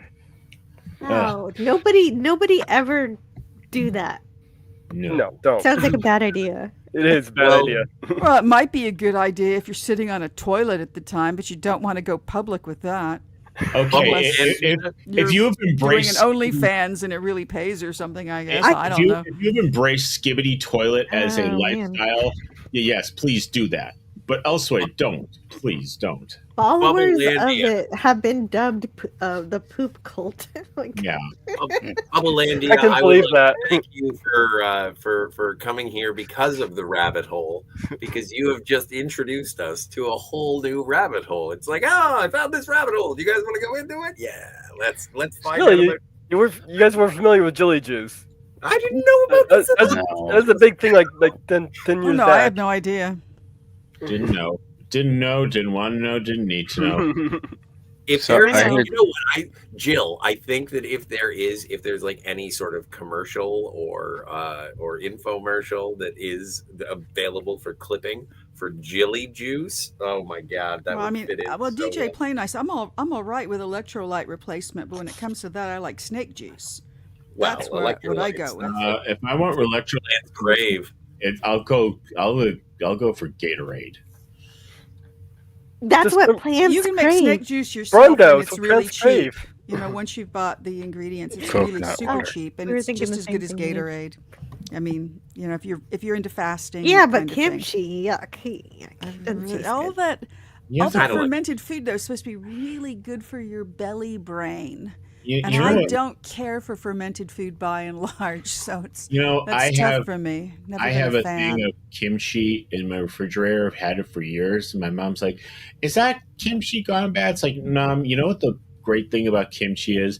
It smells as bad the day you throw it out as the day you buy it. Yeah, exactly. Kimchi is always bad. No, No, kimchi- it's delicious. No. know what, Scotty? Yeah, I don't want it. I've I never. don't wanna. Yeah, somebody brought it and they made it themselves, and I didn't want it. What I is didn't that? like it. What is that I've crazy never tried fish it, I that don't think. smells really bad? And it's Oh, supposed to be good? lutefisk. Yeah. Same idea. Mm-hmm. It's like no, I don't wanna. Is blue cheese fermented? No, but it's Not delicious. fermented, but it's got mold. It's old. So No, speaking of it's things, tasty made with mold. certain. Well, all cheese technically is made with a strain of mold, I believe. Yeah, I think so. I think you're right. Yeah. just going back to primates again for a second, Mr. Miles says they're not just into gambling, but Yeah. apes can also become addicted to pornography. Yeah. Oh yeah, no. Every time I've gone to a zoo, I've seen a monkey masturbate. Well, yeah, but that's different than Hmm. actually watching it on a external TV. No, but and- maybe humans walking past a that's- monkey's cage is what gets them. They're like, oh my How god. much do you have to slip the zookeeper for that, Scotty? Thank you, and that's that. Thank you for confirming my suspicions. What was that? What was the confirmation? That I don't know that that's one we want to read out loud. that UK is turned into a zoo. Oh, well, But that's okay. That one's okay. And I was hoping you wouldn't read the other one. escape. They did escape from New York. They did escape from LA, and now it's about time for a Brit to step up and escape from England. London. Yeah, you I gotta hope do the things full get better island. for you guys. There's a London close to where Scotty is. There is. And Helen's Deli is there. I want to go there for September. I want to go because there is the London Comic Con, and Diedrich Bader is going to be their voice of Batman from Batman Brave and the Bold, but also he played Oswald Lee Harvey in the Drew Carey Show. And so I Jethro in the movie of the Beverly Hillbillies. Absolutely. And so I've always used on male lead in American Housewife series, which wasn't bad. Yeah. So that's a pilgrimage that I want to make. But then also in September, the Criterion Closet is coming to the Toronto International Film Festival. Now I have no intentions of going to the Toronto International Film Festival, but apparently if you go to the Criterion Closet, it's a 30% discount on all titles, and they're all the ones that are currently in production. They only let you have so many, though. Yeah, it came through Austin last spring. I thought real hard about going.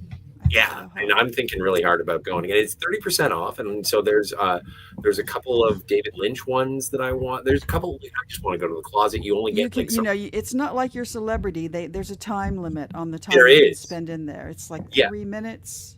It's 3 minutes, 3 movies. They do they give you the tote for free. They give you the program until they run out of them, of course.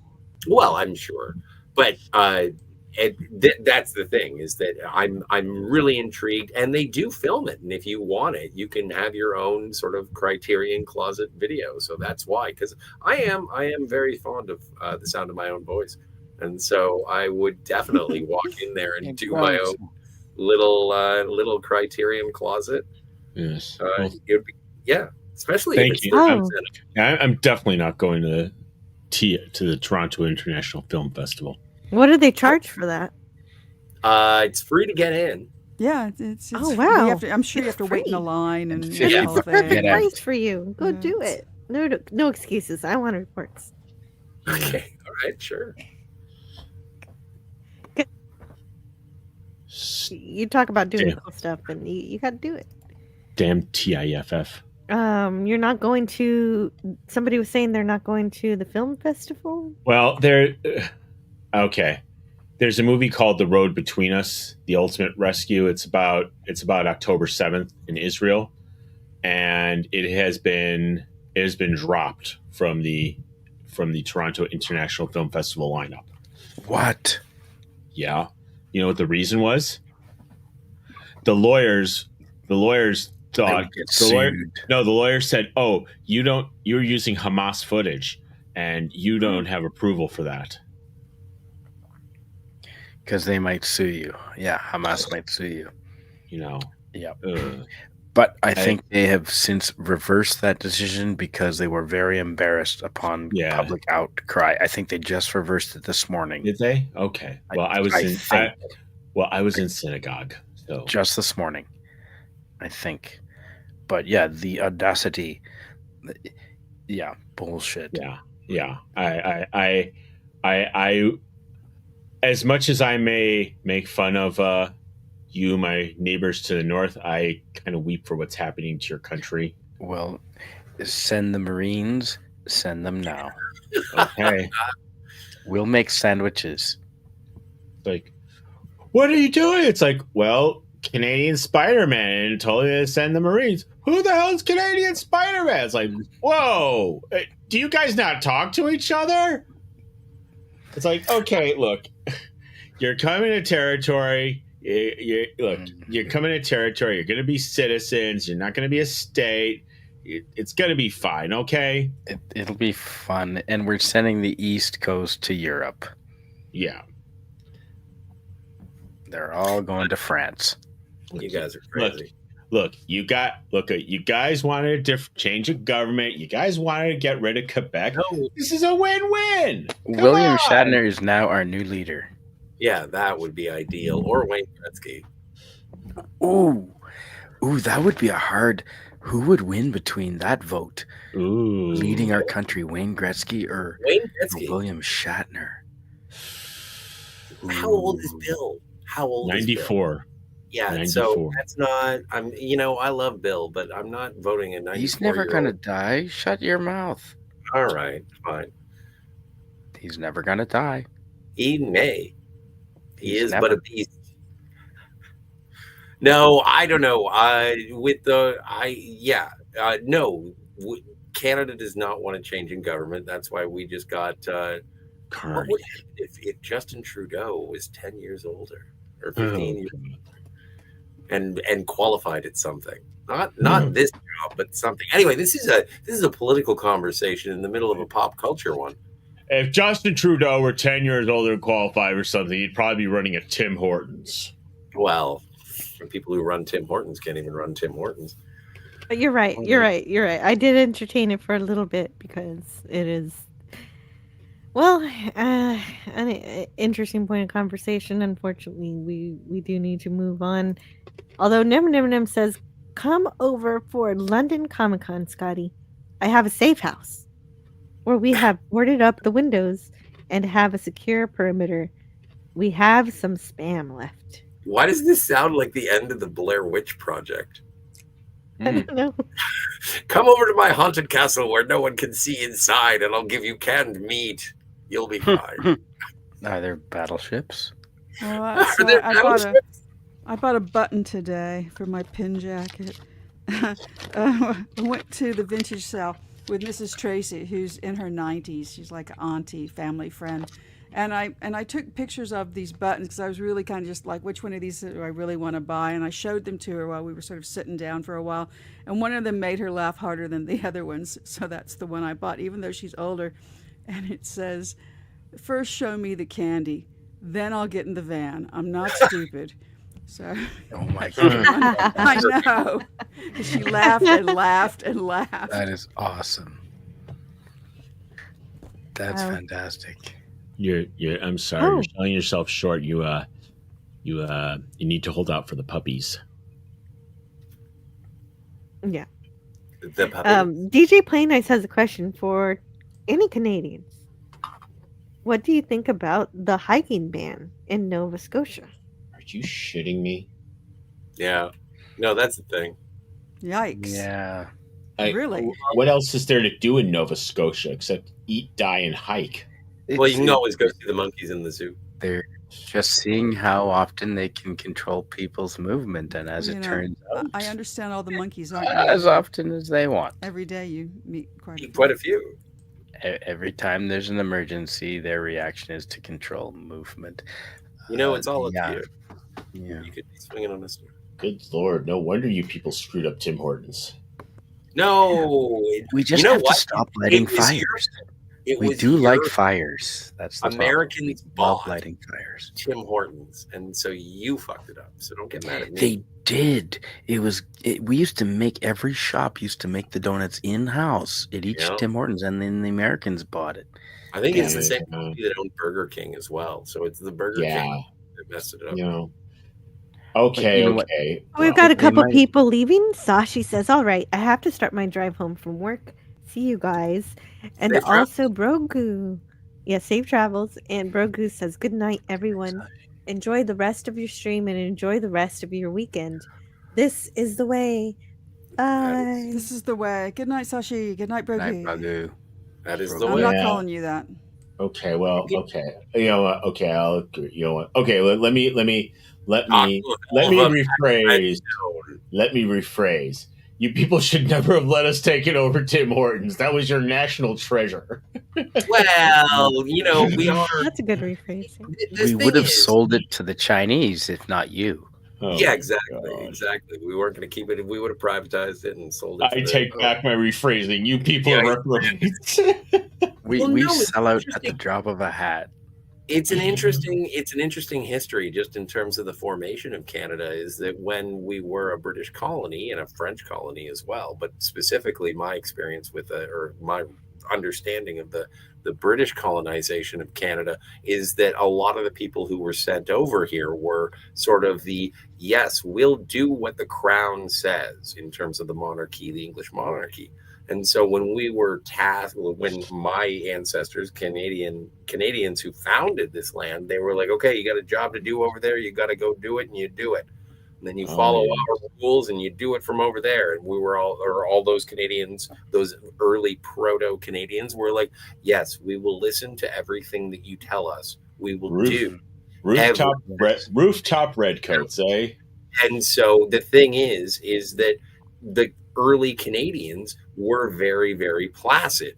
They were very, very obedient to the crown, to the monarchy. Mm-hmm. And that is how Canada sort of was what it was when there was the War of 1812. And I know the Canadians boast all about burning down the White House, but did we do it of our own volition? No, we were told to do it by the monarchy. We were smoking doobies. We were hotboxing the Oval Office, and the doobie got onto the. We were placid under the thumb. We were in the Commonwealth, and fear God and honor the Queen. That is how it happened. And then when our biggest moments of triumph in our history have been standing with England and the monarchy. You look at World War I, you look at World War II, you look at any of those occurrences, those conflicts, and it is because we were backing up England. So when you look at Canadians, they are absolutely resilient. They are absolutely strong-willed when they believe in something. Their primary identifier is that they are not American. They want to let you know that right away. And then they are absolutely loyal to English monarchy. We still have that, the Queen is still on our money. I don't know when we're going to get Chuck. But this is the thing, is that Canadians are minions. We are side characters in a stronger nation's story. And then when we puff our chests, we don't puff our chests for ourselves anymore. We puff our chests for other places. And right now, because our last prime minister for the last 8 years has been saying we don't have a cultural identity. We're Canada, so we're basically the United Nation of cold places with lots of trees and water. And it's so what are we? What are we? And no one has come in with an answer. And so hypotheticals, someone to help. Hypothetical scenario.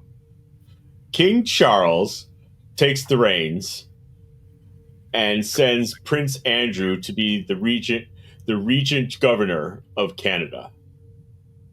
Prince Andrew, which one's that? I don't have the baseball cards. The Jeffrey Epstein brother. Yeah, no, that's he's the brother of King Chuck. Yeah, he married Meryl. Marco? Yeah, the East Coast would vote for it. So everything Scotty said is completely 100% right. However, it is 100% completely correct only about Eastern Canada. Everything west of Ontario is completely opposite to everything he just said and is completely different. We are two separate countries, and I say so as a trained cultural anthropologist. And I've lived half my life on each coast. We are two separate countries because everything he said is completely right, but it's only right about Eastern Canada. Western Canada would completely disagree with everything said. Has Western Canada ever thought about secession? Well, yeah, it's going to happen in my life, in Scotty, in my lifetime. It will happen. And anyone that knows history. Mr. Miles says, all I'm saying is that Manifest Destiny is still on the table. Oh, dude, I love Manifest Destiny, even though it's a lot egotistical. But Spidey, and you know what? And I apologize. I lost track of my Ontario privilege. Is that Ontario thinks I it love lives your in the passion, center Scotty. of the fucking I love your passion. Universe. And the royal family, they have You knew, Scotty. The queen is dead. clothes. Long live the kings. They're fancy dressers. They have nice jewels. I like the royal family as a Western Canadian now. Yeah. Well, come on. They dress fancy. Calgary Stampede. They've got nice carriages. Like that's the thing, though. If you look at Eastern Canada, we're all about the royal family and all that jazz. But and the Blue Jays. The Calgary Stampede came out of like the Wild West and everything like that. You guys that has much more ties to an American frontier idea that, and even of course. And then also like it wasn't the Royal Canadian Mounted Police. It was the Northwest. That's right. Police. And we had the gold rush out here. We definitely had gold rushes out in the West. As far as I know, I never heard about gold rushes growing up in the East. No. Oh, our RTNZ says, I lived in Canada for 20 years. My sister was born there and lives near Toronto. Ontario in the 70s to the 90s was awesome. Cucumber. Yep. If you know, you know. What is he talking about? I don't know what cucumber is. Cucumber. No. Once a cucumber has become a pickle, it can't go back to becoming a cucumber. No, but he's right. Ontario in the 70s and the 90s was awesome. I visited many times, but I don't know what it has to do with a cucumber. I was hoping to get an answer from the two Canadians here today. Yeah, no, I had no idea. Cumbra. No idea. Is that Cumberland County? I don't know. I got no idea. Is that a Bob and Doug McKenzie thing? No. Take off, eh? The Great White North. Okay, so let's also... I think that was good. My housemate's sleeping. I can't answer you. There you go. That's the one.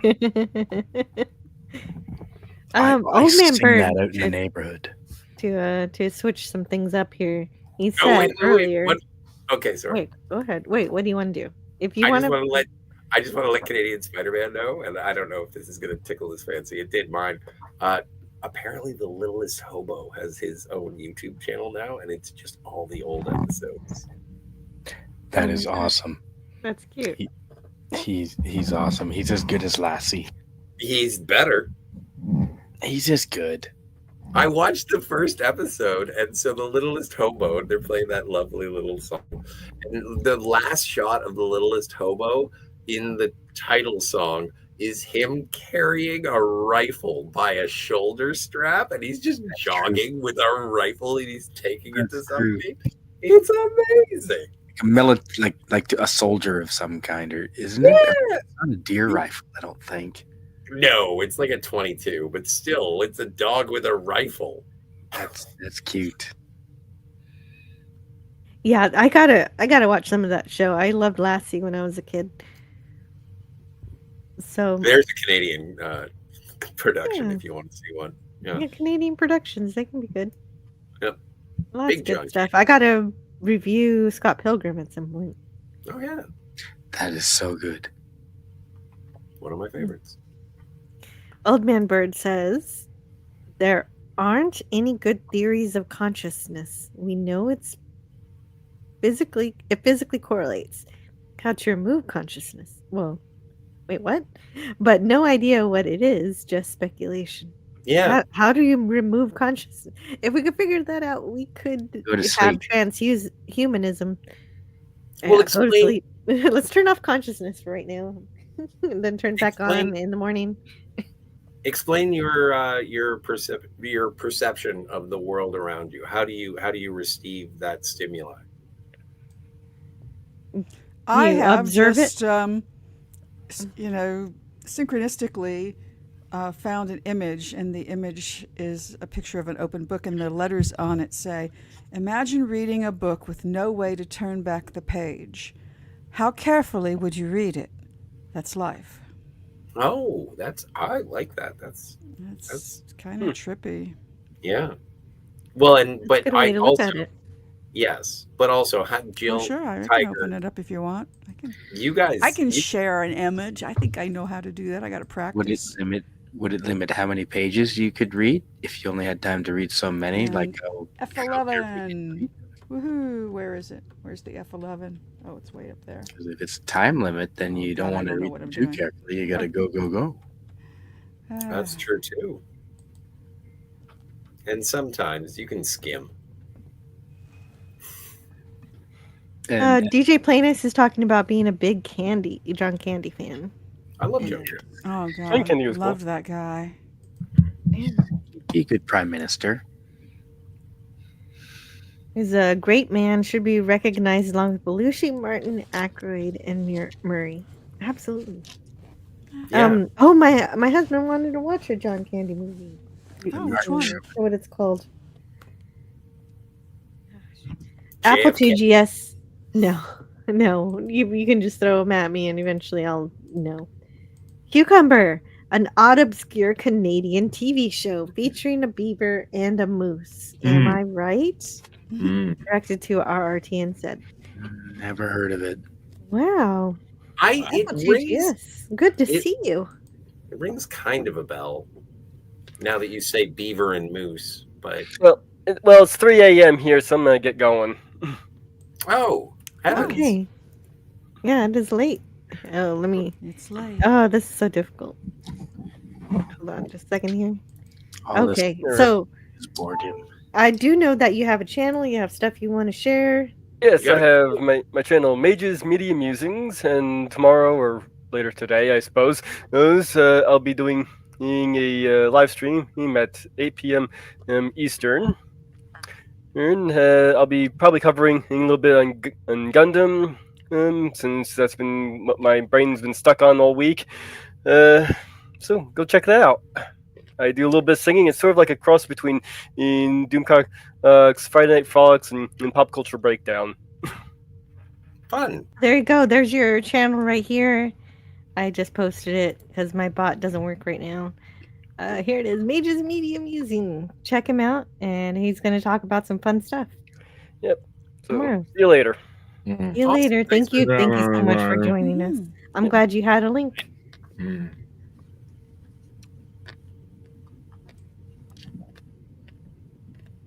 Do we get to do the Thank Heavens He's Gone clip or no? You should do that every time someone leaves. I think it's funny. I don't mean it personally. I just think it's No. Is it? He was lovely, absolutely wonderful to see him, and great to talk to him. And also, exploring anime, I think is something that is great. So I was absolutely terrified of Battleship Yamato. But now that I know it's only 26 episodes, because I thought it was another one of those 1,000 episode things. So I'm glad that he set my record straight. And there's a movie, I think it's free on YouTube, and it's about an hour and a half long. Nice. Yeah, it's just a movie. I'm not going to watch the TV show, Scotty. We're just going to watch the movie. Once you watch the movie, Jill, you'll add it to the list. Into it. Yeah. And also, if it's only 26 episodes, it's kind of like Cowboy Bebop length. So that's not a bad investment. Yeah, it's not too bad. Yeah, If for I an anime. There's some anime with hundreds of episodes. And exactly. Thousands. They fire the main laser cannon out of the front of the space battleship every episode. I've seen that. That's so rad. I love that ship. And the SDF one. I do like the SDF one. But that's like Robotech. Robotech is one of those things that doesn't that have like a whole whack load of episodes? Oh my god, RRTNZ is educating me. Children's Underground Club united moose and beaver for enthusiastic reporters. Cucumber. That's amazing. Yeah, we gotta find a trailer, or at least a clip of Cucumber. Yeah, I have no idea. I've never heard of this before. Neither have I, and I feel like I've failed as a Canadian. Yeah, I know. What kind of Canadian are you? Well, cucumber. I'm not a cucumber fan. Tolkien wrote an epic saga hinting at a lost adventure for English culture after the French took over in 1066. But now Tolkien is a racist colonialist. Well, I wouldn't say that, but I know you're saying somebody else says that, which they're wrong. But Yeah, they are wrong. They are wrong. It's like I love James Bond, and recently I've been picking up the original Fleming novels, and I read it, and it's just like, holy jeez. But then I realized that it was like a 60-year-old man who was writing things in the 1950s, and I was like, oh, okay, yeah, no, this makes sense. This checks out.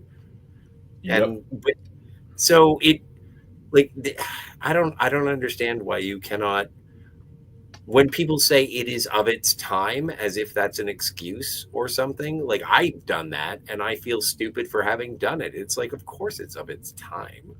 Why the fuck was Atari in Blade Runner? Because it was of its time, and Atari was futuristic then. And then there's the Blade Runner curse. Is like every company that was advertised in Blade Runner went out of business, and that's why one of my favorite things about Blade Runner 2049 is Atari's there, Pan Am is still there. It's like, no, we're just showing the future of that period. And so, like, yeah, no, is it of its time? Yes, everything is of its time. Yes. There are historical recreations of World War II that are like, oh yeah, but they used 1960s tanks and then painted them to look German. And it's like, oh, okay, so poor production. So that's of its time, and it's not even about the time that it's being made in. So yeah, everything is of its time. When is now? Well, now's now. Well, when's that? We missed it. Soon. When? Just now. When will then be now? Soon. Geez, Scotty. Whatever. It's late. I didn't get the notes. Those are great. Those are great. That was good. That was a good explanation of that. Exactly. I agree with you completely. Yeah, it makes no sense to get mad about things that were made in the past based on how the present is done today. So silly. Oh, you didn't know this is the way it should be. Well, yeah, because it was the past. Apple2GS says RRTNZ says he asks RRTNZ, do you remember Read All About It or Read Along? And he responds, more than that, we lived in Brampton where Read All About It was filmed. I only vaguely remember it though. The mayor was an alien, I think. I remember Read All About It. Vaguely. Yeah, okay. No, I'm very curious about this. I completely ignored it, Old Man Bird, because if I mentioned it, I was going to get nervous and just flip out. Because I don't really know what it means when the chat goes crazy like that. Old Man Bird says the chat was up to 58, now back to 10 on YouTube. Did it get rated by Fet for Hire? Just Jill fans? Or pushed by the algorithm? It could have been the last one. It could have been the algorithm testing the water, seeing if there's interest in my channel. Because everyone's looking up Jilly Juice. Because everyone's looking up Jilly Juice. Yeah, exactly. Exactly. We did have somebody in the chat saying they were looking that weird drink up that makes you poop. And I didn't know anything about that until I had somebody in the chat clue me into what was happening. And I don't know what was going on with the algorithm. I was just enjoying the ride. I'd never had that happen before because it's something that happens to a lot of other channels, but it's never happened to me. So that was fun. It's happened before. We've been in those high numbers of viewers. And it's great. Oh yeah, sure. We've done that before. But yeah, no, it's fun. It's fine. As long as there's no, like, I didn't see anything clog up the chat. No one was. I don't know. No. The only person who was here because of the algorithm said, "Oh, I'm here because of the algorithm," and I looked up Jilly Juice. Was it? Yeah, no, it was Bubble Landia. So just Bubble Landia. There you go. Just I'll stick with Gatorade. I can still sing the theme song. Refrain. Yeah, no, I don't. Yeah. That's really great. Wow, says Old Man Bird. Yeah, right? It was very weird. Oh, Jill, you know what time it is. Can you see the timer in the top left? Yeah. Oh, we've almost been on for 4 hours and 20 minutes. So I'm gonna go and take care of something. I'll be back in a flash. An honor for the stream almost being at the 4-hour training mark. I'm gonna take you to the bank, Scotty. The blood bank. That rabbit hole, including finding out about the creator, is still making content about chili juice. Oh my goodness. Yeah, no, that is wild. Well, he was also saying people are having strokes taking this content, so nobody make chili juice. That is so terrible that my name is attributed to something so gross. Bastards. Aww. But at least it's not me. It's a different Jillian who did it. So it's not my fault. That Jillian is a pox upon the world. Shakespeare is timeless. It says more about the human condition than anything in modern cinema or TV. It's the template for good writing. Colonialist? Yeah, go watch Merchant of Venice. Maury, Merchant of Venice. Or Forbidden Planet, which is also Shakespeare. It's really great when a good TV or film or something takes Shakespeare and is inspired by it. And that's why it is so timeless, is that stories will always draw from it. Safety meeting. Oh, it's a safety meeting. Oh, I think DJ Playnice is joining Scotty. So, okay, I read that one. What are the conspiracies? What of the conspiracies that humans are genetically modified organisms? I've never heard of this before. No, this is the conspiracy I'm unfamiliar with, Bubblelandia. I don't know about that. Isn't that one that, we're like space babies, or something, that the aliens, came down and give us a nudge so we would go in the right direction evolutionarily? Well, I've heard of that before from Cardinal Sin having people on. Like, some of this conspiracy stuff is making me think of him again. And he did have a lot of live streams where it was always something about aliens coming here to teach us stuff. But I don't know if it's that in particular for that one. But maybe. All possums go to heaven. Well, okay, why not?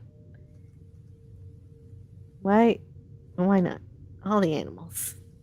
Brogu says the antiderivative Jill theory feels so real. Actually, all of us here are in a holodeck. I love a good holodeck episode.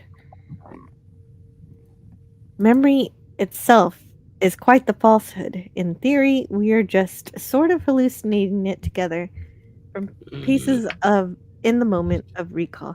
And we see the whole world upside down, and then our brains turn it right side up anyway. So then we're already off to a weird start. True.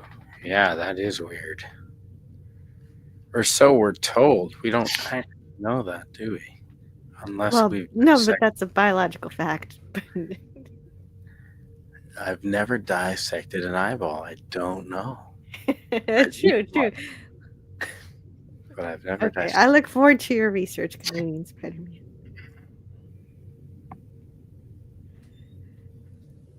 There was a conspiracy theory started by the U.S. Navy. Gay lovers caused the explosion of the USS Iowa turret. It was proven to be an accident caused by over-ramming the gun. Well, I'm glad that was cleared up, because that is a ridiculous theory. Yeah, well, they didn't... Yeah. I remember that. That was a shit show. I've never heard of that before. But wait, what? Oh, I think Mr. Miles is reciting some poetry here. Is it Shakespeare?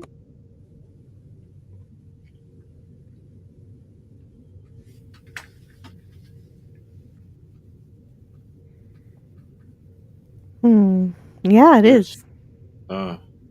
Much ado about nothing. Okay. For so it falls out that what we have, we prize not to the worth, whiles we enjoy it, but being lacked and lost. Why? Then we rack the value. Then we find the virtue that possession would not show us while it was ours. 'Tis better to have loved and lost than never to have loved at all. 6, What about 5. But Star Trek had some good some good philosophy too, and that one reminds me of this one.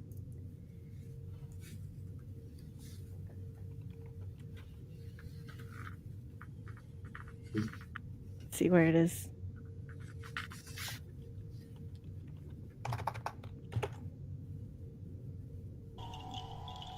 After a time, you may find that having is not so pleasing a thing after all as wanting. It is not logical, but it is often true.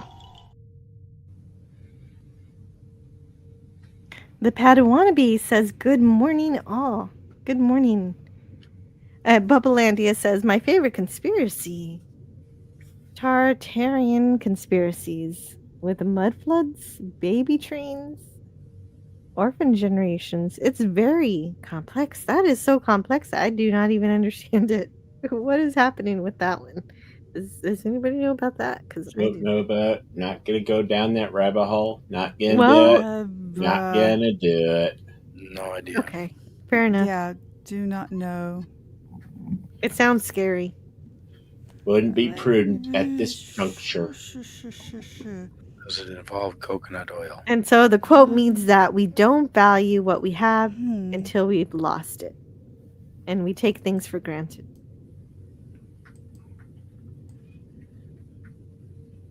And it's true. It's just the way it's written, and I don't always translate Shakespeare very well, and that's my fault. I read it in school, but I always had the benefit of those little stars, at the bottom. So it would say something, and at the bottom of the page, it would tell you what it meant. So the books would translate the Shakespeare for you. You always read the Cliff Notes, didn't you? No, it's not the Cliff Notes. It was actually a Shakespeare book, but it would have the little numbers next to it. And on the footnotes, I read the footnotes, and the footnotes tie into context and phraseology and all of that. You really need help getting through Shakespeare. It's not easy. I definitely do. Everybody does. Thank you, Mr. Miles. That was way above my reading comprehension skills. Yes, me too. Me too. Can you imagine friends with Shakespeare's shit? Beautiful, but Crap. What did you say, Canadian Spider-Man? Can you imagine being friends with Shakespeare and did he talk like that in real life? Holy crap. I think everybody talked like that in real life back then, but that's why it's so difficult for us to parse now. Well, not only the linguistic differences, but just everything he says. Was it that, philosophical and aloof? Yeah, that's all. Interesting. Absolutely. I wonder if he was sober. The Kniggets of the Round Table. Who's sober? What? Shakespeare. Oh, yeah, sure. So, Jill, I didn't get a chance to ask you. What are you? What are the things that you're most looking forward to? Oh, am I looking forward to anything?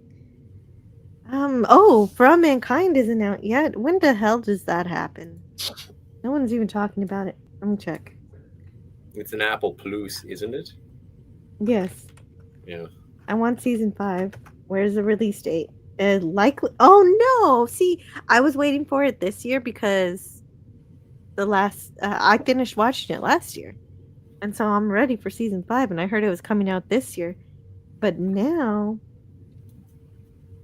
I don't know. I don't know when it's gonna. There's no release date.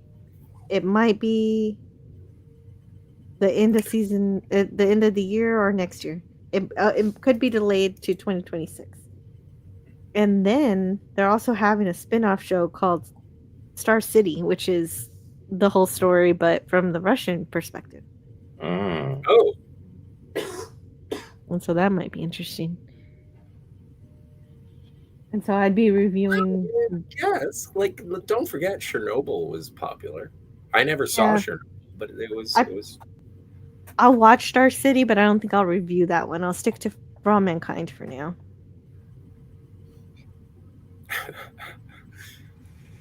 And so let's see. I like what Nama Nama Nama says. Mm-hmm. Nama Nama Nama says. Shakespeare spoke like Jason Statham. Now, mate. Hello. I'm Handsome Rob. Oh, Jason Statham. Oh, Mr. Miles says the original quote was worse, and he reworded it with modern English. Oh, well done, Mr. Miles. Very impressive. Spidey is friends with William Shakespeare Spielberg. Oh, I love William Shakespeare Spielberg. He's awesome. Yeah. Wish you were here. He knows a lot about a whole lot of interesting modern and well, in the history of modern culture in particular, yeah. Mm-hmm. And computers. Computers, definitely. I've got stuff I'm looking forward to, but not many really play or watch stuff I like. Well, like what? The Padawannabe? We might not know it, but we might be interested to learn about it. Have they turned Monopoly into a movie yet? Yeah, Wall Street. I was gonna say that. No, but actually the game Monopoly, though. Wall Street. I remember hearing about because yes, Hasbro is, or whoever, Parker Brothers, whatever it is wanted to make a Monopoly movie, and at one point Ridley Scott was attached to direct a Monopoly movie. Wow. And the way that it was pitched was like just show the geographic area of the Monopoly board, and it would start off with, because I think is it all New York properties? It's the original game is based around Atlantic City. Okay. But they were gonna, and so Ridley Scott wanted to adapt it to be New York, and they were going to frame the Monopoly board around Central Park, and that was basically the pitch that they had for it. And the people, the powers that be, were like, "It's gold, Jerry. Let's go!" And then I don't know what happened, but yeah, no, they make a lot. They make a fair amount of money on online gaming, and they make a fair amount of money on other they monetize the hell out of it on other revenue streams. So they wouldn't want to take a risk in the movies, especially in this environment. But okay, so if you were to make a Monopoly movie, who would you cast as the Monopoly man? Oh gosh. I hate to say it, but I would go Anthony Hopkins. I'd say Malcolm McDowell. Ooh, that's good too. But I think both of our choices are too old. We have to go with someone really young. I'm gonna say gosh. What was it? Steve Carell. Titus Welliver.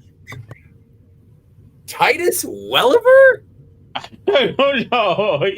Yeah. Oh, man. The first officer of the Equinox? Jesus. Gary Oldman. Ooh. That's Gary's really out of shape these days. Well, so is the Monopoly man. No, the Monopoly man is always in a perpetual state of walking quickly from the side. He's in profile, and he walks with great animation. William H. Macy. And I get that they can CGI that shit, as they say, but Monopoly, I don't know.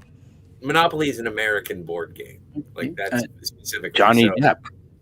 I was no, because he fucked up. Pierce Brosnan.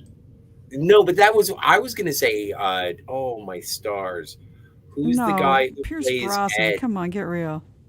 No, Who plays somebody Ed? short? He needs somebody short and round, and short and round. Padawannabe says Martin Short. It's Martin not Short. the worst idea. Steve Martin. Nah, Ooh, Mike Myers? Steve's always Steve. Carol Steve O'Connor. cannot transcend Carol his O'Connor Steve-ness. is long since dead, sir. But conceptually, I get where you're coming from. Yeah, is Visually. is Wilford Brimley still with us? Nope. Oh, damn it. Rob Reiner. He's not an actor anymore. Well, What? no. Old Man Bird says Danny DeVito, and that's kind of where my mind went to begin with, I'd be okay with that. Oh yeah. Well, no, the obvious answer is Jack Black, because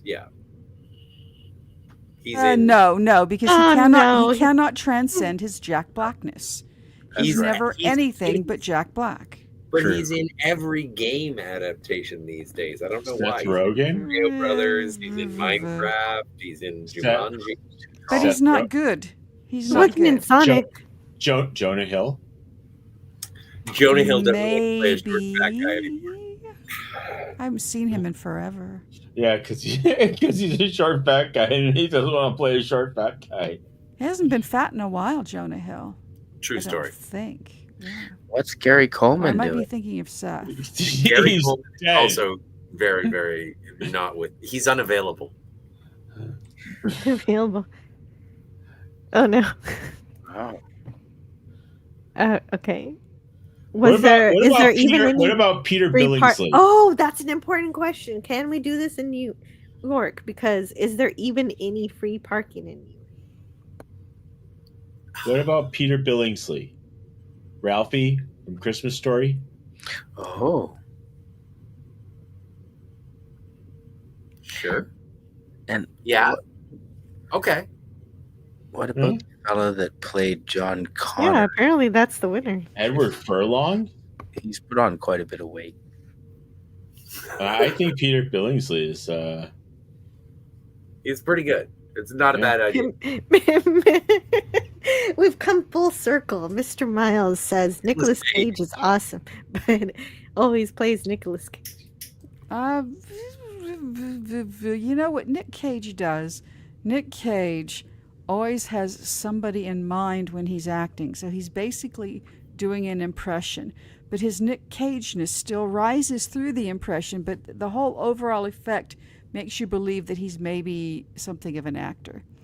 So he's not always super Nick Cage. He shades it, but it just bubbles through. But he's always playing somebody. He's always got somebody in mind, often that he knows. Well, and Nicolas Cage is, I think he suffers a little bit from the sort of Shatner perception. Is that people think of over-the-top Cage and they have their go-tos and they love his freakouts, but like I think that it is incredible what he did in Leaving Las Vegas. I think it is incredible what he did in Wild at Heart. I think it's incredible, like Pig. If you haven't seen Pig yet, no, you don't understand. It's like I hope there's some footage from that movie. It's like, no, you don't understand. I am the truffle pig. Wait, you like Well, Pig? have you seen it? Yes. It's fucking amazing. It is. It is one of the most emotional movies I had seen in a long time. And when I saw it, and I was expecting like a John Wick ripoff, but I think not only was it a really emotional and good movie to follow his character, his chef, but also it was one of, having worked in food service hospitality. Yes. It was absolutely accurate when it was like when and this isn't really a spoiler, it's just sort of a thing that happens in the movie. Fight scene. It's not even the fight scene. It's when he agrees to be tied in the chair and beat up by every server that he denigrated throughout his career. And he just sits there and takes it. And it's like, yeah, I've worked with chefs that I would line up to punch in the face for being such dicks. Have you ever seen The Menu? Yeah, I did. I saw that in theater. Yeah, it was great. Oh wow, that is one that really grows on you. No, I really enjoy that film. Raising Arizona, yes, DJ. Oh yeah. What's that about? It's about this state needs to be elevated approximately 7 feet. Oh my God! So it's literally raising Arizona. No, but I'm lying to you. I'm lying to you right now.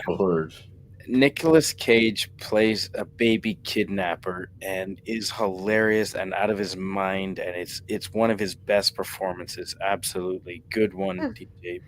Okay, raising a child makes more sense. Yes. Yeah, Arizona being the child's name. The Rock. The Rock very is endearing. Oh. But no, I'm Stanley Goodspeed. But that's also when Tiger Stripe says that Nicolas Cage could have played Superman. Like it's stuff. No, like I said he looked good in the suit. He looks good in the suit because I didn't think say he could play Superman. I just said he looks good in the suit. he looks good in the suit. Well, okay. And he named his son Kal-El. Face Off.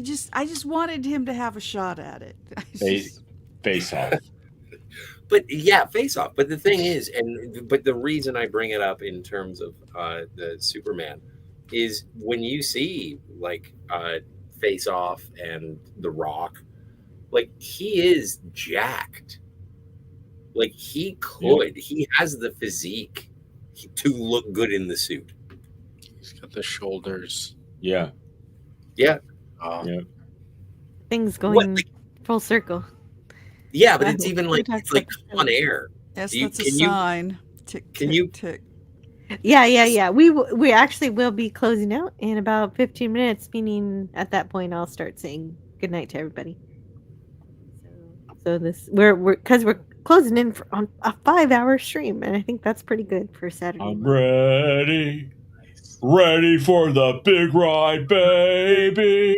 The Padawan says the menu is a mood movie for me, and I'm not Isaiah in that kind of movie. I find what's the name of the actress who was in the menu? Oh gosh, Taylor Joy. Yeah, I don't remember, but I find her to be a Princess Peach actress. A what? It's also Princess Peach. Oh, also yes, but like I just find her to be a captivating actress in everything. Oh yes. Like I picked up Last Night in Soho, the Edgar Wright movie recently, and like I just find her. Well, which one is she? Are we talking about Anya Taylor-Joy or the other gal? Anya Taylor-Joy. Yeah, because the other gal was good in that too. She was really good in that too. I think everybody was good in that. That was it's Edgar Wright. Edgar Wright. Yeah. He's just the best. He's so good. Yes. And there you go. There's something I'm looking forward to. I can't wait to see The Running Man. I concur. I haven't even seen the original one. What? They're remaking The Running Man? Wright. Edgar Wright. Yes. Edgar Wright. Edgar Wright maybe could do it. Oh, no. I've seen the trailer. They showed me the trailer during Fantastic Four. I think it looks great. It looks good. You should see the original, in my opinion, before you see the new one. Yes. I shall consider it. In which case, I would also say I read the book, but that was a really long time ago. And that's what I was going to drive to. Who loves you and who do you love? Yes. Check the book. You got to check the book first if you want to. And that's what I think it's going to be. What I think it's going to be a more faithful adaptation of the short story with Edgar Wrightisms. And nothing is going to take away from the Arnold Schwarzenegger version with Richard Dawson. I love that movie, and but this isn't the RoboCop remake. This is someone who I actually fucking trust to make a good movie.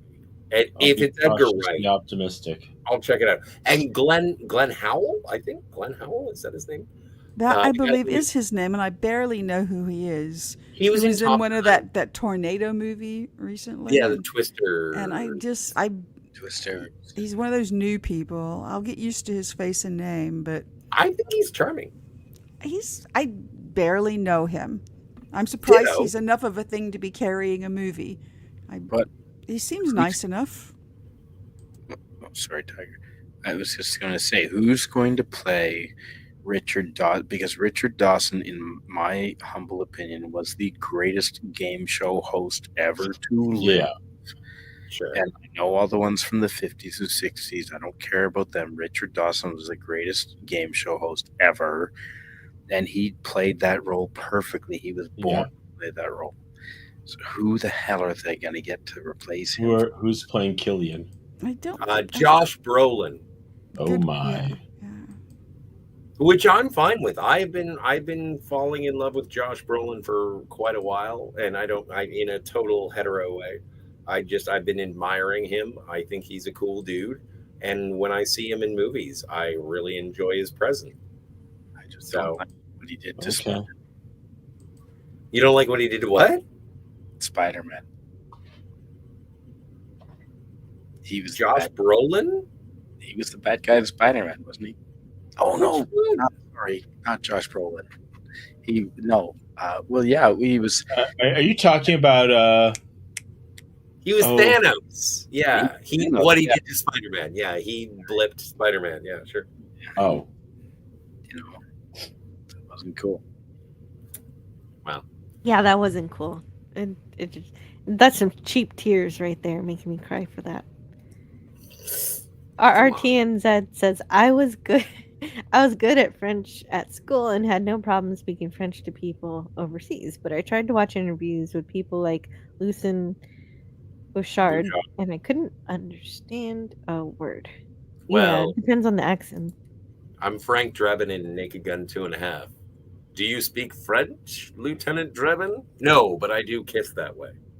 Huh.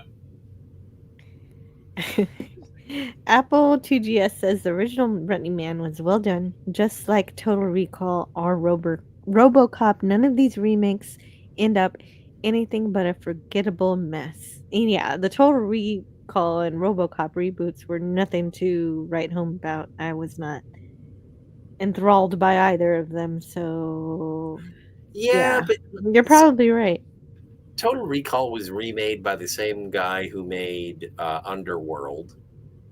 And then I don't even know who remade RoboCop in terms of the director. Both of those movies had incredible casts, which did not supersede their lackluster remake status. But when it comes to, like, I'm going to see anything that Edgar Wright makes, and I'm going in with rose-colored glasses. Because Edgar Wright. It's like when I go in, like I'm going to go see Odyssey, like the Christopher Nolan. Oh, I want to see that. Yeah, I love the Odyssey. That's a great story. Another book where I have to read the bottom footnotes to understand everything. And I'm just going to go in and I'm going to be like, well, this is going to be a good movie because it's Christopher Nolan. Like when Quentin Tarantino releases his last movie, I'm going to be like, well, this is going to be good. Not every Christopher Nolan movie is good. Name a bad one. That backwards one. That was a Memento, you crazy child. What was it? No, not Memento. No, the one where time was running backwards. It was not good. Oh, Tenet. I haven't seen Tenet. Yeah, Tenet. Yeah. Tenet was not good. To be I heard good things about that, although I have not seen it myself. It wasn't horrible, but it wasn't good. And he can do better. And I saw it in the theater. And we went to a lot of troubles during pandemic. It was so much trouble to go to see that film. I think that's why a lot of people liked it, because they were just tired of being at home and it was something to see. Good call. I'm tired of being at home and bored, so I want to go to the theater and be confused. I don't mind being a little confused, as long as I eventually understand it. You need to see it twice. It's good, but hard to follow. I don't think it's just that. It's just not made well. It's not made well. It doesn't track right. It's not one of those things like Memento, where afterwards, you see it again and you're like, oh, okay. No, it's just not made well. It's poor science. It's not stuck together right. It's, flashy. And they made the mistake of showing you the really bitching part in the trailer. The trailer was like the high point of the film. That's always a mistake. And, it just wasn't good. And also the casting was really weird. Maybe that was because of the pandemic. The casting was really weird. There's somebody out there, I haven't seen them in forever, but a group of YouTubers who would say, make $20 versions of a movie, of a big budget movie. And they made a $20 version of Tenet, and it was so funny. God, it was hilarious. Well, yeah. Oh, the $20. Wait, who does that? Who does that? Let me see if I can find. I haven't seen them in forever, and I really thought I was subscribed to them because I'll subscribe to anybody who makes me laugh. And Yeah, it was exactly. a bunch of YouTubers who make $20 versions of movies. That's a really fun idea it's for a so channel. I like funny. that. So I'm going to go back to a very, very old chat because I'm at the point where I have all these starred comments. I always have more starred comments than I can read because the people my listeners here on this channel are always so intelligent. Okay, it was Cracked. We remade Tenet for $20. Oh, it was just So Cracked. funny. Oh my gosh. Okay. Wow. Yeah. Of course, I've heard of Cracked. Excuse me. I remember Cracked. Yeah. Magazine? Do they exist? Yeah, well, they had a website for a while, and then they. I'm sorry. Oh, it's just there used to be a lot really funny, and they used to make lots of good, cool stuff. I used to love After Hours. They've been sold, but they've been bought and sold so many times at this point. That's too bad. That's probably why I wasn't subscribed to them. And they fell out, and I don't know who bought them last, but they went woke and self-destructed. It wasn't. no. I probably wasn't their fault. Now they blow. $20 version of Tenet by Cracked. It's really worth watching. I don't think you even have to have seen the film, but it really does help. Boy, is it funny. I just remember. I forget who reviewed it, but I remember someone saying it was like, because there was, in the same way that there was backlash about Bane in Dark Knight Rises, and it was like, we can't understand what he's saying, and so there was backlash about that, and apparently they fixed it or whatever in the sound mixing. Oh yeah, the whole sound of the film was just total garbage. And with Tenet, then afterward, the filmmaker's like, oh, I did that on purpose to confuse people. I'm like, no, you didn't. That's bullshit, buddy. That's vamping. You're vamping because you crapped out. You didn't do well on your sound. So that's I heard that even the exposition on Tenet was drowned out specifically so that you wouldn't pay attention to the terrible. What?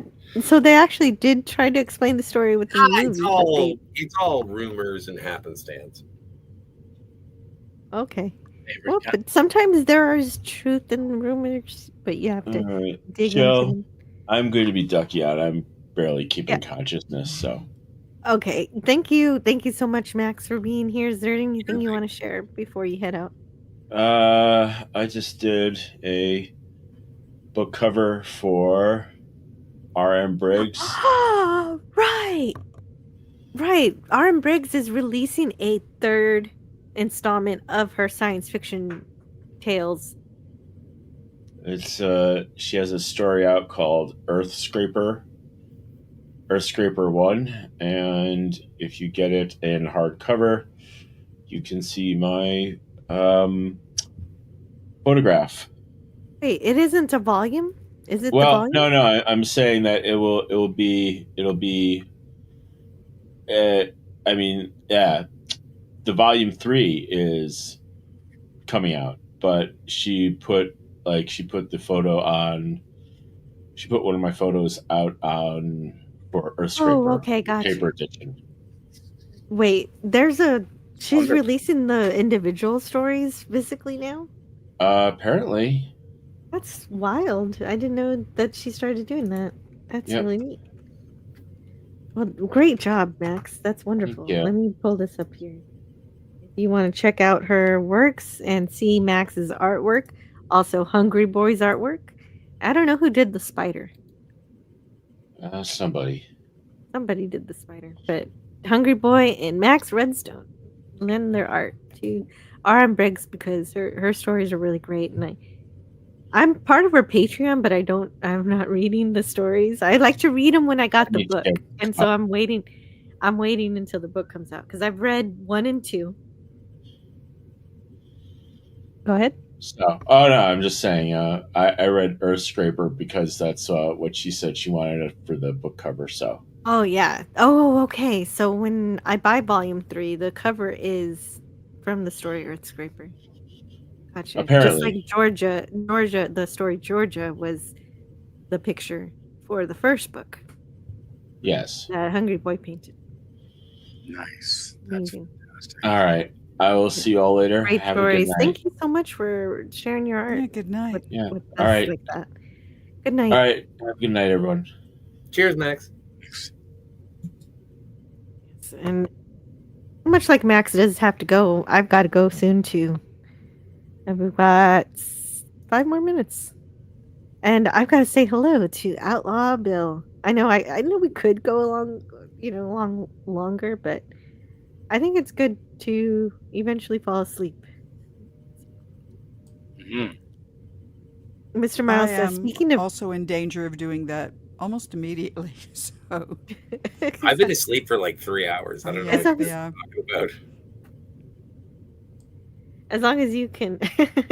You've been doing this entire live stream half asleep. Sorry, what? Fearful. Yes. Fearful Mr. Miles says, speaking of books, the Mr. Miles. 3-body series is outstanding. Oh no, Mr. Miles. I'm sorry, no. I tried. I'm not gonna chew my way through that. I'm sorry. Enjoy. It won awards. Oh. Yeah, I don't know anything about that. My favorite book that I've read this year is based on a true story, not a memoir, by Norm Macdonald. So that was really good. I like that guy. He's intelligent. Was. He's hilarious, and if we do get a season 4 of the Orville, that's going to be the biggest thing that I'm going to miss is Yaphet. You know what? Norm Macdonald. You know what would be great is if they get Kevin Nealon to play like Yaphet's brother. Why is that great? Well, because they're both Weekend Update hosts. They're both from. But you need 2 Saturday Night people. Live. I think you can only replace Norm Macdonald with 2 people because of how his species work. So Yaphet would split into 2, and so you have 2. I don't know. Well, then it would have to be a regeneration off screen. But I think that, and I'm not putting Kevin Nealon up there as being. Well, no, I guess I am. I am saying that, like, for a you are, and he isn't. He's no Norm Macdonald. I'm sorry. He's no Norm Macdonald, but it's not even close. Kind of like remember when News Radio was on, and then Phil Hartman died, and then they replaced him with his best friend John Lovitz, and it was like this isn't Phil Hartman, and it's like no, but it was someone who could actually carry a torch for Phil Hartman. And I think that if I were thinking of a comedian who could carry a torch for Norm Macdonald, who is still with us, like I would say Bob Saget is next, but nope. So I would say like Kevin Nealon or John Lovitz. Let's just go John Lovitz. And you know what? The second alien could decide he doesn't want to be part of the crew and leave. So that would be good. Exactly, a one-off. Mm-hmm. Mr. Miles says the ghost of Norm is still smart, Scotty. True story. Yeah, that is true. That is true. I don't know if I reveal this, but every once in a while I ask Clobby what he would do. I try. I absolutely detest AI, but if ever there was a good use for AI, it would be in this situation. Yes. If it actually worked. I don't really trust it right now to be accurate to the soul of somebody. Well, no, I mean, they could just write some lines and have an AI say it and recreate the voice and boom. Yeah, but it won't have their soul, though. It'll be That's very true. That's very true. If you listen to some of the contemporaries and comedians who revered Norm, who do impressions, some of them do pretty good Norm Macdonald impressions, just because they hung out with him so much. And so, I would trust someone, but I wouldn't want them to do an impression of him. I would want them to be their own character, but just sort of like yeah, you've changed. But like you said, it is going to be a relative, because when he splits, he'll be somebody else. Yeah, but Claire, my feelings for you, they're not. Well, no, and whoever splits off and becomes the new Yaphet too. More, yeah, whatever. But they should call him Yaphet.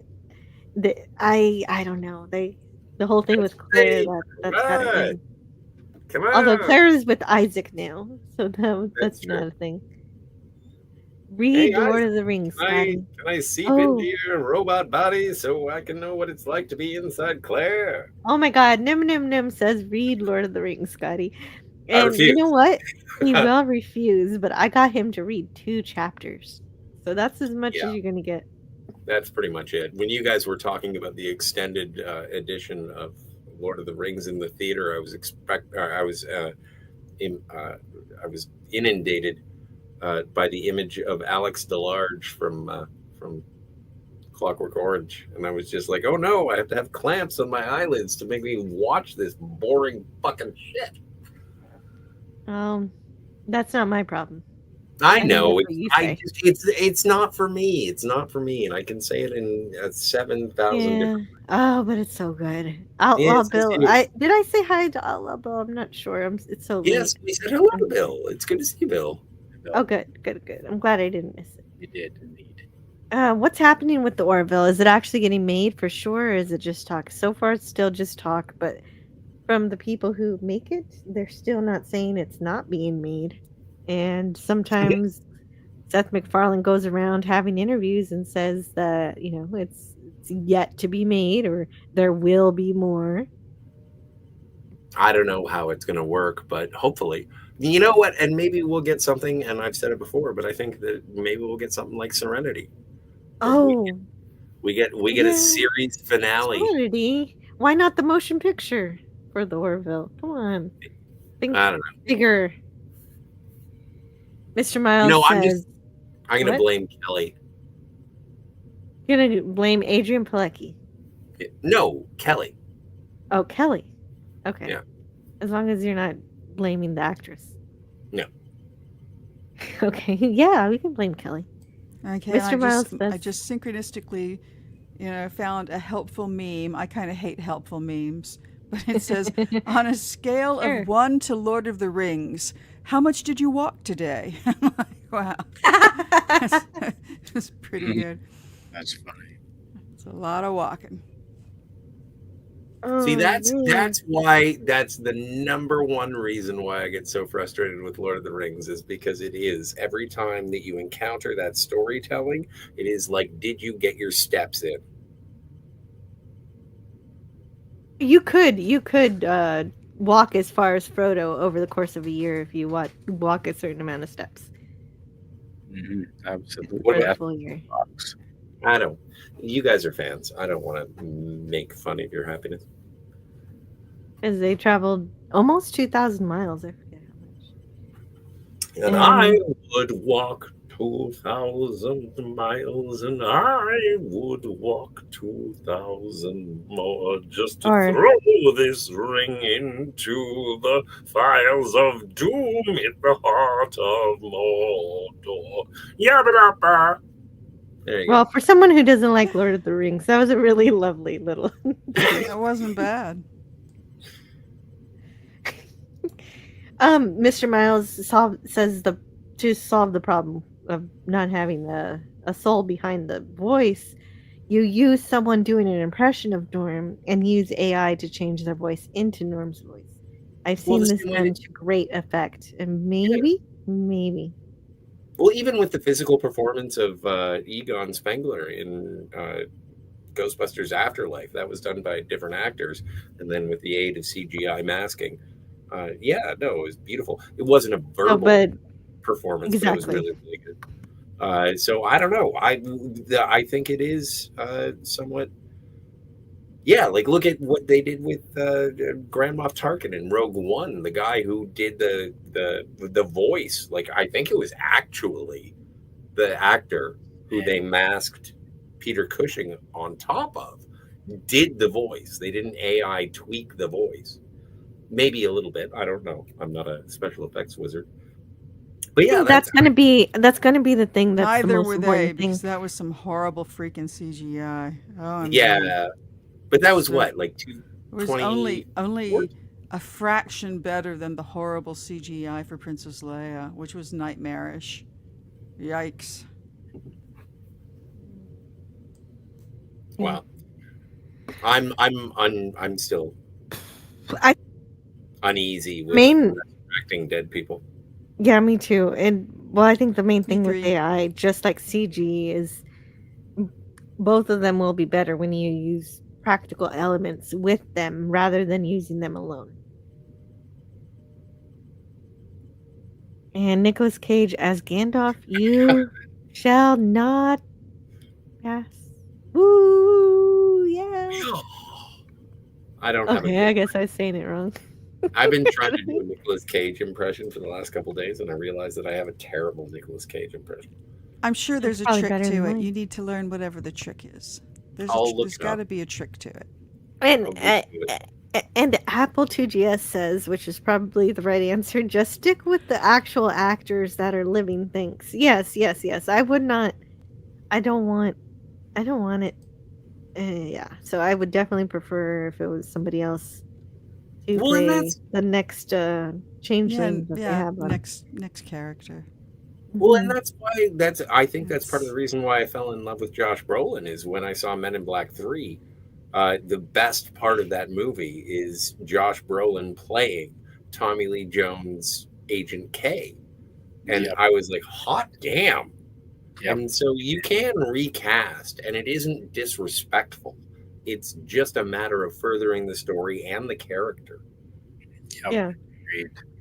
Yeah, and it's easier with the outfit because it's well, and that's why Kevin it's the way the species works. I'm gonna start throwing you some Kevin Nealon stuff. You're gonna hate it.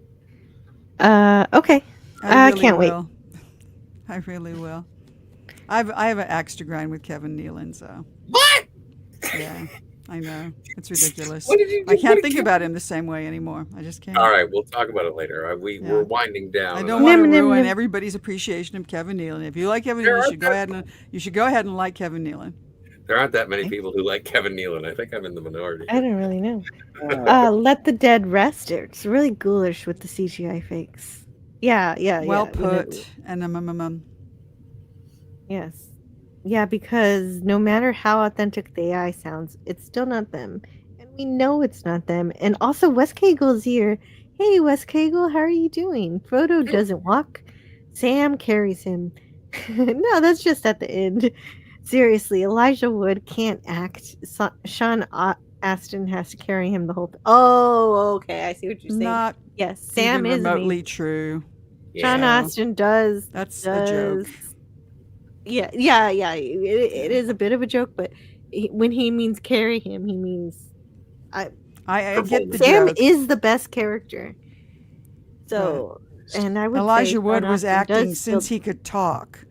He's a very good actor. Yeah, I think Elijah Wood is a good actor, but Sean Astin is better.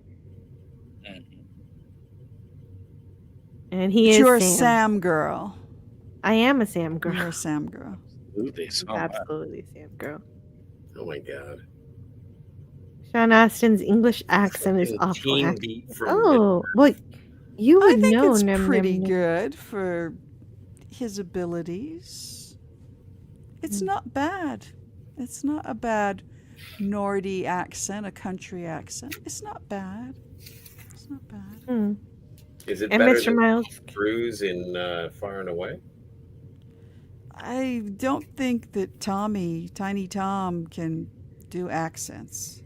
Well, we're talking about he did. He did an Irish accent in Far and Away. It was like I saw that in the theater. I haven't seen it Me since. too. I barely remember. That was that was barely after remember. That was after Days of Thunder, and then he was in another movie with Nicole Kidman. It was like their courting stage, directed by Ron Howard, I think. Far and Away. Indeed. It has Chief O'Brien in it. Yep, it does. That always gets my attention. There you go.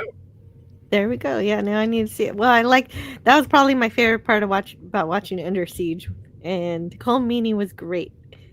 Yes. How did he die again? I forget. He got shot by the lady.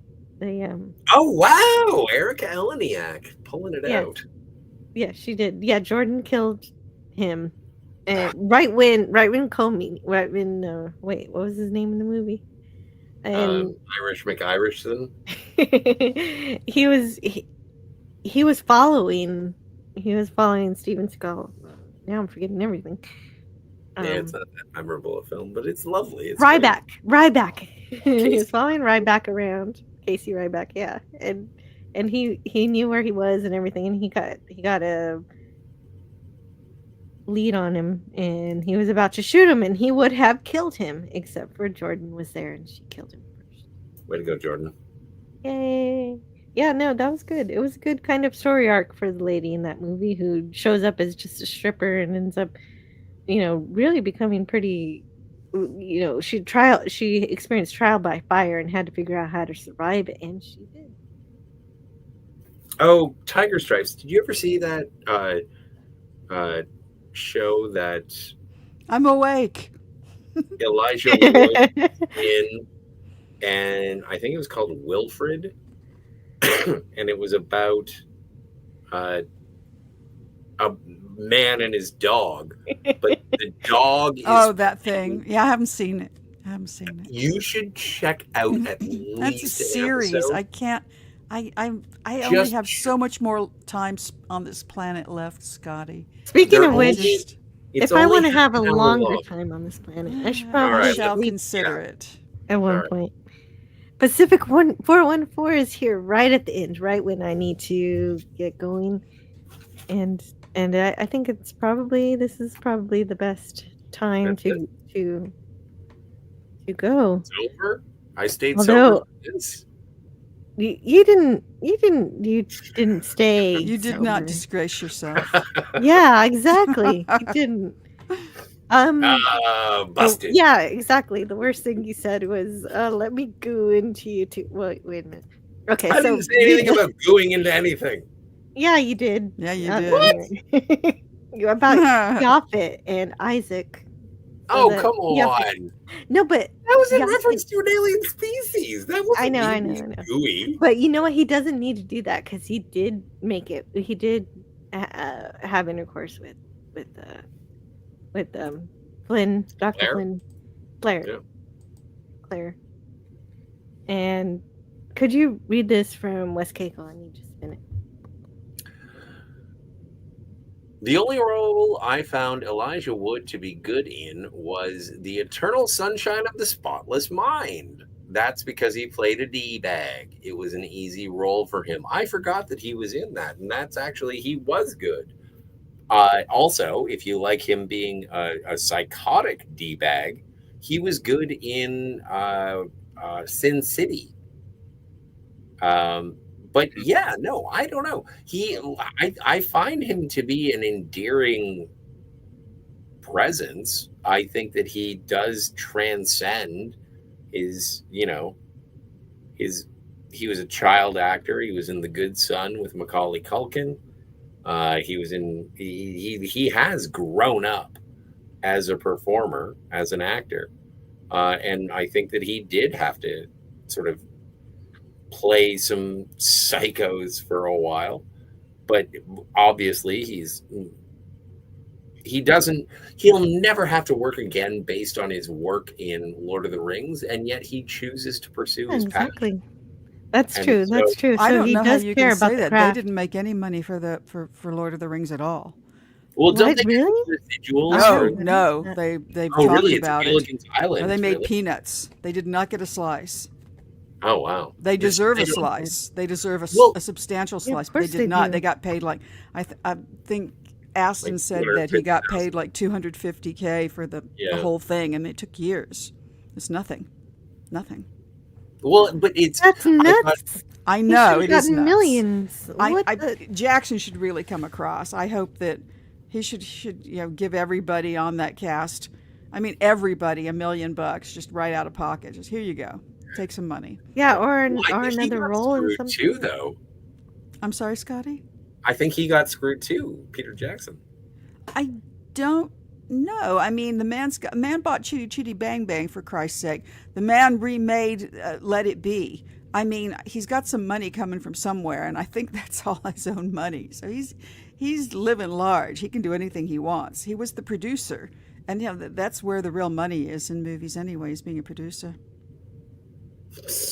Mr. Miles is Mr. asking Miles, Chad. what a thing to ask. Yeah.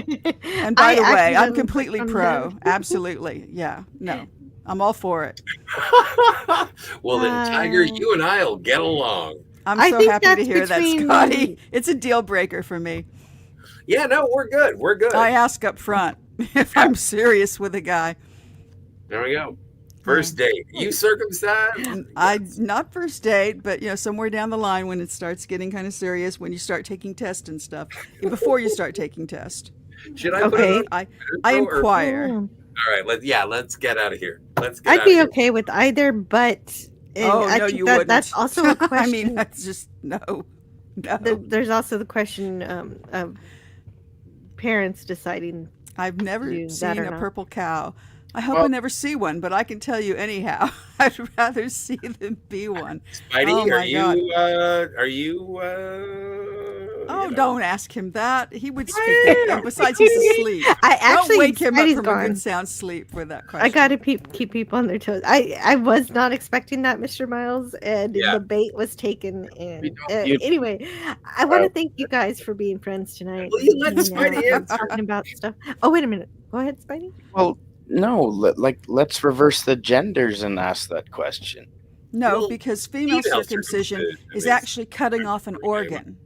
Yep. It's not just cutting off, a piece of something that's extraneous. It's no, cutting no. off an You organ. can't just get rid of the hood. Like, you can't. Well, leave I'm the all thing. for that. I would if I could. I mean, but it's very tiny, but no. But actual, literal female circumcision that they practice in Africa involves cutting Oh my off God! This can't everything. be the last thing we talk about. I know. We What? really need to go somewhere else. Thing. Oh, it's not even my fault. I didn't do this. It's the same man. I'm telling you, it's the same thing. So, but No, you it's didn't not the answer same the thing at question. all. The same thing would be cutting off everything you had. Everything. No. Everything. Well, I Yes. don't- yes. Yes, that's what I females. do. That's what females. That's what happens to It girls is true. in Africa. It is true. It's a Yes. terrible Yes, it's mutilation absolutely that appalling. happens to women Would you like your- around the world. Well, and people say when it comes to circumcision, is that the removal of the foreskin is a thing, that it's like it removes and shapes. Mr. Miles, Keep your hands off those parts of babies. Holy shit. you are. I don't know. I'm gonna send We can something after you. I don't know. we can talk about it all next week when Jill and Tiger Stripes and Canadian Spider-Man and I start our new podcast, Circumcision. That's all it's called. We're just going to talk about it for 4 hours a night, 7 days a week. Yes. I did not expect this topic to take root this deep. Pun intended. We'll start with Battleships. I know. Exactly. We talked about Battleships. We talked about Star Trek. We talked about cool stuff. We talked about Nicolas Cage. Yes. But yeah, we need to end it with leave- something else. What shall we end it with? Yeah, Back to exactly. conspiracies, or circle thought back that- to what? Battleships. I thought that jelly juice was going to be the worst thing in this live stream. That might be the worst thing. Well, and that's the thing. And so just to finish it off with a little bit of a recap and a list of things that I took to heart is Jilly Juice for sure. But I like to write down all the movies that I think that I should add to my list, and they are now on my list. Planet Earth, recommended by Mage. Battleship Yamato, now that I know the length of the series, thank you so much. The Leica animation. Thank you, Tiger Stripes. Oh, you're welcome. It's wonderful. Start with Coraline. I will. It's got Terry Hatcher in it. Please Stand By, which is the autistic Star Trek thing. Colossus. Yeah, that we gotta Urban do. Project. That's for Never Bird of seen. Prey. So gotta... Philadelphia Experiment, The Bedford Incident, Pantheon, which apparently is animated, which I'm looking forward to. Project X, which is something that I have to, like, I still, oh my stars. I still haven't seen it. And I do, again, we were talking about apes. And then The Getaway with Baldwin, I'm going to have to go and look up a little bit of that Canadian television show from Ontario called Cucumber. And then to recap, like, I can't believe you kept notes. I'm very impressed. Yeah, he's amazing. Well, because he likes to keep track of things he wants to see. And then but I like that you wrote down apes. That wasn't a movie.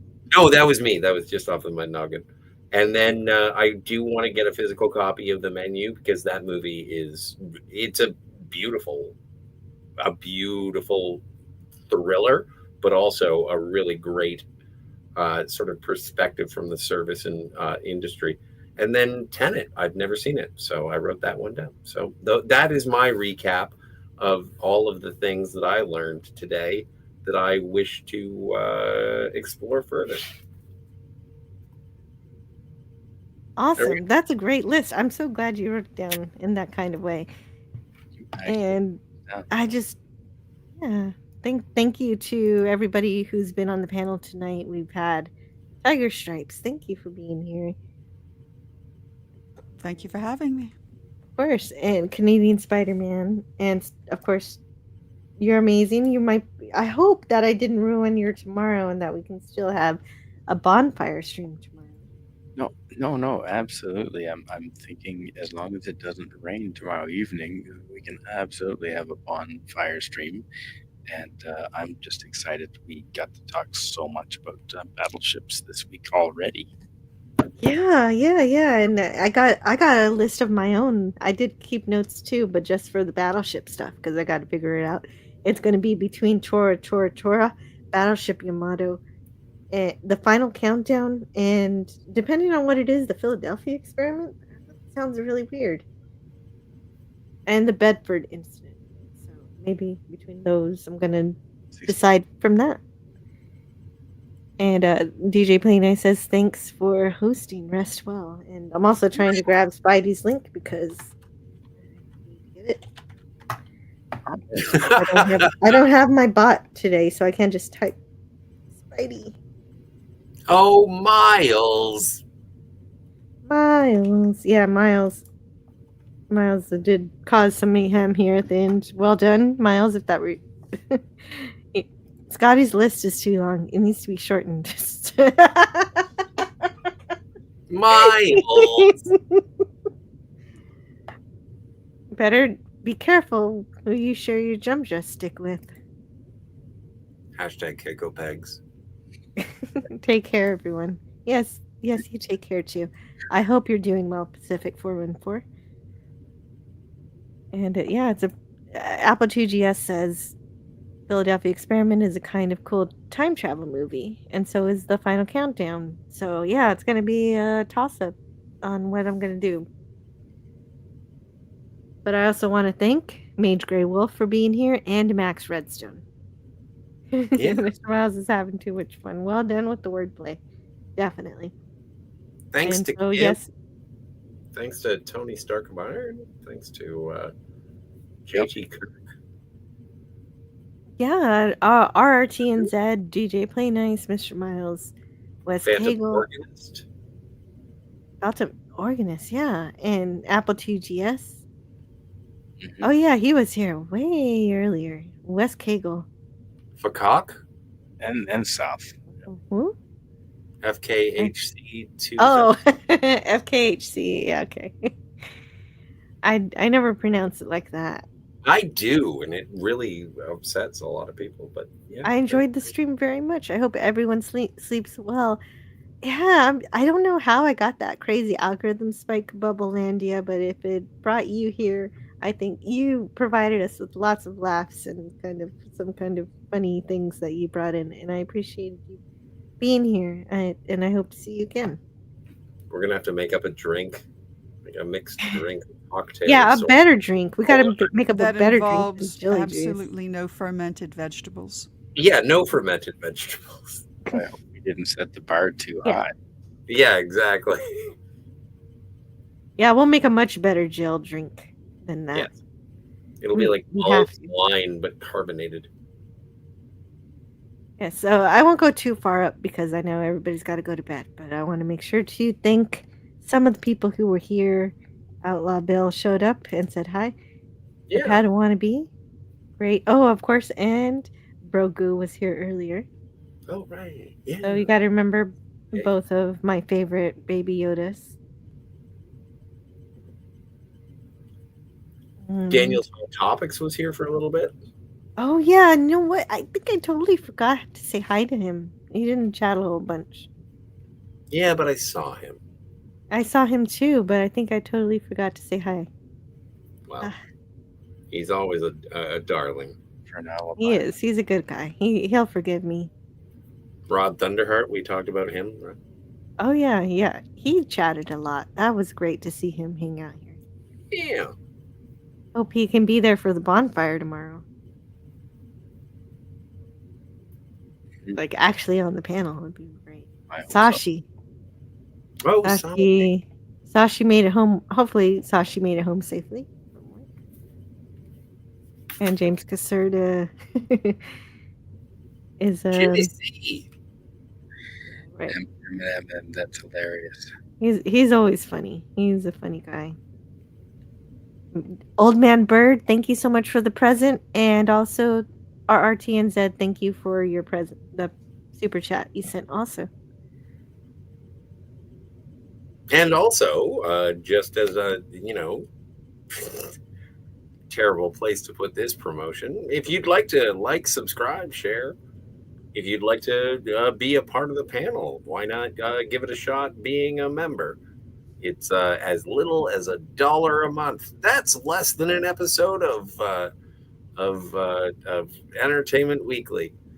And so, yeah, no, let's. If you want to help out the channel, please, either socially or financially, both are acceptable. And if you wish me to jump into a volcano, I will.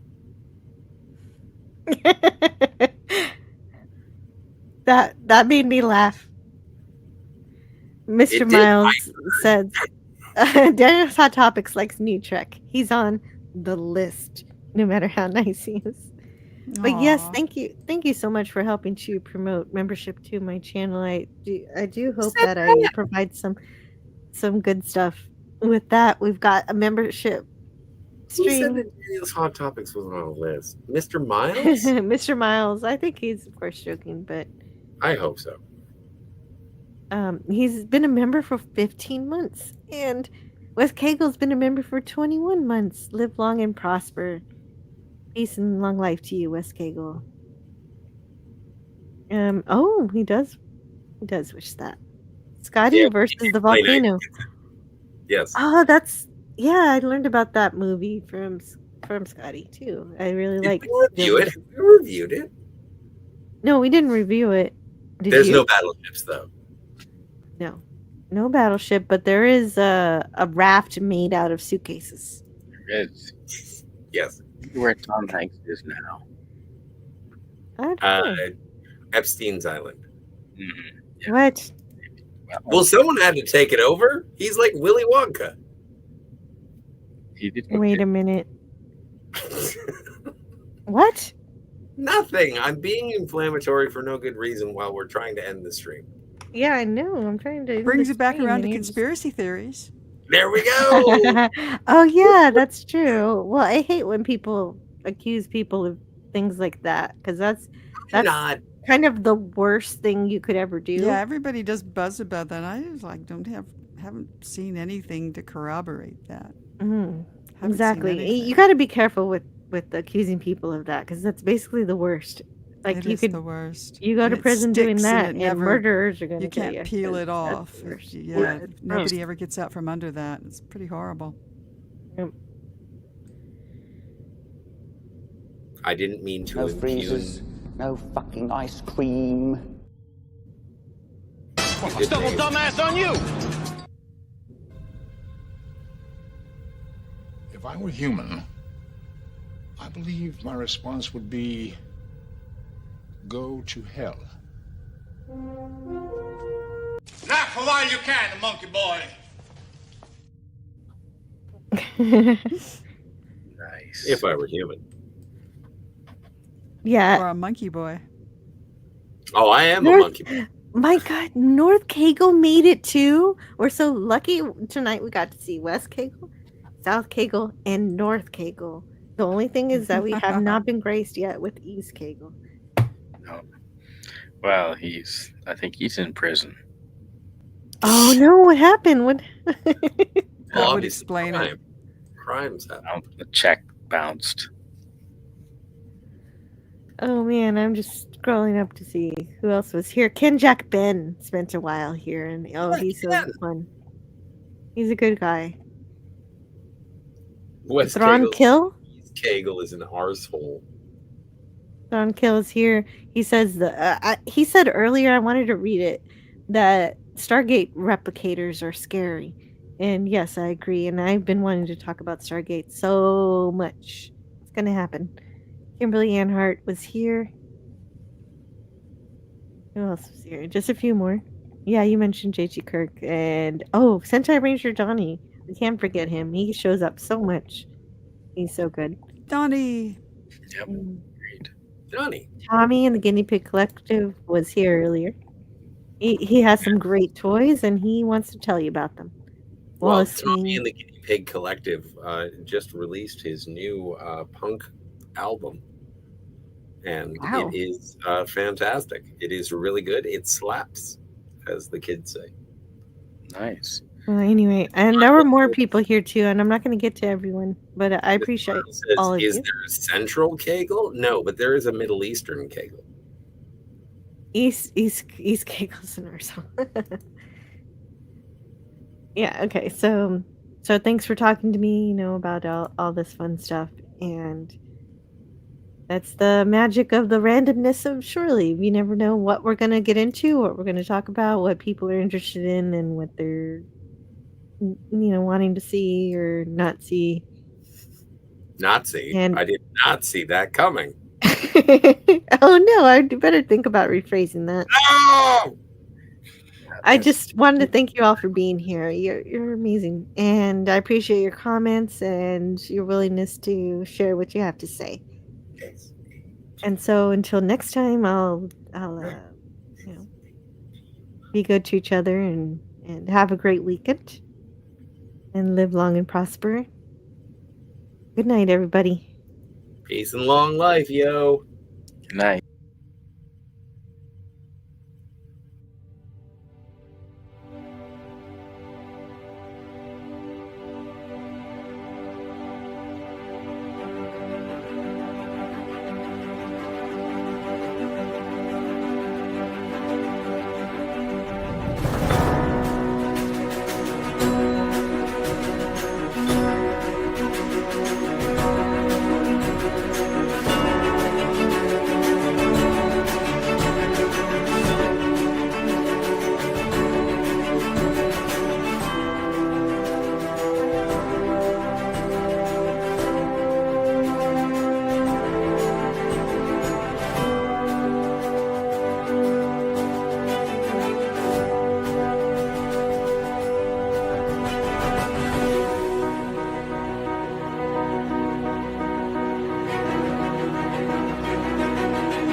Learn all that is learnable. And the ways our differences combine to create meaning and beauty. It has always been easier to destroy than to create. May we together become greater than the sum of both of us. Well, now you have something new to think about. Carry on. Going to bed. Gotta turn off the lights. Hey, there's TV. Gotta turn off the power.